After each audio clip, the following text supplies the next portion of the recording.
ਸ਼ੇਰੇ Punjab 600 AM ਤੇ ਨਿੱਘਾ ਹਾਰਦਿਕ ਸਵਾਗਤ ਹੈ। ਮੈਂ ਤੁਹਾਡਾ ਮੇਜ਼ਬਾਨ ਹਰਜੀਤ ਸਿੰਘ ਗਿੱਲ ਸ਼ੋਅ ਲੈ ਕੇ ਤੁਹਾਡੀ ਸੇਵਾ ਦੇ ਵਿੱਚ ਹਾਜ਼ਰ ਹਾਂ। 10:15 ਹੋਏ ਨੇ। 14 ਜੂਨ ਦਾ ਦਿਨ ਹੈ, ਵਰ੍ਹਾ 2022 ਦਾ, ਮੰਗਲਵਾਰ ਹੈ।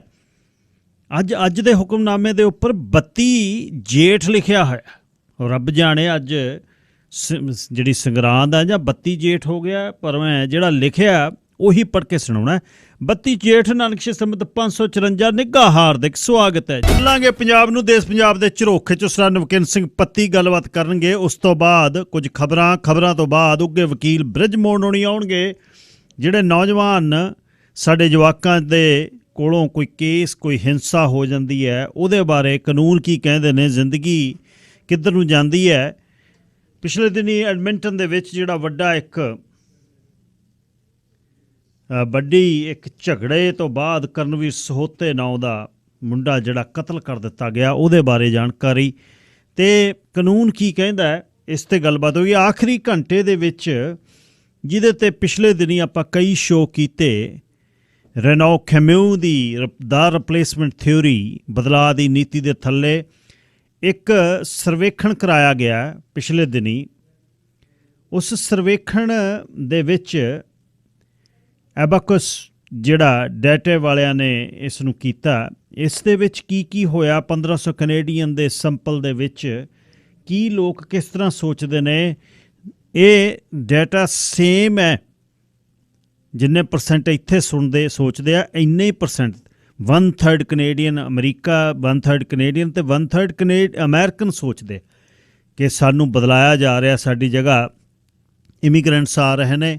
ਜਿਹੜੇ ਕਤਲ ਹੋਏ ਨੇ, ਮਾਸ ਸ਼ੂਟਿੰਗਸ ਹੋਈਆਂ, ਚਾਹੇ ਹਿਸਪੈਨਿਕ ਦੀ, ਚਾਹੇ ਯਹੂਦੀਆਂ ਦੀ, ਅਤੇ ਜਾਂ ਫਿਰ ਕਾਲੇ ਲੋਕਾਂ ਦੀ, ਉਹਨਾਂ ਦੇ ਉੱਪਰ ਜਿੰਨੇ ਵੀ ਉਹ ਕਾਤਲ ਸੀ, ਰਿਪਲੇਸਮੈਂਟ ਥਿਊਰੀ। ਅਤੇ ਇਸ ਤਰ੍ਹਾਂ ਨਿਊਜ਼ੀਲੈਂਡ ਵਿੱਚ ਜਿਹੜੇ ਕ੍ਰਾਈਸਟ ਚਰਚ ਦੇ ਵਿੱਚ ਮਸਜਿਦਾਂ 'ਤੇ ਹਮਲੇ ਹੋਏ, ਇਹਦਾ ਸੁਨੇਹਾ ਕੀ ਹੈ। ਅਤੇ ਜਿੰਨੇ ਪ੍ਰਵਾਸੀ ਨੇ, ਜਿਨ੍ਹਾਂ ਨੂੰ ਪ੍ਰਵਾਸੀ ਇਮੀਗਰੈਂਟ ਕਿਹਾ ਜਾਂਦਾ, ਕਿਉਂਕਿ ਰੰਗ ਜਿਹੜਾ ਚਿੱਟਾ ਹੈ ਨਹੀਂ, ਉਹ ਇਮੀਗਰੈਂਟ ਹੈ।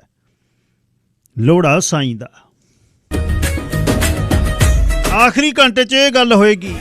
ਅੜੀਏ ਜੇ ਨਾ ਉੱਡਦੀਆਂ ਮਹਿਕਾਂ ਦੀ ਕੰਨੀ ਫੜ ਲਵਾਂ, ਅੜੀਏ ਜੇ ਵਿਹੜੇ ਬੀਜਦਾ ਮੈਂ ਇੱਕ ਬੂਟਾ ਚੰਨ ਦਾ, ਅੜੀਏ ਜੇ ਤਲੀਏ ਤੇਰੀਏ, ਅੜੀਏ ਜੇ ਤਲੀਆਂ ਤੇਰੀਆਂ ਤੇ ਮਲਦਾ ਰਹਾਂ ਗੁਲ ਚਾਂਦਨੀ, ਅੜੀਏ ਜੇ ਤੇਰੇ ਗੁੱਟ ਤੇ ਬਦਲੀ ਦਾ ਟੋਟਾ ਬੰਨਦਾ। ਇਹ ਕੌੜੀਆਂ ਰੁੱਤਾਂ ਨੂੰ ਜੇ ਮਖਿਆਲ ਵਿੱਚ ਮੈਂ ਡੋਬਦਾ, ਤਾਂ ਜੇ ਇਹਨਾਂ ਦੀ ਜੀਭ ਤੇ ਕੋਈ ਪਤਾਸਾ ਧਰਦੇ ਆ, ਅੜੀਏ ਜੇ ਸੁੰਨੇ ਰਸਤਿਆਂ ਨੂੰ ਸਾਕ ਦੇਂਦਾ ਪੈੜਦਾ, ਅੜੀਏ ਜੇ ਢੱਠੇ ਕੌਲਿਆਂ ਨੂੰ ਦੀਵਿਆਂ ਦਾ ਵਰਦਿਆਂ, ਤੇਰੇ ਸੁਰੀਲੇ ਬੁੱਤ ਨੂੰ ਫੁੱਲਾਂ ਦੇ ਘਰ ਵਿੱਚ ਖੇਡਦਾ, ਅੜੀਏ ਸਰੈਰੀ ਬੀੜ ਦਾ ਰੁਮਕਾ ਕੋਈ ਸਿਲਵਾ ਦਿਆਂ, ਅੜੀਏ ਤੇਰੀ ਕੁੜਤੀ ਦਿਆਂ ਮੋਰਾਂ ਤੋਂ ਲੈ ਕੇ ਆ ਗਿਆ, ਜੇ ਅੱਜ ਤੇਰੇ ਸ਼ੌਂਕ ਦੀਆਂ ਬੁਲਬੁਲਾਂ ਨਾ ਪਰਚਾ ਦਿਆਂ, ਰਾਣੀ ਤੱਤ 'ਚ ਹਰਮਨਜੀਤ ਲਿਖਦਾ।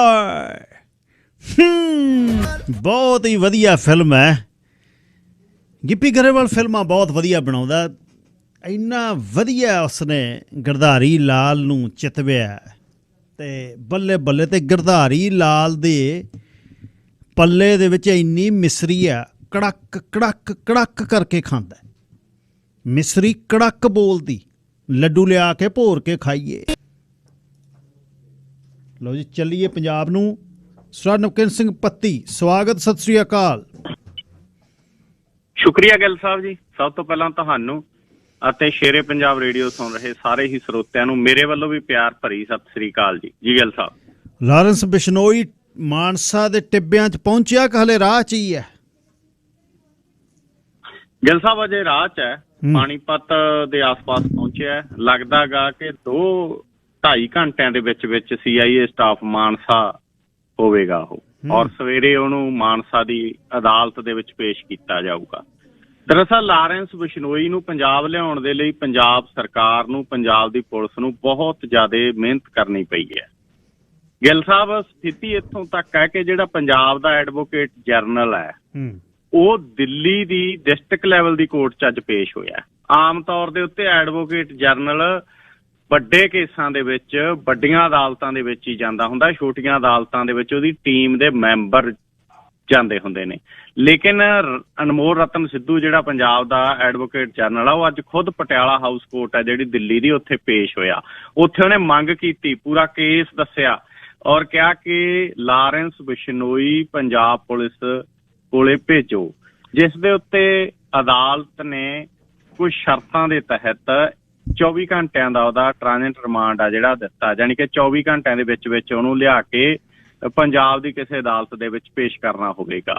ਔਰ ਅਦਾਲਤ ਨੇ ਜਿਹੜੀਆਂ ਸ਼ਰਤਾਂ ਲਾਈਆਂ ਉਹ ਇਸ ਕਰਕੇ ਲਾਈਆਂ ਕਿਉਂਕਿ ਲਾਰੈਂਸ ਬਿਸ਼ਨੋਈ ਦੇ ਵਕੀਲ ਦੇ ਵੱਲੋਂ ਖਦਸ਼ਾ ਪ੍ਰਗਟ ਕੀਤਾ ਗਿਆ ਸੀ ਕਿ ਟ੍ਰਾਂਜ਼ਿਟ ਰਿਮਾਂਡ ਦੇ ਸਮੇਂ ਜਿਹੜਾ ਗਾ ਇਹਦਾ ਮੁਕਾਬਲਾ ਬਣਾ ਕੇ ਮਾਰਿਆ ਜਾ ਸਕਦਾ ਹੈ, ਇਸ ਦੀ ਸੁਰੱਖਿਆ ਜਿਹੜੀ ਉਹ ਖਤਰੇ ਦੇ ਵਿੱਚ ਪੈ ਸਕਦੀ ਹੈ।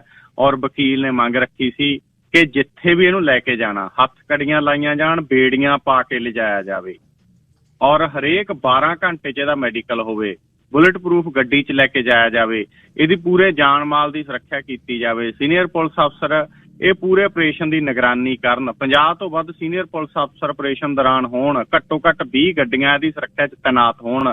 ਜਿਸ ਤੋਂ ਬਾਅਦ ਅਦਾਲਤ ਨੇ ਕੁਝ ਸ਼ਰਤਾਂ ਨੇ ਜਿਹੜੀਆਂ ਲਾਈਆਂ। ਇੱਕ ਤਾਂ ਇਹ ਸ਼ਰਤ ਲਾਈ ਗਿੱਲ ਸਾਹਿਬ ਕਿ ਬੁਲਟ ਪ੍ਰੂਫ ਗੱਡੀ 'ਚ ਲੈ ਕੇ ਜਾਓ, ਸਾਰੇ ਰਸਤੇ ਦੀ ਵੀਡੀਓਗ੍ਰਾਫੀ ਕਰੋ, ਸੀਨੀਅਰ ਪੁਲਿਸ ਅਫਸਰ ਖੁਦ ਹਾਜ਼ਰ ਹੋਣ। ਪੰਜਾਬ ਦੇ ਐਡਵੋਕੇਟ ਜਨਰਲ ਨੇ ਖੁਦ ਵਿਸ਼ਵਾਸ ਦਿਵਾਇਆ ਅਦਾਲਤ ਨੂੰ ਕਿ ਅਸੀਂ ਇਹਦੀ ਜਿਹੜੀ ਜਾਨ ਮਾਲ ਦੀ ਰਾਖੀ ਕਰਾਂਗੇ ਔਰ ਅਸੀਂ ਇਹਨੂੰ ਲੈ ਕੇ ਜਾਵਾਂਗੇ।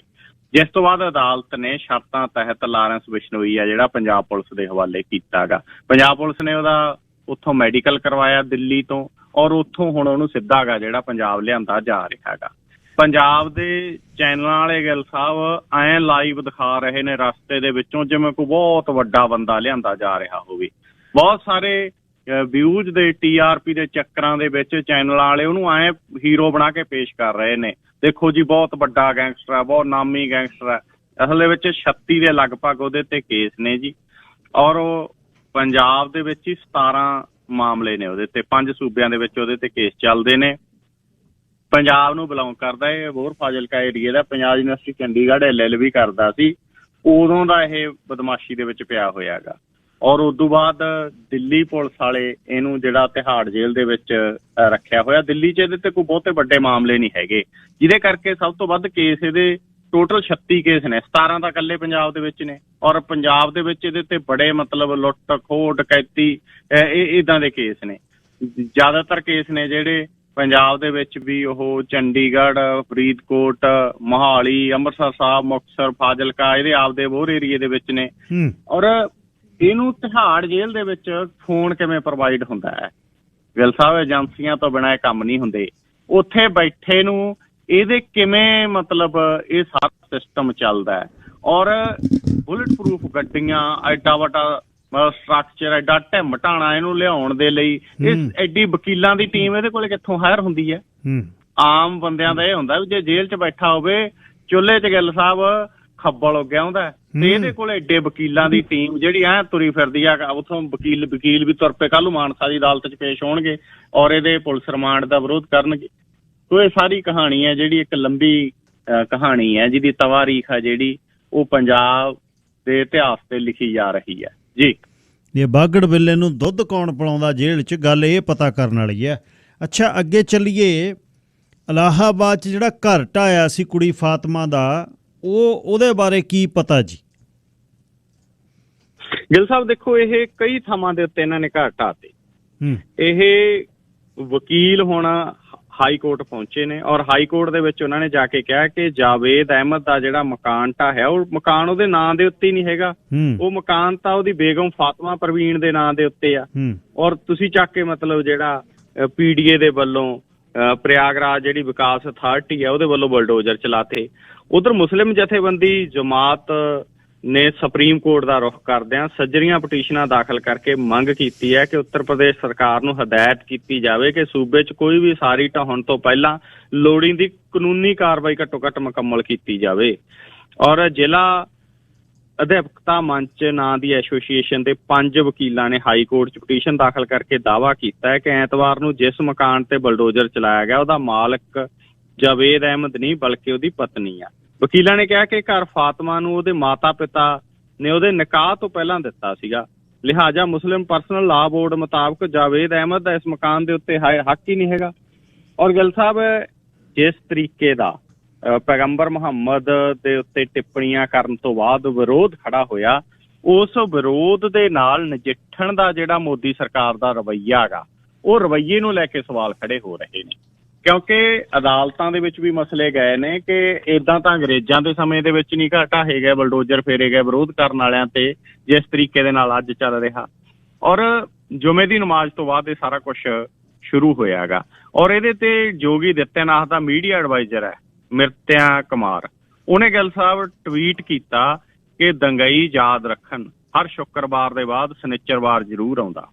ਹੁਣ ਜੇ ਮੁੱਖ ਮੰਤਰੀ ਦਾ ਮੀਡੀਆ ਐਡਵਾਈਜ਼ਰ ਇਸ ਤਰ੍ਹਾਂ ਦੀਆਂ ਟਿੱਪਣੀਆਂ ਕਰ ਰਿਹਾ, ਇਸ ਤਰ੍ਹਾਂ ਦੇ ਬਿਆਨ ਦੇ ਰਿਹਾ ਗਾ, ਔਰ ਉਸ ਤੋਂ ਬਾਅਦ ਕਾਨਪੁਰ, ਸਹਾਰਨਪੁਰ, ਪ੍ਰਯਾਗਰਾਜ ਸ਼ਹਿਰਾਂ ਦੇ ਵਿੱਚ ਬਲਡੋਜ਼ਰ ਚੱਲ ਰਹੇ ਨੇ, ਤਾਂ ਕਿਤੇ ਨਾ ਕਿਤੇ ਆ ਕਿ ਮਸਲੇ ਨੂੰ ਜਾਂ ਤਾਂ ਘਟਾ ਕੇ ਵੇਖਿਆ ਜਾ ਰਿਹਾ ਜਾਂ ਮਸਲੇ ਦੇ ਹੱਲ ਵਾਲੇ ਪਾਸੇ ਨੂੰ ਨਹੀਂ ਤੁਰਿਆ ਜਾ ਰਿਹਾ। ਅਜੇ ਤੱਕ ਪ੍ਰਧਾਨ ਮੰਤਰੀ ਇਸ ਵਿਸ਼ੇ ਦੇ ਉੱਤੇ ਇੱਕ ਸ਼ਬਦ ਨਹੀਂ ਬੋਲੇ। ਸੋ ਪੂਰਾ ਭਾਰਤ ਗਿੱਲ ਸਾਹਿਬ ਅੱਜ ਇੱਕ ਬਹੁਤ ਤਣਾਅਪੂਰਨ ਮਾਹੌਲ ਦੇ ਵਿੱਚੋਂ ਦੀ ਲੰਘ ਰਿਹਾ। ਜਿਹੜੀ ਇਹ ਸ਼ਾਂਤੀ ਵੀ ਹੈ, ਤਣਾਅ ਤੋਂ ਪਹਿਲਾਂ ਵਾਲੀ ਸ਼ਾਂਤੀ ਹੈ। ਔਰ ਇਸ ਤਣਾਅਪੂਰਨ ਮਾਹੌਲ ਦੇ ਵਿੱਚ ਦੇਸ਼ ਦੇ ਮੁਖੀ ਦਾ ਫਰਜ਼ ਬਣਦਾ ਹੈ ਕਿ ਜਦੋਂ ਦੁਨੀਆ ਦੇ ਬਹੁਤੇ ਖਾੜੀ ਮੁਲਕ, ਅਰਬ ਕੰਟਰੀ, ਜਿੱਥੇ ਅੱਜ ਭਾਰਤੀ ਨਾਗਰਿਕ ਰਹਿ ਰਹੇ ਨੇ, ਉੱਥੇ ਰੁਜ਼ਗਾਰ ਕਰਦੇ ਨੇ, ਕੀ ਹਾਲਤ ਹੋਵੇਗੀ। ਔਰ ਦੁਬਈ ਦੇ ਵਿੱਚ ਤੇ ਹੋਰ ਬਹੁਤ ਸਾਰੇ ਜਿਹੜੇ ਖਾੜੀ ਮੁਲਕ ਨੇ, ਉੱਥੇ ਜਿਹੜੇ ਭਾਰਤੀ ਨਾਗਰਿਕ ਨੌਕਰੀਆਂ ਕਰਦੇ ਨੇ, ਉਹਨਾਂ ਦੀਆਂ ਵੀਡੀਓ ਸਾਹਮਣੇ ਆ ਰਹੀਆਂ, ਉਹਨਾਂ ਦੇ ਮਨ ਤੇ ਕੀ ਬੀਤ ਰਹੀ ਆ, ਇਹ ਮੈਨੂੰ ਨਹੀਂ ਲੱਗਦਾ ਸਰਕਾਰ ਸਮਝ ਰਹੀ ਆ ਜੀ। ਸੰਗਰੂਰ 'ਚ 2 ਕੁੜੀਆਂ ਜਿਹੜੀਆਂ ਟੈਂਕੀ ਤੇ ਚੜ੍ਹ ਗਈਆਂ, ਨਾਲ ਤੇਲ ਦੀਆਂ ਬੋਤਲਾਂ ਲੈ ਗਈਆਂ ਉੱਪਰ। ਜੀ ਜੀ ਗਿੱਲ ਸਾਹਿਬ, ਇਹ ਬੇਰੁਜ਼ਗਾਰ ਅਧਿਆਪਕ ਨੇ। ਇਹਨਾਂ ਨੇ ਆਪਦੀ ਜ਼ਿੰਦਗੀ ਦੀ ਅੱਧੀ ਜਿਹੜੀ ਉਮਰ ਹੈ, ਲਗਭਗ 40 ਸਾਲ ਨੂੰ ਜਾ ਢੁੱਕੇ ਨੇ ਬੇਰੁਜ਼ਗਾਰ ਅਧਿਆਪਕ ਜਿਹੜੇ ਧਰਨੇ ਲਾ ਰਹੇ ਨੇ। ਪਹਿਲਾਂ ਇਹ ਕੈਪਟਨ ਅਮਰਿੰਦਰ ਸਿੰਘ ਦੀ ਸਰਕਾਰ ਵੇਲੇ ਵੀ ਨੌਕਰੀਆਂ ਮੰਗਦੇ ਰਹੇ, ਉਹਨਾਂ ਨੇ ਨੌਕਰੀਆਂ ਨਹੀਂ ਦਿੱਤੀਆਂ। ਚਰਨਜੀਤ ਚੰਨੀ ਵੇਲੇ ਨੌਕਰੀਆਂ ਮੰਗਦੇ ਰਹੇ, ਉਹ ਵੀ ਐਵੇਂ ਲਾਰਿਆਂ 'ਚ ਹੀ ਰੱਖਿਆ ਉਹਨੇ ਵੀ 6 ਮਹੀਨੇ। ਉਦੋਂ ਪਹਿਲਾਂ ਪ੍ਰਕਾਸ਼ ਸਿੰਘ ਬਾਦਲ ਹੋਰਾਂ ਦੇ ਰਾਜ ਦੌਰਾਨ ਇਹ ਨੌਕਰੀਆਂ ਮੰਗਦੇ ਰਹੇ, ਉਦੋਂ ਨੌਕਰੀਆਂ ਨਹੀਂ ਦਿੱਤੀਆਂ। ਜਿਹੜਾ ਅੱਜ ਸਭ ਤੋਂ ਵੱਧ ਠੱਗਿਆ ਮਹਿਸੂਸ ਕਰ ਰਿਹਾ, ਉਹ ਇਸ ਕਰਕੇ ਕਰ ਰਹੇ ਨੇ ਕਿ ਇਹਨਾਂ ਹੀ ਬੇਰੁਜ਼ਗਾਰਾਂ ਦੇ ਕੋਲੇ ਜਦੋਂ ਸੰਗਰੂਰ ਦਾ ਜਿਹੜਾ ਐਜੂਕੇਸ਼ਨ ਮਿਨਿਸਟਰ ਵਿਜੇ ਇੰਦਰ ਸਿੰਗਲਾ ਹੁੰਦਾ ਸੀ, ਉਦੋਂ ਇਹ ਪਾਣੀ ਵਾਲੀ ਟੈਂਕੀ ਤੇ ਬੈਠੇ ਸੀ। ਤਾਂ ਜਿਹੜਾ ਅੱਜ ਸਿੱਖਿਆ ਮੰਤਰੀ ਹੈ ਮੀਤ ਹੇਅਰ, ਉਹ ਟੈਂਕੀ ਤੇ 100 ਫੁੱਟ ਉੱਤੇ ਚੜ੍ਹ ਕੇ ਇਹਨਾਂ ਨੂੰ ਕਹਿੰਦਾ ਸੀ ਇੱਕ ਵਾਰ ਸਰਕਾਰ ਬਣ ਲੈਣ ਦਿਓ, ਹਰਾ ਪੈਨ ਤੁਹਾਡੀਆਂ ਨੌਕਰੀਆਂ ਲਈ ਚਲਾਵਾਂਗੇ, ਹਰਾ ਪੈਨ ਚੱਲਿਆ ਲਿਓ। ਲੇਕਿਨ ਹੁਣ ਜਦੋਂ ਆਮ ਆਦਮੀ ਪਾਰਟੀ ਦੀ ਸਰਕਾਰ ਬਣੀ ਹੈ, ਭਗਵੰਤ ਮਾਨ ਮੁੱਖ ਮੰਤਰੀ ਬਣਿਆ, ਮੀਤ ਹੇਅਰ ਜਿਹੜਾ ਸਿੱਖਿਆ ਮੰਤਰੀ ਬਣਿਆ, ਪਤਾ ਨਹੀਂ ਹਰਾ ਪੈਨ ਕਿੱਧਰ ਚੱਲ ਰਿਹਾ, ਲੇਕਿਨ ਇਹਨਾਂ ਬੇਰੁਜ਼ਗਾਰਾਂ ਨੂੰ ਨੌਕਰੀਆਂ ਦੇਣ ਵੇਲੇ ਨਹੀਂ ਚੱਲ ਰਿਹਾ। ਔਰ ਆਮ ਆਦਮੀ ਪਾਰਟੀ ਦੇ ਹਮਾਇਤੀ ਕਹਿੰਦੇ ਨੇ ਵੇਟ ਕਰੋ, ਅਜੇ ਉਡੀਕ ਕਰੋ। ਹੁਣ ਇਹ ਕਹਿੰਦੇ ਨੇ ਵੀ ਗਿੱਲ ਸਾਹਿਬ ਜਿਹੜੀ ਪੰਜਾਬ ਦੇ ਵਿੱਚ ਨੌਕਰੀ ਦੇ ਲਈ ਉਮਰ ਆ ਉਹ 37 ਸਾਲ ਆ। 37 ਸਾਲ ਤੋਂ ਵੱਧ ਉਮਰ ਦਾ ਵਿਅਕਤੀ ਨੌਕਰੀ ਤੇ ਨਹੀਂ ਲੱਗ ਸਕਦਾ। ਹੁਣ ਜਿਹਦੀ 2 ਮਹੀਨਿਆਂ 'ਚ 37 ਸਾਲ ਲੰਘ ਰਹੀ ਆ, ਉਹ ਕਿਵੇਂ ਵੇਟ ਕਰ ਲੈਣ? ਉਹਨਾਂ ਦੀ ਤਾਂ ਜ਼ਿੰਦਗੀ ਤੇ ਮੌਤ ਦਾ ਸਵਾਲ ਖੜਾ ਹੋਇਆ ਪਿਆ ਗਾ। ਔਰ ਇਸੇ ਕਰਕੇ 100 ਫੁੱਟ ਉੱਚੀ ਪਾਣੀ ਵਾਲੀ ਟੈਂਕੀ ਦੇ ਉੱਤੇ 45 ਡਿਗਰੀ ਟੈਂਪਰੇਚਰ ਦੇ ਵਿੱਚ ਤੇਲ ਵਾਲੀਆਂ ਬੋਤਲਾਂ ਲੈ ਕੇ ਬੇਰੁਜ਼ਗਾਰ PTI ਅਧਿਆਪਕ ਕੁੜੀਆਂ ਚੜੀਆਂ ਹੋਈਆਂ ਨੇ। ਉਹ ਕਹਿੰਦੀਆਂ ਜਾਂ ਤਾਂ ਸਾਨੂੰ ਨੌਕਰੀ ਦੇ ਦਿਓ ਜਾਂ ਸਾਨੂੰ ਜਵਾਬ ਦੇ ਦਿਓ, ਅਸੀਂ ਤੇਲ ਪਾ ਕੇ ਉੱਤੋਂ ਮੱਚ ਜਾਈਏ। ਕਿਉਂਕਿ ਉਹ ਕੁੜੀਆਂ ਆਪਣੇ ਆਪ ਨੂੰ ਠੱਗਿਆ ਮਹਿਸੂਸ ਕਰ ਰਹੀਆਂ ਨੇ। ਲੇਕਿਨ ਜਿਹੜੇ ਉਦੋਂ ਗਿੱਲ ਸਾਹਿਬ ਚਾਹ ਦੀਆਂ ਕੇਨੀਆਂ ਵੀ ਲੈ ਜਾਂਦੇ ਸੀ ਤਾਹਾਂ, ਕਾਂਗਰਸੀਆਂ ਦੀ ਸਰਕਾਰ ਵੇਲੇ ਇਹ, ਔਰ ਚਾਹ ਦੀਆਂ ਕੇਨੀਆਂ ਤਾਹਾਂ, ਬਿਸਕੁਟ ਤਾਹਾਂ ਜਾ ਕੇ ਥਾਪੀ ਦੇ ਕੇ ਆਉਂਦੇ ਵੀ ਕੋਈ ਗੱਲ ਨਹੀਂ, ਸੰਘਰਸ਼ ਕਰੋ, ਸਰਕਾਰ ਆਉਣ ਦਿਓ ਆਪਣੀ, ਫਿਰ ਹਰਾ ਪੈਨ ਚਲਾਵਾਂਗੇ। ਹੁਣ 45 ਡਿਗਰੀ ਟੈਂਪਰੇਚਰ ਦੇ ਵਿੱਚ ਚਾਹ ਵਾਲੀਆਂ ਕੇਨੀਆਂ, ਪਾਣੀ ਦੀਆਂ ਬੋਤਲਾਂ ਦਾ ਕੀ ਲੈ ਕੇ ਜਾਣੀਆਂ, ਉਹਨਾਂ ਦੀ ਗੱਲ ਨਹੀਂ ਸੁਣ ਰਹੇ। ਸੋ ਇਸ ਕਰਕੇ ਉਹ ਨਾਰਾਜ਼ ਨੇ ਜੀ। ਮੈਨੂੰ ਅੱਜ ਤਾਂ ਸਵੇਰੇ ਖਬਰਾਂ ਮਿਲੀਆਂ, ਕਹਿੰਦੇ ਜਿਹੜੀ ਕਿਰਨ ਬੇਦੀ ਦਾ ਦਿਮਾਗ ਹਿੱਲ ਗਿਆ, ਗੱਲ ਪੱਕੀ ਹੈ? ਜੀ ਜੀ ਵਾਕਈ ਜੀ। ਔਰ ਕਿਰਨ ਬੇਦੀ ਜਿਹੜੀ ਪੰਜਾਬ ਦੇ ਨਾਲ ਇਹਦਾ ਪਿਛੋਕੜ ਵੀ ਜੁੜਦਾ ਹੈ, ਇੱਕ ਕਿਤਾਬ ਰਿਲੀਜ਼ ਕਰ ਰਹੀ। ਕਿਤਾਬ ਰਿਲੀਜ਼ ਕਰਦਿਆਂ ਗਿੱਲ ਸਾਹਿਬ, ਕਿਤਾਬ ਰਿਲੀਜ਼ ਕਰਨ ਦੇ ਮੌਕੇ ਦੇ ਉੱਤੇ ਘੜੀ ਵੱਲ ਦੇਖ ਕੇ ਕਹਿੰਦੀ ਹੈ, ਕਹਿੰਦੀ ਅੱਧਾ ਘੰਟਾ ਪਿਆ, 12 ਵਜਣ 'ਚ ਅੱਧਾ ਘੰਟਾ ਪਿਆ, 12 ਵਜੇ ਕਹਿੰਦੀ ਆਪਾਂ ਕਿਤਾਬ ਲਾਂਚ ਕਰਾਂਗੇ। ਨਾਲ ਕਹਿੰਦੇ ਕੋਈ ਸਰਦਾਰ ਤਾਂ ਨਹੀਂ ਹੈ ਇੱਥੇ 12 ਵਜਣ ਵਾਲੇ ਨੇ। ਇਹ ਜਿਹੜੀ ਉਹਦੀ ਟਿੱਪਣੀ ਆ ਸਰਦਾਰਾਂ ਬਾਰੇ, ਇਹ ਟਿੱਪਣੀ ਬਹੁਤ ਮੰਦਭਾਗੀ ਆ। ਕਿਰਨ ਬੇਦੀ ਨੂੰ ਪੰਜਾਬ ਵਾਲਿਆਂ ਨੇ ਬਹੁਤ ਮਾਣ ਦਿੱਤਾ ਗਾ। ਪੰਜਾਬ ਵਾਲਿਆਂ ਨੇ ਕਿਰਨ ਬੇਦੀ ਨੂੰ ਬਹੁਤ ਸਤਿਕਾਰ ਦਿੱਤਾ ਗਾ। ਇਹ ਭਾਵੇਂ ਬੀਜੇਪੀ 'ਚ ਗਈ, ਉਦੋਂ ਪਹਿਲਾਂ ਅੰਨਾ ਹਜ਼ਾਰੇ ਦੇ ਅੰਦੋਲਨ ਦੇ ਵਿੱਚ ਸੀ, ਉਦੋਂ ਪਹਿਲਾਂ ਇਹ IPS ਅਫਸਰ ਸੀ, ਪੁਲਿਸ ਅਫਸਰ ਰਹੀ ਹੈ, ਲੇਕਿਨ ਪੰਜਾਬੀਆਂ ਨੇ ਇਹਨੂੰ ਮਾਣ ਦਿੱਤਾ। ਪਰ ਇਸ ਵੱਲੋਂ ਇਸ ਤਰ੍ਹਾਂ ਦੀ ਟਿੱਪਣੀ ਕਰਨੀ, ਹਾਲਾਂਕਿ ਮਤਲਬ ਹੁਣ ਇਹਦੇ ਤੇ ਸੌਰੀ ਫੀਲ ਕਰ ਗਈ, ਕਹਿੰਦੀ ਵੀ ਨਹੀਂ ਮੇਰਾ ਏਦਾਂ ਦਾ ਕੋਈ ਮਤਲਬ ਨਹੀਂ ਸੀ, ਮੈਂ ਸ਼੍ਰੀ ਗੁਰੂ ਨਾਨਕ ਦੇਵ ਜੀ ਦੇ ਵਿਚਾਰਾਂ ਦੀ ਕਦਰਦਾਨ ਆ, ਮੈਂ ਖੁਦ ਸਤਿਕਾਰ ਕਰਦੀ ਹਾਂ ਸਿੱਖ ਧਰਮ ਦਾ, ਭਾਵੇਂ ਹੁਣ ਇਹ ਕਹਿ ਰਹੀ ਆ। ਪਰ ਇਸ ਦੇ ਵੱਲੋਂ ਜਿਸ ਮਜ਼ਾਹੀਆ ਲਹਿਜੇ ਦੇ ਵਿੱਚ ਗਿੱਲ ਸਾਹਿਬ ਮਜ਼ਾਕ ਉਡਾਇਆ ਗਿਆ, ਪੂਰੀ ਠੋਕ ਕੇ ਕਿਸੇ ਵੀ ਤਰ੍ਹਾਂ ਬਰਦਾਸ਼ਤਯੋਗ ਨਹੀਂ ਹੈ। ਇਹਨੇ ਅਸਲ ਦੇ ਵਿੱਚ ਇਹ ਕਿਤਾਬ ਰਿਲੀਜ਼ ਸਮਾਰੋਹ ਚਰਚਾ 'ਚ ਨਹੀਂ ਸੀ ਆਉਂਦਾ ਇਹਦਾ, ਇਹਨੇ ਜਾਣਬੁੱਝ ਕੇ ਇਸ ਤਰੀਕੇ ਦੇ ਨਾਲ ਕੀਤਾ, ਕਿਉਂਕਿ ਇਹ ਨਾ ਇੱਕ ਵਰਤਾਰਾ ਚੱਲਦਾ ਪਿਛਲੇ ਸਮੇਂ ਤੋਂ ਵੀ ਐਵੇਂ ਕੋਈ ਲਾਈਵ ਸ਼ੋਅ ਜਿਹਾ ਕੀਤਾ, ਉਹ ਸ਼ੋਅ ਦੇ ਵਿੱਚ ਇੱਕ ਦਸਤਾਰ ਸਜਾਈ ਵਾਲਾ ਬੰਦਾ ਲਿਆਂਦਾ, ਉਹਨੂੰ ਮਜ਼ਾਕ ਕਰੀ ਜਾਣਾ, ਉਹਦਾ ਮਜ਼ਾਕ ਉਡਾਈ ਜਾਣਾ। ਇਹ ਬਹੁਤ ਬਾਲੀਵੁੱਡ ਫਿਲਮਾਂ ਦੇ ਵਿੱਚ ਵੀ ਹੈ, ਬਹੁਤ ਜਿਹੜੇ ਲਾਈਵ ਸ਼ੋਅ ਨੇ ਉਹਨਾਂ ਦੇ ਵਿੱਚ ਵੀ ਹੈ। ਇਹ ਆਮ ਰੁਝਾਨ ਬਣ ਚੁੱਕਿਆ ਹੈਗਾ ਕਿਤੇ ਨਾ ਕਿਤੇ। ਉਹ ਕਿਰਨ ਬੇਦੀ ਵਰਗਿਆਂ ਨੂੰ ਮੈਨੂੰ ਇਹ ਸਮਝਣਾ ਚਾਹੀਦਾ 12 ਵਜੇ ਦੀ ਕਹਾਣੀ ਕੀ ਆ। ਜੇ ਮੈਨੂੰ ਲੱਗਦਾ ਇਹਨੂੰ 12 ਵਜੇ ਦੀ ਸਰਦਾਰਾਂ ਨਾਲ ਜੁੜੀ ਹੋਈ ਕਹਾਣੀ ਦਾ ਪਤਾ ਹੋਵੇ ਤਾਂ ਘੱਟੋ ਘੱਟ ਇਸ ਤਰ੍ਹਾਂ ਦੀ ਟਿੱਪਣੀ ਨਾ ਕਰੇ ਜੀ। ਕਾਰਨ ਇਹ ਆ ਵੀ ਸਾਡੇ ਪੱਗਾਂ ਵਾਲੇ ਕੁਛ ਗਾਇਕਾਂ ਨੇ ਐਕਟਿੰਗ ਜਾਣ ਕੇ ਫਿਲਮਾਂ 'ਚ ਇਹੋ ਜਿਹੀ ਕੀਤੀ ਵੀ ਸਰਦਾਰ ਤਾਂ ਕਮਲੇ ਹੁੰਦੇ, ਅਸੀਂ ਵਜਾਉਂਦੇ ਹਾਂ ਤਾੜੀਆਂ ਮੂਹਰੇ। ਜੌਨੀ ਲੀਵਰ ਵੀ ਜਦ ਪੱਗ ਬੰਨ੍ਹ ਕੇ ਕਰਨ ਲੱਗਿਆ ਨਾ, ਅਸੀਂ ਤਾੜੀਆਂ ਵਜਾਉਣੋਂ ਨਹੀਂ ਹਟੇ। ਸਾਡਾ ਉਹ ਸੱਤਿਆਨਾਸ ਇਹਨਾਂ ਨੇ ਕੀਤਾ। ਨਾਲੇ ਤਾਂ ਪੱਠੇ ਸਾਡੇ ਘਰੋਂ ਖਾਂਦੇ ਨੇ ਅਤੇ ਦੁੱਧ ਦੀਆਂ ਦੋਹਣੀਆਂ ਕਿਤੇ ਹੋਰ ਭਰਦੇ ਨੇ। ਉਹੀ ਕਿਰਨ ਬੇਦੀ ਹੈ।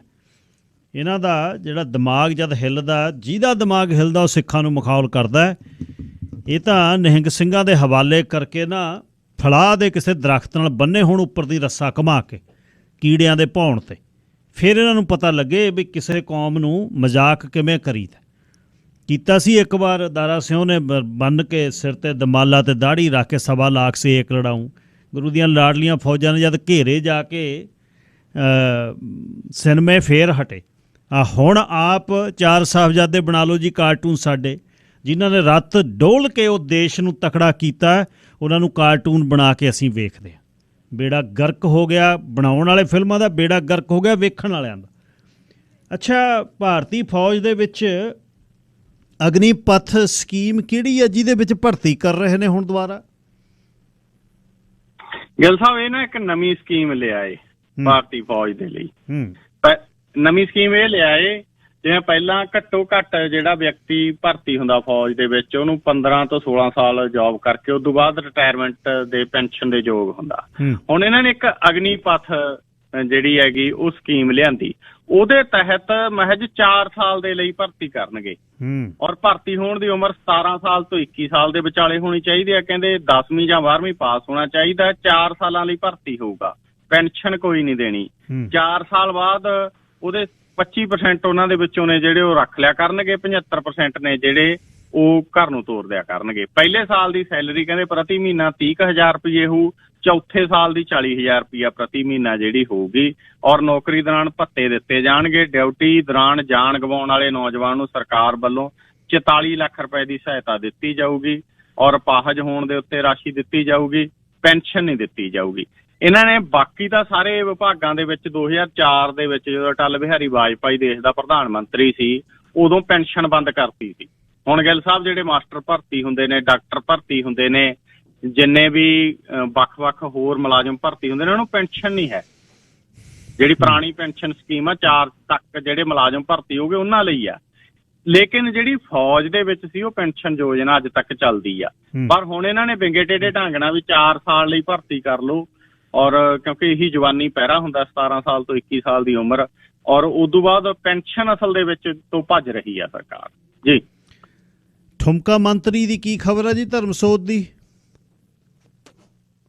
ਗਿੱਲ ਸਾਹਿਬ ਉਹਦੀ ਖਬਰ ਇਹ ਹੈਗੀ ਵੀ ਇਸ ਵਕਤ ਤਾਂ ਉਹ ਜੇਲ੍ਹ ਦੇ ਵਿੱਚ ਨੇ। ਖੈਰ ਵੀ ਜਦੋਂ ਤੋਂ ਜੰਗਲਾਤ ਮਹਿਕਮਾ ਉਹਨਾਂ ਨੇ ਸਾਂਭਿਆ, ਕਹਿੰਦੇ ਹੁਣ ਜਦੋਂ ਤੰਦਾਂ ਖੋਲਣ ਲੱਗੇ ਤਾਂ ਜੰਗਲਾਤ ਮਹਿਕਮੇ ਦੇ ਵਿੱਚ ਤਾਂ ਹੇਠਾਂ ਤੋਂ ਉੱਪਰ ਤੱਕ ਭ੍ਰਿਸ਼ਟਾਚਾਰ ਨਜ਼ਰ ਆਉਂਦਾ। ਕਹਿੰਦੇ ਜੰਗਲਾਤ ਮਹਿਕਮੇ ਦਾ ਹਾਲ ਇਹ ਹੈ, ਮੰਤਰੀ ਸਾਹਿਬ ਨੇ ਇਹ ਬਣਾਤਾ ਵੀ ਕਲਾਸ 4 ਤੋਂ ਲੈ ਕੇ ਦਰਜਾ 4 ਤੋਂ ਲੈ ਕੇ ਉੱਚ ਅਫਸਰਾਂ ਤੱਕ ਪੂਰੀ ਹਿੱਸਾ ਪੱਤੀ ਤੈਅ ਹੈ। ਔਰ ਜਿਹੜਾ ਨਵੇਂ ਦਰਖਤ ਲਾਉਣੇ ਸੀ ਕਾਗਜ਼ਾਂ 'ਚ ਵੀ ਲਾਤੇ, ਗਰਾਊਂਡ ਲੈਵਲ ਤੇ ਤਾਂ ਲੱਗੇ ਨਹੀਂ। ਮਿੱਟੀ ਤੇ ਨਹੀਂ ਲੱਗੇ, ਲੇਕਿਨ ਰਜਿਸਟਰਾਂ 'ਚ ਲਾਤੇ।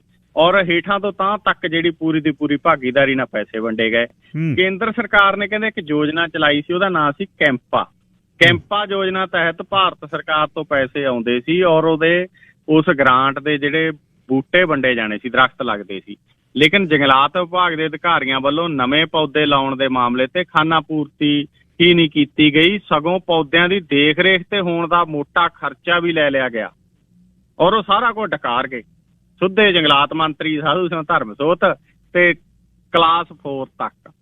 ਔਰ ਜੰਗਲਾਤ ਵਿਭਾਗ 'ਚ ਇਹ ਮਾਮਲਾ ਕਈ ਸਾਲਾਂ ਤੋਂ ਚੱਲ ਰਿਹਾ।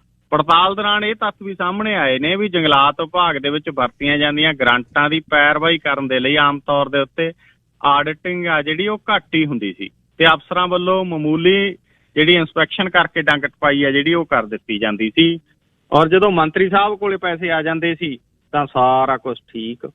ਹੁਣ ਇਹਦੇ ਕਈ ਅਫਸਰ ਵੀ ਜਿਹੜੇ ਰਿਮਾਂਡ ਦੇ ਉੱਤੇ ਲਏ ਨੇ ਔਰ 2 ਜਿਹੜੇ ਬਾਕੀ ਮੁਲਾਜ਼ਮ ਨੇ ਉਹਨਾਂ ਤੋਂ ਕ੍ਰਾਸ ਪੁੱਛ ਪੜਤਾਲ ਜਿਹੜੀ ਹੋਈ ਔਰ ਕੁਛ ਨੂੰ ਹੁਣ ਜੇਲ੍ਹ ਦੇ ਉੱਤੇ ਉਹਨਾਂ ਨੂੰ ਵੀ ਦੁਬਾਰੇ ਪ੍ਰੋਡਕਸ਼ਨ ਵਾਰੰਟ ਦੇ ਉੱਤੇ ਲਿਆਂਦਾ ਜਾ ਸਕਦਾ ਗਾ। ਇਹਦੇ ਮੀਡੀਆ ਸਲਾਹਕਾਰ, ਇੱਕ ਪੱਤਰਕਾਰ, ਇਹ ਸਾਰਾ ਕਹੇ ਦੇ ਵਿੱਚੋਂ ਬਹੁਤ ਕੁਝ ਸਾਹਮਣੇ ਆਇਆ ਗਾ। ਸੋ ਇਹ ਤਾਂ ਇਹੀ ਹੈ ਜੀ ਗੱਲ ਸਾਹਿਬ ਵੀ ਤੰਦ ਜਿੱਧਰ ਨੂੰ ਖੋਲ ਲਓ, ਅਸਲ ਦੇ ਵਿੱਚ ਉਧਰ ਨੂੰ ਹੀ ਖੁੱਦੋ ਉੱਧਰ ਹੀ ਜਾਂਦੀ ਹੈ। ਕੱਲ੍ਹ ਆਪਾਂ ਜ਼ਿਕਰ ਕੀਤਾ ਸੀ ਵੀ ਪੰਚਾਇਤ ਵਿਭਾਗ ਦੀਆਂ ਜ਼ਮੀਨਾਂ ਵੀ ਜਿਹੜੀਆਂ ਨੇ ਉਹ ਵੀ ਕੌਡੀਆਂ ਦੇ ਭਾਅ ਕਲੋਨਾਈਜ਼ਰਾਂ ਨੂੰ ਦੇ ਦਿੱਤੀਆਂ ਗਈਆਂ ਉਹਨਾਂ ਦਿਨਾਂ ਦੇ ਵਿੱਚ।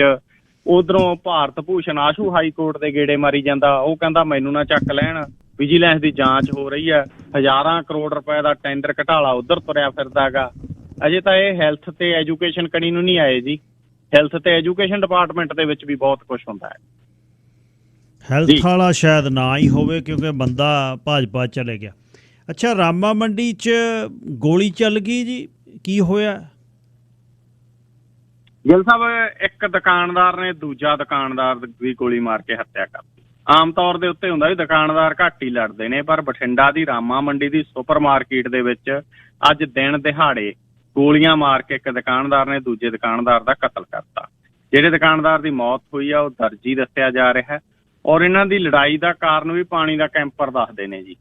ਉਹ ਬੜੀ ਮੰਦਭਾਗੀ ਗੱਲ ਹੈ ਜੀ ਔਰ ਇੱਦਾਂ ਦੀਆਂ ਘਟਨਾਵਾਂ ਨਹੀਂ ਹੋਣੀਆਂ ਚਾਹੀਦੀਆਂ, ਪਰ ਪੰਜਾਬ 'ਚ ਬਹੁਤ ਕਤਲ ਹੋ ਰਹੇ ਆ। 2 ਦਿਨ ਪਹਿਲਾਂ ਇੱਕ NRI ਪਤੀ ਦਾ ਉਹਦੀ ਪਤਨੀ ਨੇ ਆਪਦੇ ਜਿਨ੍ਹਾਂ ਨਾਲ ਰਿਲੇਸ਼ਨ ਸੀ ਉਹਨਾਂ ਨਾਲ ਰਲ ਕੇ ਜਿਹੜਾ ਕਤਲ ਕਰਾਤਾ।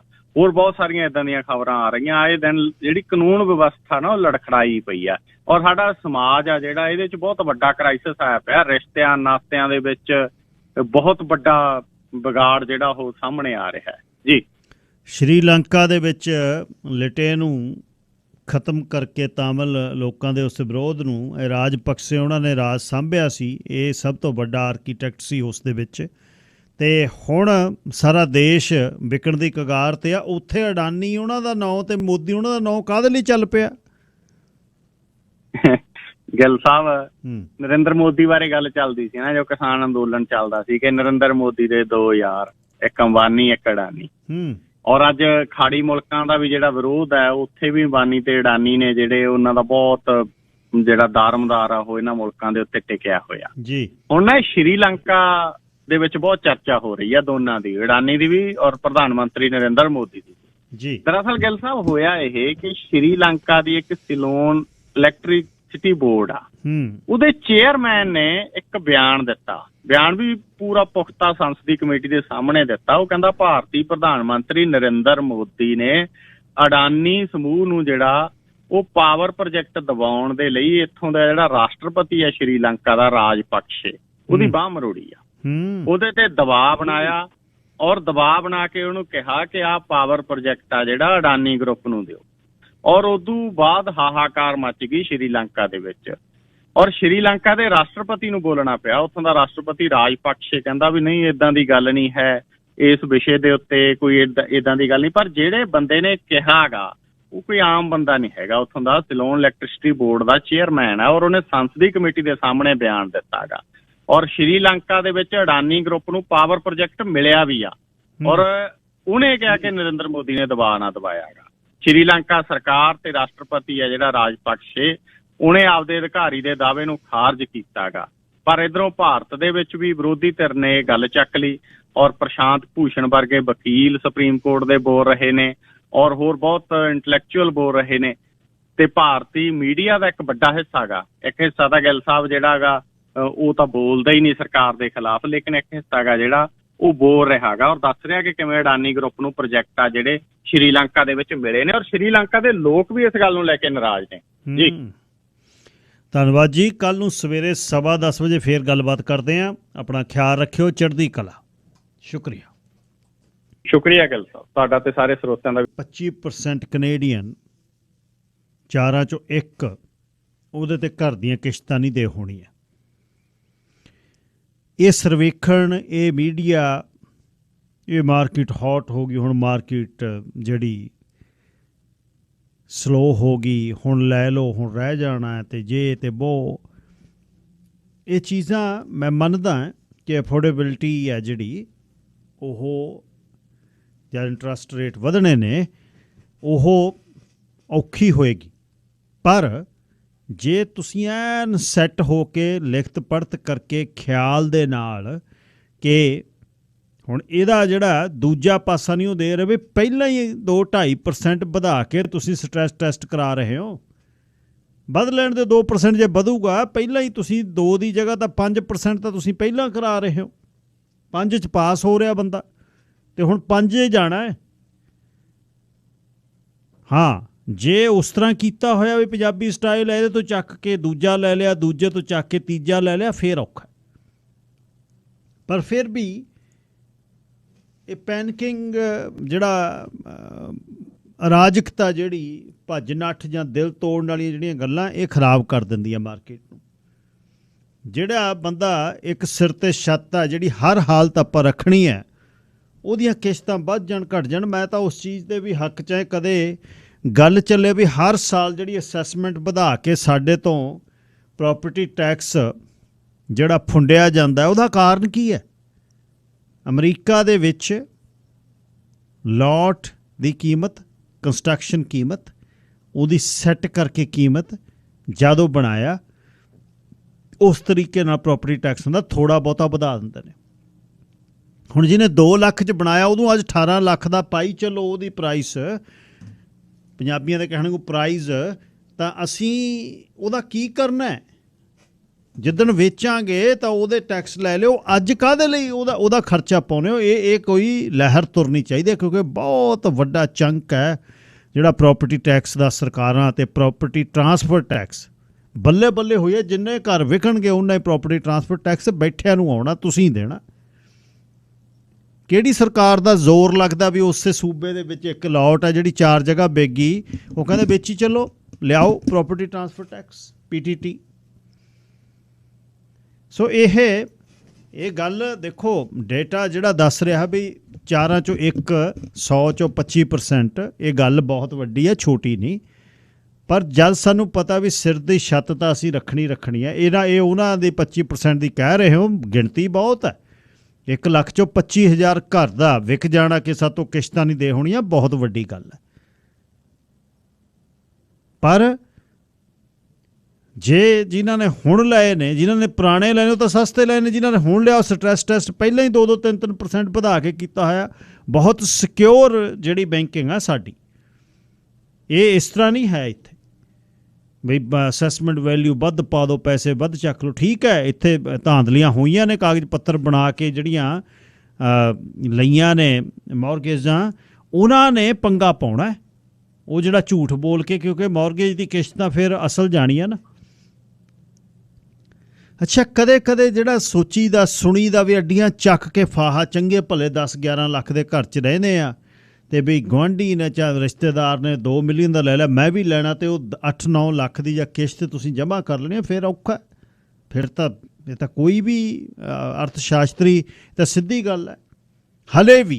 ਹਲੇ ਵੀ ਅੱਜ ਜਿੱਥੇ ਤੁਹਾਡੀ ਸਪੈਂਡਿੰਗ ਦੀ ਜ਼ਰੂਰਤ ਨਹੀਂ, ਉਹ ਪੈਸੇ ਰੋਕ ਕੇ ਰੱਖੋ। ਹੁਣ ਰੋਕਣ ਦਾ ਸਮਾਂ ਹੈ।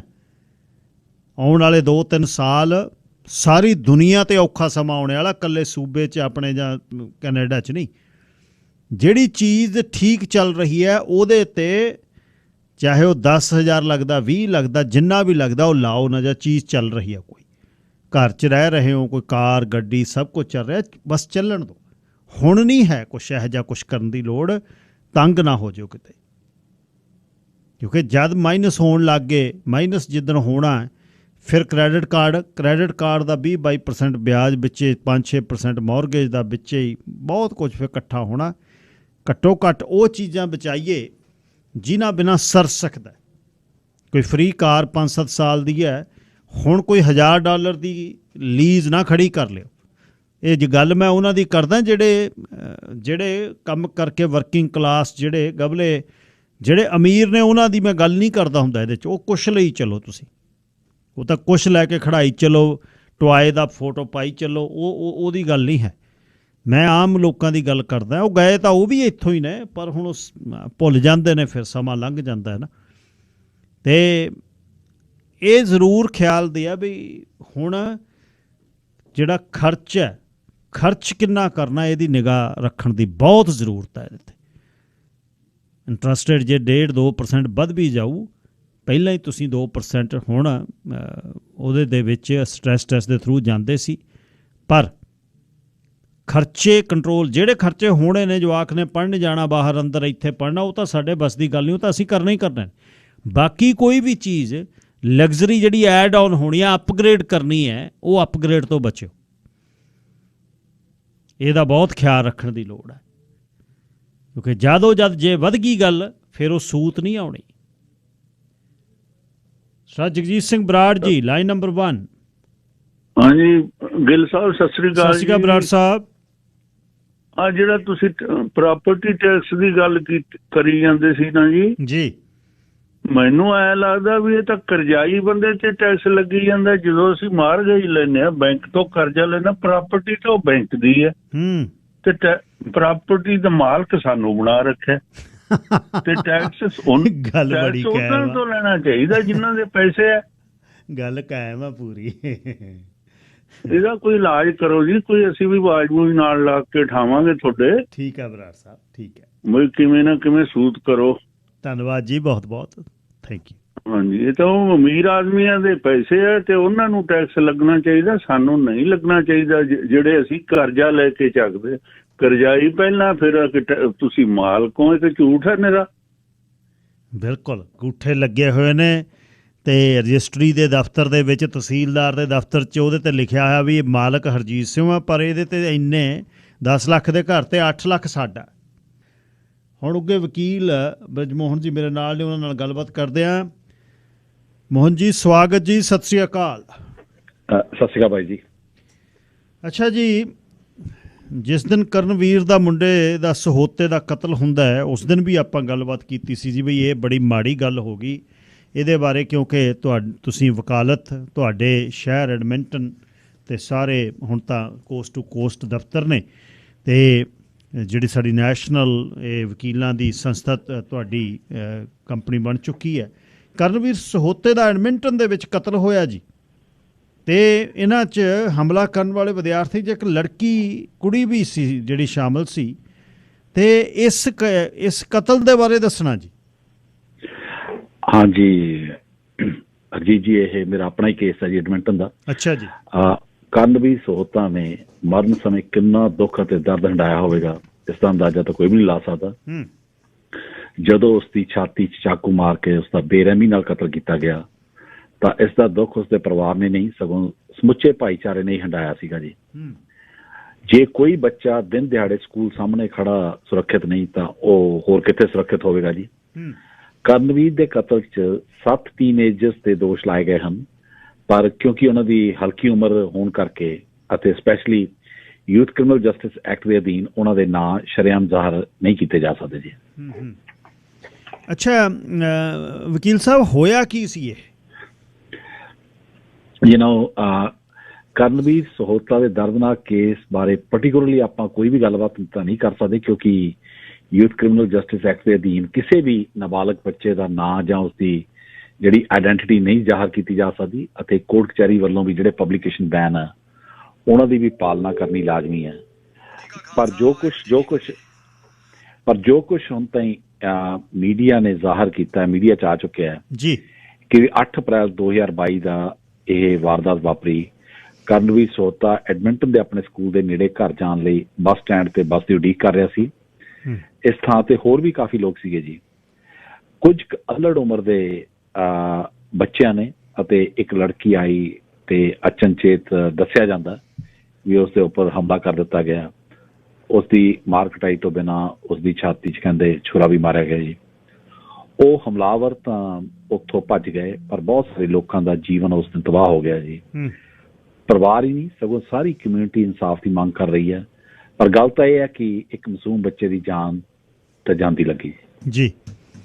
ਅੱਛਾ ਵਕੀਲ ਸਾਹਿਬ, ਹੁਣ ਇਹ ਬਹੁਤ ਆਪਾਂ ਇਹ 'ਤੇ ਸ਼ੋਅ ਕੀਤੇ ਨੇ ਅੱਗੇ ਵੀ, ਅਤੇ ਫਸਟ ਡਿਗਰੀ ਕਿ ਸੈਕੰਡ ਡਿਗਰੀ, ਹੁਣ ਉਹ ਧਾ ਕੇ ਆਏ, ਉਹਨਾਂ ਨੇ ਅਟੈਕ ਕੀਤਾ, ਪਰ ਹਾਲੇ ਵੀ ਉਹਨਾਂ ਦੀ ਇੰਟੈਂਸ਼ਨ, ਕਿਉਂਕਿ ਹੁਣ ਦਿਲ ਦੀ ਤਾਂ ਗੱਲ ਲੱਭ ਨਹੀਂ ਸਕਦਾ ਕੋਈ, ਹਾਲੇ ਵੀ ਫਸਟ ਸੈਕੰਡ ਡਿਗਰੀ ਦੇ ਵਿੱਚ ਇਹ ਬੜੀ ਕੰਟਰਾਡਿਕਸ਼ਨ ਹੋਏਗੀ। ਚਾਰਜਸ ਕਿਹੜੇ ਲੱਗੇ ਜੀ ਫਿਰ? ਅਰੀਤ ਜੀ, ਸਾਰਿਆਂ ਨਾਲੋਂ ਜਿਹੜੀ ਹੈਰਾਨਜਨਕ ਕਰਨ ਵਾਲੀ ਗੱਲ ਆ ਉਹ ਇਹ ਹੈ ਕਿ ਵੀ ਇਹਨਾਂ ਬੱਚਿਆਂ ਦੀਆਂ ਜਿਹੜੀਆਂ ਉਮਰਾਂ ਹੈਰਾਨ ਪਰੇਸ਼ਾਨ ਕਰਨ ਵਾਲੀਆਂ ਜੀ। 6 ਮੁੰਡਿਆਂ ਚੋਂ 2 14 ਸਾਲ ਦੀ ਉਮਰ ਦੇ ਹਨ, 2 15 ਸਾਲ ਦੀ, 2 16 ਸਾਲ ਦੀ, ਤੇ 17 ਵਰ੍ਹਿਆਂ ਦੀ ਲੜਕੀ ਸਭ ਤੋਂ ਵਡੇਰੀ ਉਮਰ ਦੀ ਹੈ ਜੀ। ਕਰਨਵੀਰ ਬਾਰੇ ਦੱਸਿਆ ਜਾਂਦਾ ਕਿ ਬਹੁਤ ਵਧੀਆ ਜਵਾਕ ਸੀਗਾ, ਕਿਸੇ ਨਾਲ ਕੋਈ ਖਾਸ ਉਹਦਾ ਬੈਰ ਨਹੀਂ ਸੀ, ਕੋਈ ਦੁਸ਼ਮਣੀ ਨਹੀਂ ਸੀਗੀ। ਪਰ ਜਦ ਆਪਾਂ ਫਸਟ ਡਿਗਰੀ ਮਰਡਰ ਦੀ ਗੱਲਬਾਤ ਕਰੀਦੀ ਹੈ, ਇਹਦਾ ਭਾਵ ਇਹ ਹੈ ਕਿ ਮਿੱਥ ਕੇ ਕਤਲ ਕਰਨਾ ਸਭ ਤੋਂ ਗੰਭੀਰ ਦੋਸ਼ ਹੈਗਾ ਜੀ ਕੈਨੇਡਾ 'ਚ ਜੀ। ਇਸ ਦਾ ਮਤਲਬ ਇਹ ਹੈ ਵੀ ਕਿਸੇ ਨੇ ਕਤਲ ਕਰਨ ਬਾਰੇ ਸੋਚਿਆ, ਇੱਕ ਯੋਜਨਾ ਬਣਾਈ ਅਤੇ ਫਿਰ ਜਾ ਕੇ ਕਿਸੇ ਉਦੇਸ਼, ਕਿਸੇ ਮੰਤਵ ਤਹਿਤ ਕਿਸੇ ਵਿਅਕਤੀ ਦਾ ਕਤਲ ਕੀਤਾ ਜੀ। ਸੈਕੰਡ ਡਿਗਰੀ ਮਰਡਰ ਉਹ ਕਤਲ ਹੁੰਦਾ ਹੈ ਜੋ ਕਿਸੇ ਤੇ ਕਤਲ ਕਰਨ ਦੇ ਇਰਾਦੇ ਨਾਲ ਹਮਲਾ ਤਾਂ ਕੀਤਾ ਜਾਂਦਾ, ਜਿਸ ਨਾਲ ਤੁਸੀਂ ਇਰਾਦਾ ਕਰਕੇ ਕਿਸੇ ਦੀ ਜਾਨ ਤਾਂ ਲੈ ਲੈਂਦੇ ਹੋ, ਪਰ ਇਸ ਵਾਰਦਾਤ ਕਰਨ ਤੋਂ ਪਹਿਲਾਂ ਕਿਸੇ ਤਰ੍ਹਾਂ ਦੀ ਕੋਈ ਯੋਜਨਾ ਨਹੀਂ ਬਣਾਈ ਹੁੰਦੀ ਜੀ। ਤੁਸੀਂ ਉਹਨਾਂ ਨੂੰ ਕਤਲ ਕਰਨ ਦੇ ਇਰਾਦੇ ਨਾਲ ਹਮਲਾ ਤਾਂ ਕੀਤਾ, ਇਸ ਲਈ ਹੈ ਤਾਂ ਕਤਲ ਹੀ, ਪਰ ਸਰਕਾਰੀ ਵਕੀਲ ਇਹ ਸਾਬਤ ਨਹੀਂ ਕਰ ਸਕਦਾ ਕਿ ਤੁਸੀਂ ਕਤਲ ਤੋਂ ਪਹਿਲਾਂ ਕਿਸੇ ਤਰ੍ਹਾਂ ਦੀ ਕੋਈ ਖਾਸ ਯੋਜਨਾ ਬਣਾਈ ਜਾਂ ਕੋਈ ਪਲੈਨਿੰਗ ਕੀਤੀ ਜੀ। ਅੱਛਾ ਵਕੀਲ ਸਾਹਿਬ, ਹੁਣ ਕੋਈ ਧਾ ਕੇ ਹਥਿਆਰ ਲੈ ਕੇ ਕਿਸੇ ਤੇ ਜਾ ਕੇ ਹਮਲਾ ਕਰਦਾ ਜੀ ਪੂਰਾ ਐਨ ਤਿਆਰੀ ਨਾਲ, ਉਹਨੂੰ ਸਟਿਲ ਹਲੇ ਸੈਕੰਡ ਡਿਗਰੀ 'ਚ ਰੱਖਦੇ ਆ ਜੀ? ਹਾਂ ਜੀ, ਖੂਨ ਕਰਨ ਦੇ ਦੋਸ਼ੀ ਪਾਏ ਜਾਣ ਲਈ ਸਰਕਾਰੀ ਵਕੀਲ ਨੂੰ ਇਹ ਸਿੱਧ ਕਰਨਾ ਪੈਂਦਾ ਕਿ ਹਮਲਾ ਕਤਲ ਕਰਨ ਦੇ ਇਰਾਦੇ ਨਾਲ ਕੀਤਾ ਗਿਆ ਸੀਗਾ। ਜੇਕਰ ਇਹਨਾਂ ਯੰਗ ਉਮਰ ਦੇ ਬੱਚਿਆਂ 'ਚੋਂ ਕੋਈ ਇੱਕ ਵੀ ਜੱਜ ਨੂੰ ਇਸ ਗੱਲ ਤੇ ਯਕੀਨ ਦਿਵਾਉਣ 'ਚ ਕਾਮਯਾਬ ਹੋ ਜਾਂਦਾ ਕਿ ਉਸਨੂੰ ਇਸ ਗਰੁੱਪ ਵੱਲੋਂ ਕਰਨਵੀਰ ਦਾ ਕਤਲ ਕਰਨ ਦੇ ਇਰਾਦੇ ਬਾਰੇ ਬਿਲਕੁਲ ਹੀ ਪਤਾ ਨਹੀਂ ਸੀ, ਕੋਈ ਜਾਣਕਾਰੀ ਨਹੀਂ ਸੀ, ਤਾਂ ਉਸ ਕਸੂਰਵਾਰ ਨੂੰ ਸਿਰਫ ਮੈਨਸਲੌਟਰ ਦਾ ਦੋਸ਼ੀ ਹੀ ਪਾਇਆ ਜਾਵੇਗਾ ਜੀ। ਮੈਨਸਲੌਟਰ ਦਾ ਮਤਲਬ ਹੈ ਵੀ ਕਿਸੇ ਦੀ ਤੁਸੀਂ ਜਾਨ ਤਾਂ ਲਈ ਆ, ਪਰ ਇਸ ਕਤਲ ਬਾਰੇ ਕਿਸੇ ਤਰ੍ਹਾਂ ਦੀ ਤੁਸੀਂ ਕੋਈ ਯੋਜਨਾ ਨਹੀਂ ਬਣਾਈ ਅਤੇ ਨਾ ਹੀ ਤੁਹਾਡਾ ਕਤਲ ਕਰਨ ਦਾ ਕੋਈ ਇਰਾਦਾ ਸੀਗਾ ਜੀ। ਅਦਾਲਤ ਇਹ ਵੇਖੇਗੀ ਵੀ ਤੁਸੀਂ ਕਿੰਨੀ ਤਾਕਤ ਦੀ ਵਰਤੋਂ ਕੀਤੀ ਸੀ ਅਤੇ ਜੇਕਰ ਤੁਸੀਂ ਲਾਪਰਵਾਹੀ ਵਰਤੀ ਸੀ ਜਾਂ ਨਹੀਂ ਜੀ। ਅੱਛਾ ਜੀ, ਇਹਦੇ ਕਾਰਨ, ਹੁਣ ਤੁਸੀਂ ਬਚਾਓ ਪੱਖ ਦੇ ਵਕੀਲ ਹੋ, ਤੇ ਹੋਰ ਕਾਰਨ ਤਾਂ ਹੁਣ ਪਤਾ ਨਹੀਂ ਤੁਸੀਂ ਕਿੰਨੇ ਕੁ ਦੱਸ ਸਕੋਗੇ, ਪਰ ਇਹ ਗੈਂਗਵਾਰ ਦੇ ਬਾਰੇ ਤਾਂ ਨਹੀਂ ਗੱਲ ਚੱਲ ਰਹੀ ਜੀ? ਕੋਈ ਰੌਲਾ ਇਹਦਾ ਕੀ ਸੀ ਜੀ? ਜਿਵੇਂ ਮੈਂ ਤੁਹਾਨੂੰ ਦੱਸਿਆ ਕਿ ਵੀ ਜੇ ਗੱਲਬਾਤ ਕਰੀਏ ਕਰਨਵੀਰ ਸੋਹਤਾ ਦੀ, ਜਿੰਨੀ ਮੀਡੀਆ 'ਚ ਗੱਲਬਾਤ ਆਈ ਹੈ ਉਹਦੇ ਬਾਰੇ ਦੱਸਿਆ ਗਿਆ ਕਿ ਵੀ ਇਹ ਫॉर द ਮੋਸਟ ਪਾਰਟ ਵਧੀਆ ਜਵਾਕ ਸੀਗਾ, ਜੋ ਆਪਣੇ ਪਰਿਵਾਰ ਤੇ ਦੋਸਤਾਂ ਨਾਲ ਟਾਈਮ ਬਿਤਾਉਣਾ ਪਸੰਦ ਕਰਦਾ ਸੀਗਾ। ਪਰ ਜਦ ਗੈਂਗਵਾਰ ਦੀ ਗੱਲਬਾਤ ਆ ਜਾਂਦੀ ਹੈ ਅਜੀਤ ਜੀ, ਅੱਜ ਕੱਲ੍ਹ ਦਾ ਜਿਹੜਾ ਬੱਚੇ ਆਪਣਾ ਬਚਪਨ ਗੁਜ਼ਾਰ ਰਹੇ ਆ, ਉਹ ਤੁਹਾਡੇ ਔਰ ਮੇਰੇ ਬਚਪਨ ਨਾਲੋਂ ਬਹੁਤ ਅਲੱਗ ਸੀਗਾ। ਅੱਜ ਕੱਲ੍ਹ ਇਹ ਨਹੀਂ ਵੀ ਤੁਸੀਂ ਕਿਸੇ ਦੇ ਜਾ ਕੇ ਇੱਕਦਮ ਥੱਪੜ ਮਾਰ ਕੇ ਤੁਸੀਂ ਆਪਣਾ ਗੁੱਸਾ ਠੰਡਾ ਕਰ ਲੈਂਦੇ ਹੋ। ਅੱਜ ਕੱਲ੍ਹ ਸੋਸ਼ਲ ਮੀਡੀਆ ਦੇ ਉੱਪਰ ਇੰਨਾ ਭੜਕਾਇਆ ਜਾਂਦਾ ਕਿ ਵੀ ਲੋਕੀ ਆਪਣੀ ਸੁਧ-ਬੁੱਧ ਖੋ ਬੈਂਦੇ ਆ ਤੇ ਇਹੋ ਜਿਹੇ ਗਲਤ ਕੰਮਾਂ ਨੂੰ ਅੰਜਾਮ ਦਿੰਦੇ ਨੇ। ਹੁਣ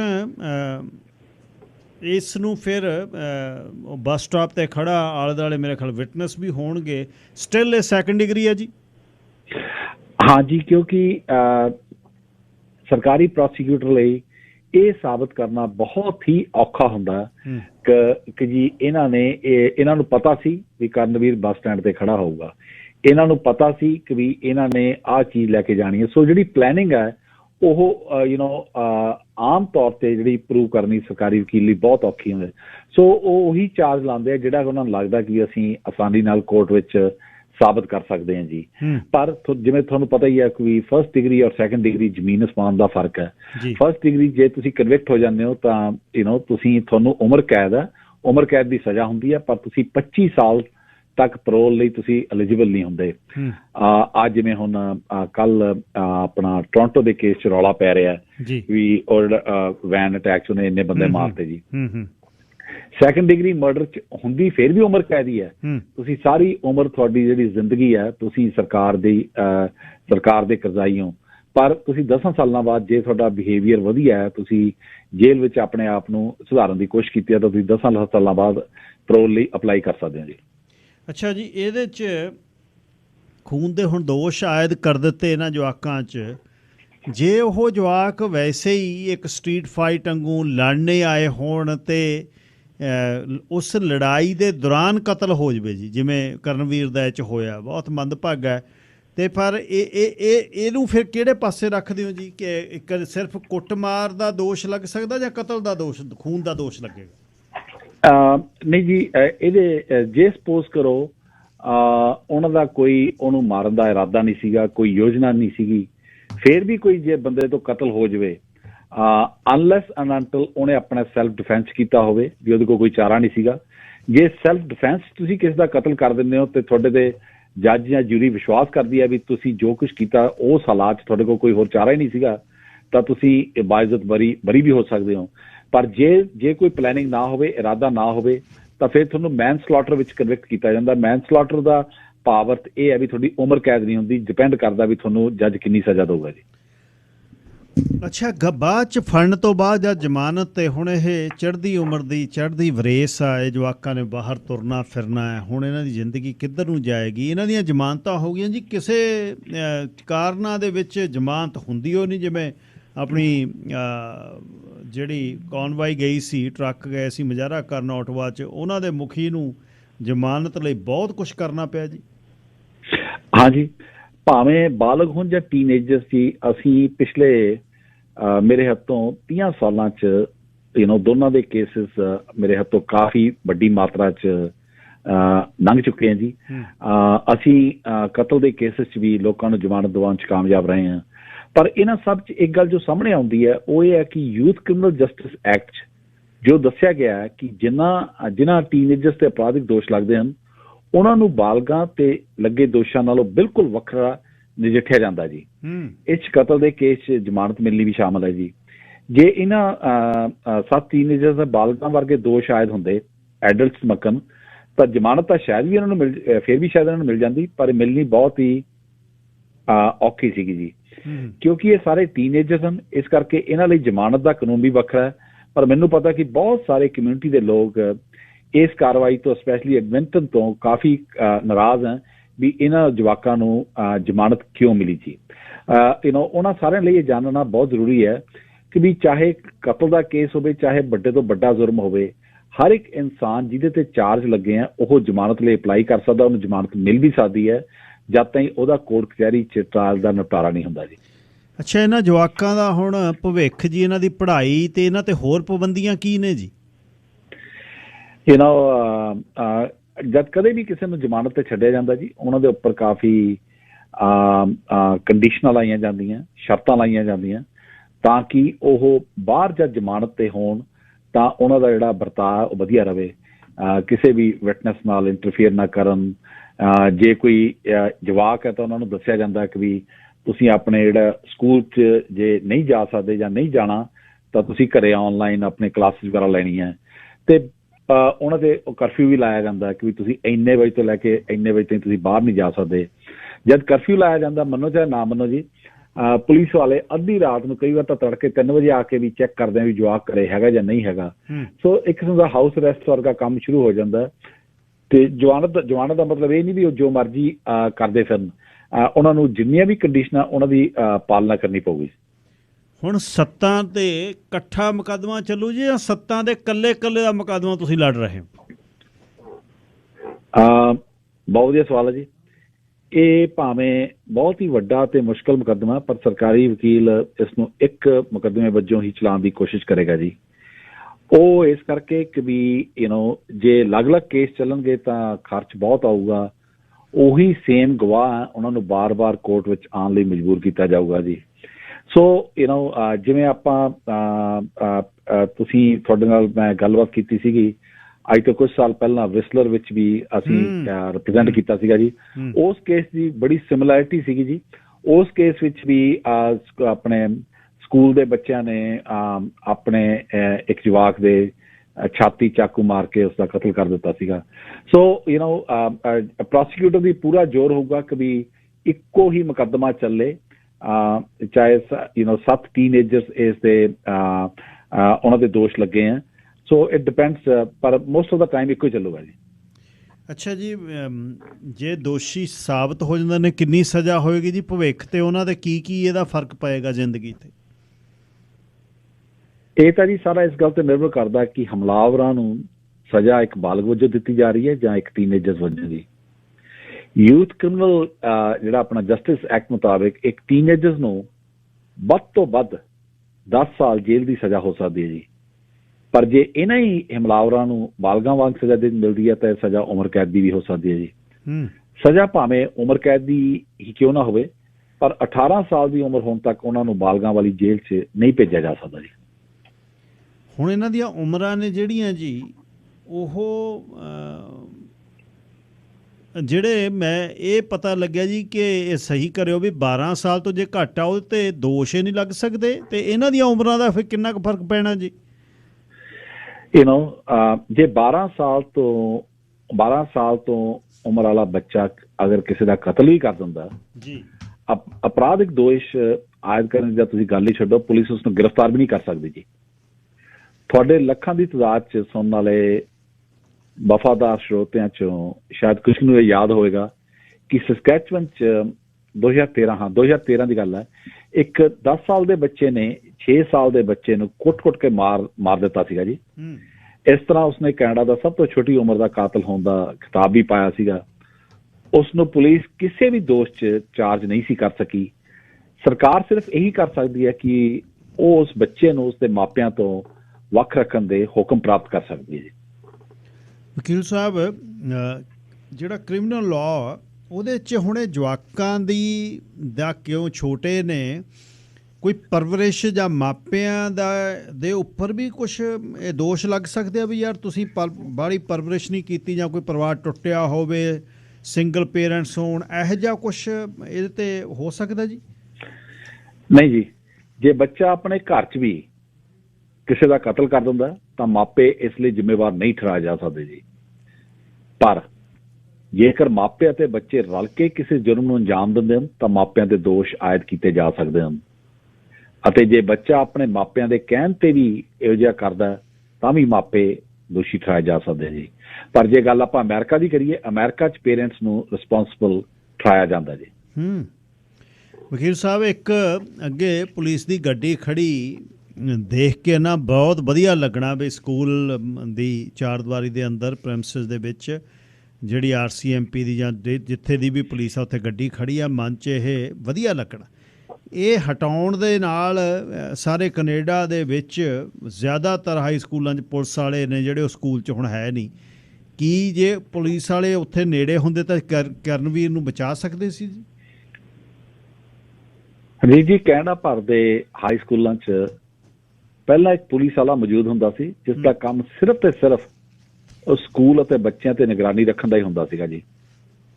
ਪਰ ਬਾਅਦ 'ਚ ਕੈਨੇਡਾ ਭਰ ਦੇ ਸਕੂਲਾਂ 'ਚੋਂ ਪੁਲਿਸ ਨੂੰ ਬਾਹਰ ਕੱਢਣ ਲਈ ਇੱਕ ਅੰਦੋਲਨ ਚਲਾਇਆ ਗਿਆ, ਕਿਉਂਕਿ ਥੋੜ੍ਹੇ ਜਿਹੇ ਲੋਕਾਂ ਦੀ ਇਹ ਸ਼ਿਕਾਇਤ ਸੀ ਕਿ ਬਲੈਕ ਅਤੇ ਨੇਟਿਵ ਬੱਚੇ ਪੁਲਿਸ ਕੋਲ ਡਰਦੇ ਹਨ। ਇਸ ਲਈ ਵੈਂਕੂਵਰ, ਐਡਮਿੰਟਨ ਅਤੇ ਟੋਰਾਂਟੋ ਵਾਲਿਆਂ ਨੇ ਸਕੂਲਾਂ 'ਚੋਂ ਪੁਲਿਸ ਹਟਾ ਲਈ ਸੀ। ਸਕੂਲ 'ਚ ਇੱਕ ਵਚਨਬੱਧ, ਇੱਕ ਡੈਡੀਕੇਟਿਡ ਪੁਲਿਸ ਕਰਮਚਾਰੀ ਹੀ ਬੱਚਿਆਂ ਨਾਲ ਜਿਹੜੀ ਸੰਬੰਧਿਤ ਜਾਣਕਾਰੀ ਅਤੇ ਉਹਨਾਂ ਨਾਲ ਵਧੀਆ ਸੰਬੰਧ ਬਣਾ ਸਕਦਾ ਜੀ। ਸਾਨੂੰ ਇਸ ਗੱਲ ਦਾ ਤਾਂ ਨਹੀਂ ਪਤਾ ਕਿ ਕੋਈ ਪੁਲਿਸ ਵਾਲਾ ਕਰਨਵੀਰ ਦੀ ਜਾਨ ਬਚਾ ਸਕਦਾ ਸੀ ਜਾਂ ਨਹੀਂ, ਪਰ ਜ਼ਿਆਦਾਤਰ ਲੋਕਾਂ ਦੀ ਸੋਚ ਹੈ ਕਿ ਜੇ ਪੁਲਿਸ ਵਾਲਾ ਜੇ ਉੱਥੇ ਮੌਜੂਦ ਹੁੰਦਾ ਤਾਂ ਸ਼ਾਇਦ ਇਹ ਜ਼ੁਰਮ ਕਰਨ ਵਾਲੇ ਇਸ ਨੂੰ ਅੰਜਾਮ ਦੇਣ ਤੋਂ ਪਹਿਲਾਂ 2 ਵਾਰ ਸੋਚਦੇ ਜੀ। ਪੂਰਾ ਇੱਕ ਗਰੁੱਪ ਬਣਾ ਕੇ ਜਵਾਕ ਉਹਦੇ ਤੇ ਹਮਲਾ ਕਰਨ ਗਏ ਆ ਜੀ। ਸੋ ਇਹਦਾ ਮਤਲਬ ਕੁਛ ਨਾ ਕੁਛ ਤਾਂ ਚੱਲ ਰਿਹਾ ਸੀ। ਜੇ 6-7 ਜਣੇ ਗਏ ਨੇ, ਚਾਹੇ ਕੁੱਟਣ ਵੀ ਗਏ ਨੇ, ਕੁਛ ਵੀ ਕਰਨ ਗਏ ਨੇ, ਇੱਕ ਗਰੁੱਪ ਫਾਰਮ ਹੋਇਆ। ਸੋ ਕਿਸੇ ਮਾੜੀ ਸੰਗਤ 'ਚੋਂ ਪਏ ਨੇ, ਇਹਦੀਆਂ ਕੁਛ ਹੈ ਅਲਾਮਤਾਂ ਪਤਾ ਲੱਗ ਸਕਦਾ ਘਰੇ ਵੀ ਸਾਡਾ ਜਵਾਕ ਗਿਆ ਹੱਥੋਂ? ਇਸ ਤਰ੍ਹਾਂ ਦਾ ਪਤਾ ਲਾਉਣ ਲਈ ਕੋਈ ਇੱਕ ਗੱਲ ਤਾਂ ਨਹੀਂ ਹੁੰਦੀ, ਪਰ ਕੁਝ ਕੁ ਨਿਸ਼ਾਨੀਆਂ ਜ਼ਰੂਰ ਹਨ ਜੀ। ਤੁਹਾਨੂੰ ਆਪਣੇ ਬੱਚੇ ਦੇ ਵਰਤਾਅ ਜਾਂ ਸ਼ਖਸੀਅਤ 'ਚ ਬਦਲਾਅ ਨਜ਼ਰ ਆਊਗਾ ਜੀ। ਤੁਹਾਡੀ ਜਾਣ ਪਛਾਣ ਤੋਂ ਵੱਖਰੇ ਮਿੱਤਰ ਦੋਸਤ ਜਿਨ੍ਹਾਂ ਨੂੰ ਤੁਸੀਂ ਕਦੇ ਮਿਲੇ ਨਹੀਂ ਹੁੰਦੇ, ਉਹ ਉਹਦੇ ਦੋਸਤ ਹੋਣਗੇ ਜੀ। ਸਾਰੇ ਦੋਸਤਾਂ ਦੇ ਇੱਕੋ ਜਿਹੇ ਟੈਟੂ, ਇੱਕੋ ਜਿਹਾ ਪਹਿਰਾਵਾ, ਇੱਕੋ ਜਿਹਾ ਉਹਨਾਂ ਦਾ ਚਾਲ ਚੱਲਣ ਜੀ। ਤੁਸੀਂ ਨੋਟ ਕਰੋਗੇ ਕਿ ਵੀ ਤੁਹਾਡਾ ਬੱਚਾ, ਉਹਦੇ ਫਰੈਂਡ ਸਕੂਲ 'ਚ ਰਫ ਚੱਕਰ ਹੋਣਾ, ਉਹਨਾਂ ਨੇ ਸਕੂਲ ਮਿਸ ਕਰਨਾ ਸ਼ੁਰੂ ਕਰ ਦਿੱਤਾ ਹੈ। ਇੱਕ ਹੋਰ ਜੋ ਬਹੁਤ ਬੜੀ ਚੀਜ਼ ਹੈ, ਤੁਸੀਂ ਨੋਟ ਕਰੋਗੇ ਵੀ ਤੁਹਾਡਾ ਬੱਚਾ ਆਪਣੇ ਬੈਡਰੂਮ ਨੂੰ ਹਮੇਸ਼ਾ ਜਿਹੜਾ ਡੋਰ ਹੈ ਭੇੜ ਕੇ ਰੱਖਦਾ ਜਾਂ ਤਾਲਾ ਲਾ ਕੇ ਰੱਖਦਾ। ਸੋ ਇਹ ਕੁਝ ਕੁ ਨਿਸ਼ਾਨੀਆਂ ਹਨ, ਜੇ ਤੁਹਾਨੂੰ ਨਜ਼ਰ ਆਉਣੀਆਂ ਸ਼ੁਰੂ ਹੋ ਜਾਣ ਤਾਂ ਤੁਹਾਡੇ ਮਨ 'ਚ ਇੱਕ ਵਾਰ ਸ਼ੱਕ ਜ਼ਰੂਰ ਹੋਣਾ ਚਾਹੀਦਾ ਵੀ ਕੀ ਤੁਹਾਡਾ ਬੱਚਾ ਕਿਤੇ ਗਲਤ ਰਾਹ 'ਤੇ ਤਾਂ ਨਹੀਂ ਤੁਰ ਗਿਆ ਜੀ। ਇਹ ਰਾਹ 'ਤੇ ਤੁਰੇ ਨਾ, ਮਾਪਿਆਂ ਨੂੰ ਅਖੀਰ ਦੇ ਵਿੱਚ ਇੱਕ ਵਕੀਲ ਹੋਣ ਦੇ ਨਾਤੇ, ਇੱਕ ਮਾਪਾ ਹੋਣ ਦੇ ਨਾਤੇ ਕੀ ਸੁਝਾਅ ਦੇਣਾ ਚਾਹੁੰਦੇ ਹੋ ਜੀ? ਹਮੇਸ਼ਾ ਇਹ ਖਿਆਲ ਰੱਖੋ ਵੀ ਤੁਹਾਡੇ ਬੱਚੇ ਇਸ ਸਮੇਂ ਕਿੱਥੇ ਹਨ, ਕੀ ਕਰ ਰਹੇ ਹਨ, ਕਿਸ ਨਾਲ ਹਨ। ਉਹਨਾਂ ਨਾਲ ਹਮੇਸ਼ਾ ਹੀ ਵਧੀਆ ਸੰਬੰਧ ਬਣਾ ਕੇ ਰੱਖੋ। ਪਰਿਵਾਰ ਦੇ ਜਿਹੜੇ ਸਾਂਝੇ ਕੰਮ ਕਾਜ ਹੈ, ਪਰਿਵਾਰ ਦੇ ਸਾਂਝੇ ਡਿਨਰ ਲੰਚ ਸ਼ਾਮਲ ਹੋ, ਬਾਹਰ ਇਕੱਠੇ ਜ਼ਰੂਰ ਜਾਓ, ਉਹਨਾਂ ਨਾਲ ਉਹਨਾਂ ਦੀ ਜ਼ਿੰਦਗੀ ਦਾ ਹਿੱਸਾ ਬਣੋ, ਉਹਨਾਂ ਨਾਲ ਖੁੱਲ੍ਹ ਕੇ ਦਿਲ ਦੀ ਗੱਲਬਾਤ ਕਰੋ। ਸਦਾ ਯਾਦ ਰੱਖੋ ਕਿ ਬੱਚਾ ਜੋ ਵੀ ਵੇਖਦਾ ਉਸ ਤੋਂ ਬਹੁਤ ਕੁਝ ਸਿੱਖਦਾ ਹੈ। ਇਸ ਲਈ ਆਪਣੇ ਵਤੀਰੇ ਨੂੰ ਇੱਕ ਰੋਲ ਮਾਡਲ ਵਜੋਂ ਪੇਸ਼ ਕਰਨਾ ਤੁਹਾਡੇ ਲਈ ਬਹੁਤ ਹੀ ਲਾਜ਼ਮੀ ਹੈ ਜੀ। ਆਪਣੇ ਬੱਚਿਆਂ ਨੂੰ ਖੇਡਾਂ 'ਚ ਜ਼ਰੂਰ ਪਾਓ ਅਤੇ ਵਧੀਆ ਮਾਹੌਲ ਪ੍ਰਦਾਨ ਕਰੋ। ਉਹਨਾਂ ਦੇ ਜੀਵਨ ਦਾ ਸਹੀ ਹਿੱਸਾ ਬਣੋ, ਵਾਕਈ ਹਿੱਸਾ ਬਣੋ। ਬਸ ਇਸ ਗੱਲ ਤੱਕ ਹੀ ਮਹਿਦੂਦ ਨਾ ਰਹੋ ਕਿ ਉਹਨਾਂ ਨੂੰ ਸਕੂਲ ਛੱਡਣਾ ਹੈ ਤੇ ਛੁੱਟੀ ਤੋਂ ਬਾਅਦ ਉਹਨਾਂ ਨੂੰ ਘਰੇ ਲੈ ਕੇ ਆਉਣਾ ਜੀ। ਵਕੀਲ ਸਾਹਿਬ, ਅਖੀਰ ਦੇ ਵਿੱਚ ਆਪਣੇ ਦਫ਼ਤਰਾਂ ਦਾ ਕੋਈ ਕੰਟੈਕਟ ਨੰਬਰ ਜੀ? ਹੁਣ ਟੋਰਾਂਟੋ ਤੋਂ ਲੈ ਕੇ ਸਰੀ ਤੱਕ ਜ਼ਿਆਦਾ ਵੱਡੇ ਸ਼ਹਿਰਾਂ ਦੇ ਵਿੱਚ ਤੁਹਾਡੇ ਹੁਣ ਦਫ਼ਤਰ ਨੇ, ਅਖੀਰ ਦੇ ਵਿੱਚ ਉਹਨਾਂ ਦਾ ਕੰਟੈਕਟ ਦਿਓ ਜੀ। ਹਾਂਜੀ, ਸਾਡੀ ਕਮਿਊਨਿਟੀ ਨੇ ਆਪਣੇ ਬਹੁਤ ਬੱਚੇ ਗਵਾਏ ਹਨ। ਮੇਰਾ ਖਿਆਲ ਸੈਂਕੜਾ ਵਾਰ ਤੁਸੀਂ ਕਵਰ ਕਰ ਚੁੱਕੇ ਹੋ ਇਹ ਜਿਹੜੀਆਂ ਖਬਰਾਂ ਆਉਂਦੀਆਂ ਜੀ, ਬਹੁਤ ਜ਼ਰੂਰੀ ਹੈ। ਸਾਨੂੰ ਸਾਰਿਆਂ ਨੂੰ ਰਲ ਕੇ ਕੰਮ ਕਰਨਾ ਚਾਹੀਦਾ ਤਾਂ ਕਿ ਹੋਰ ਬੱਚਿਆਂ ਦੀਆਂ ਜਾਨਾਂ ਬਚਾਈਆਂ ਜਾ ਸਕਣ। ਅਸੀਂ ਤਾਂ ਸਿਰਫ ਰੱਬ ਅੱਗੇ ਹੀ ਫਰਿਆਦ ਕਰ ਸਕਦੇ ਹਾਂ ਕਿ ਇਸ ਬੱਚੇ ਦੇ ਪਰਿਵਾਰ ਅਤੇ ਪੰਜਾਬੀ ਭਾਈਚਾਰੇ ਨੂੰ ਇਨਸਾਫ ਮਿਲੇ ਜੀ। ਜਿੱਥੇ ਤੱਕ ਸਾਡੇ ਕੰਟੈਕਟ ਇਨਫੋਰਮੇਸ਼ਨ ਦੀ ਗੱਲ ਹੈ, ਤੁਸੀਂ ਗੂਗਲ ਤੇ ਜਾ ਕੇ bridgemohan.com ਪਾ ਕੇ ਸਾਡੇ ਬਾਰੇ ਸਭ ਕੁਝ ਪਤਾ ਕਰ ਸਕਦੇ ਹੋ। ਸਾਡੇ ਆਫਿਸ ਜਿਵੇਂ ਤੁਸੀਂ ਦੱਸਿਆ, Surrey, Vancouver, Edmonton, Calgary, Toronto, Brampton, ਸਭ ਜਗ੍ਹਾ ਜੀ, throughout coast to coast ਸਾਰੇ ਕੈਨੇਡਾ 'ਚ। ਪੰਜਾਬੀ ਭਾਈਚਾਰੇ ਦੀ ਪੁਰਜੋਰ ਮੰਗ ਤੇ ਹੁਣ ਅਸੀਂ ਕ੍ਰਿਮੀਨਲ ਲਾਅ, ਕਾਰ ਐਕਸੀਡੈਂਟ ਦੇ ਕੇਸਿਸ ਦੇ ਨਾਲ ਨਾਲ ਹੁਣ ਜਿਹੜੇ ਬਹੁਤ ਡਿਫਿਕਲਟ ਇਮੀਗ੍ਰੇਸ਼ਨ ਕੇਸਿਸ ਆ ਉਹ ਵੀ ਅਸੀਂ ਲੈਣੇ ਸ਼ੁਰੂ ਕਰ ਦਿੱਤੇ हैं। Call us because we are only a phone call away. ਆਪਣੇ ਕਿਸੇ ਵੀ ਕਾਨੂੰਨੀ ਮਸਲੇ ਲਈ ਜ਼ਿਹਨ 'ਚ ਇੱਕ ਗੱਲ ਬਿਠਾ ਲਓ, one call that's all। ਸਾਡੇ ਸਰੀ ਦਫ਼ਤਰ ਦਾ ਫੋਨ ਨੰਬਰ ਹੈ ਜੀ 604 598 0988 604 598 0988 ਜਾਂ ਸਾਡੇ ਬਾਰੇ ਸਭ ਕੁਝ ਪਤਾ ਕਰ ਸਕਦੇ ਹੋ bridgemohan.com ਤੇ ਜੀ। ਧੰਨਵਾਦ ਜੀ ਵਕੀਲ ਸਾਹਿਬ, ਸ਼ੁਭ ਸ਼ਾਮਾਂ ਜੀ। ਥੈਂਕ ਯੂ ਜੀ। ਵਕੀਲ ਬ੍ਰਿਜਮੋਹਨ ਗੱਲਬਾਤ ਕਰ ਰਹੇ ਸੀ ਜੀ। ਬਹੁਤ ਦੁੱਖ ਦੀ ਇਹ ਖਬਰ ਹੈ ਐਡਮਿੰਟਨ ਦੀ, ਜਿਹੜਾ ਨੌਜਵਾਨ ਚੜ੍ਹਦੀ ਬਰੇਸ ਦੇ ਬੱਚੇ ਨੂੰ ਕਤਲ ਕੀਤਾ ਬੱਸ ਸਟੈਂਡ 'ਤੇ ਆ ਕੇ, ਅਤੇ ਹੁਣ ਜਿਹੜੇ ਜਿਨ੍ਹਾਂ 'ਤੇ ਦੋਸ਼ ਸ਼ਾਇਦ ਕੀਤੇ ਨੇ ਉਹ ਵੀ 17 ਸਾਲ ਤੋਂ ਥੱਲੇ। ਜੇ ਕਿਸੇ ਪਿੰਡ ਦੇ ਵਿੱਚ ਜਾਂ ਕਹੋ ਵੀ ਬਾਹਲੇ ਸੋ ਕਾਲਡ ਅਪਗ੍ਰੇਡਡ ਏਰੀਏ ਦੇ ਵਿੱਚੋਂ ਨਾ ਹੋਵੇ, ਉਹ ਤਾਂ ਕੁਛ ਬਦਮਗਜ਼ੀ ਕਰ ਲਵੇ। ਕਿਰਨ ਬੇਦੀ ਵਰਗੀ IPS ਅਫੀਸਰ ਜਿਹੜੀ ਅੰਮ੍ਰਿਤਸਰ ਸਾਹਿਬ ਦੇ ਨਾਲ, ਜਿਸ ਦਾ ਵਾਹ ਸਟੇਟ ਦਾ ਸੰਦ ਬਣੀ ਹੋਈ, ਹੁਣ ਮਜ਼ਾਕ ਕਰਦੀ ਹੈ ਬੈਠ ਕੇ। ਅਤੇ ਮਜ਼ਾਕ ਇਹ ਤੁਸੀਂ ਦੇਖਿਓ ਕਦੇ ਵੀ, ਜਿਹੜੀ ਬੇਰੀ ਨੂੰ ਲੱਗੇ ਨੇ ਇੱਟਾਂ ਉੱਥੇ ਵੱਜਦੀਆਂ। ਧਰਮ ਜੇ ਖਤਮ ਕਰਨ ਦੀ ਗੱਲ ਤਾਂ ਵੀ ਸਿੱਖਾਂ ਦਾ, ਮਜ਼ਾਕ ਕਰਨ ਦੀ ਗੱਲ ਤਾਂ ਵੀ ਸਿੱਖਾਂ ਦਾ। ਜਿੱਦਣ ਸਭ ਕੁਝ ਹਟਦਾ ਉਦਣ ਫਿਰ ਸਿੱਖਾਂ ਨੂੰ ਕਦੇ 12 ਵੱਜਦੇ ਨੇ, ਕਦੇ ਕੁਛ ਵੱਜਦੇ ਨੇ।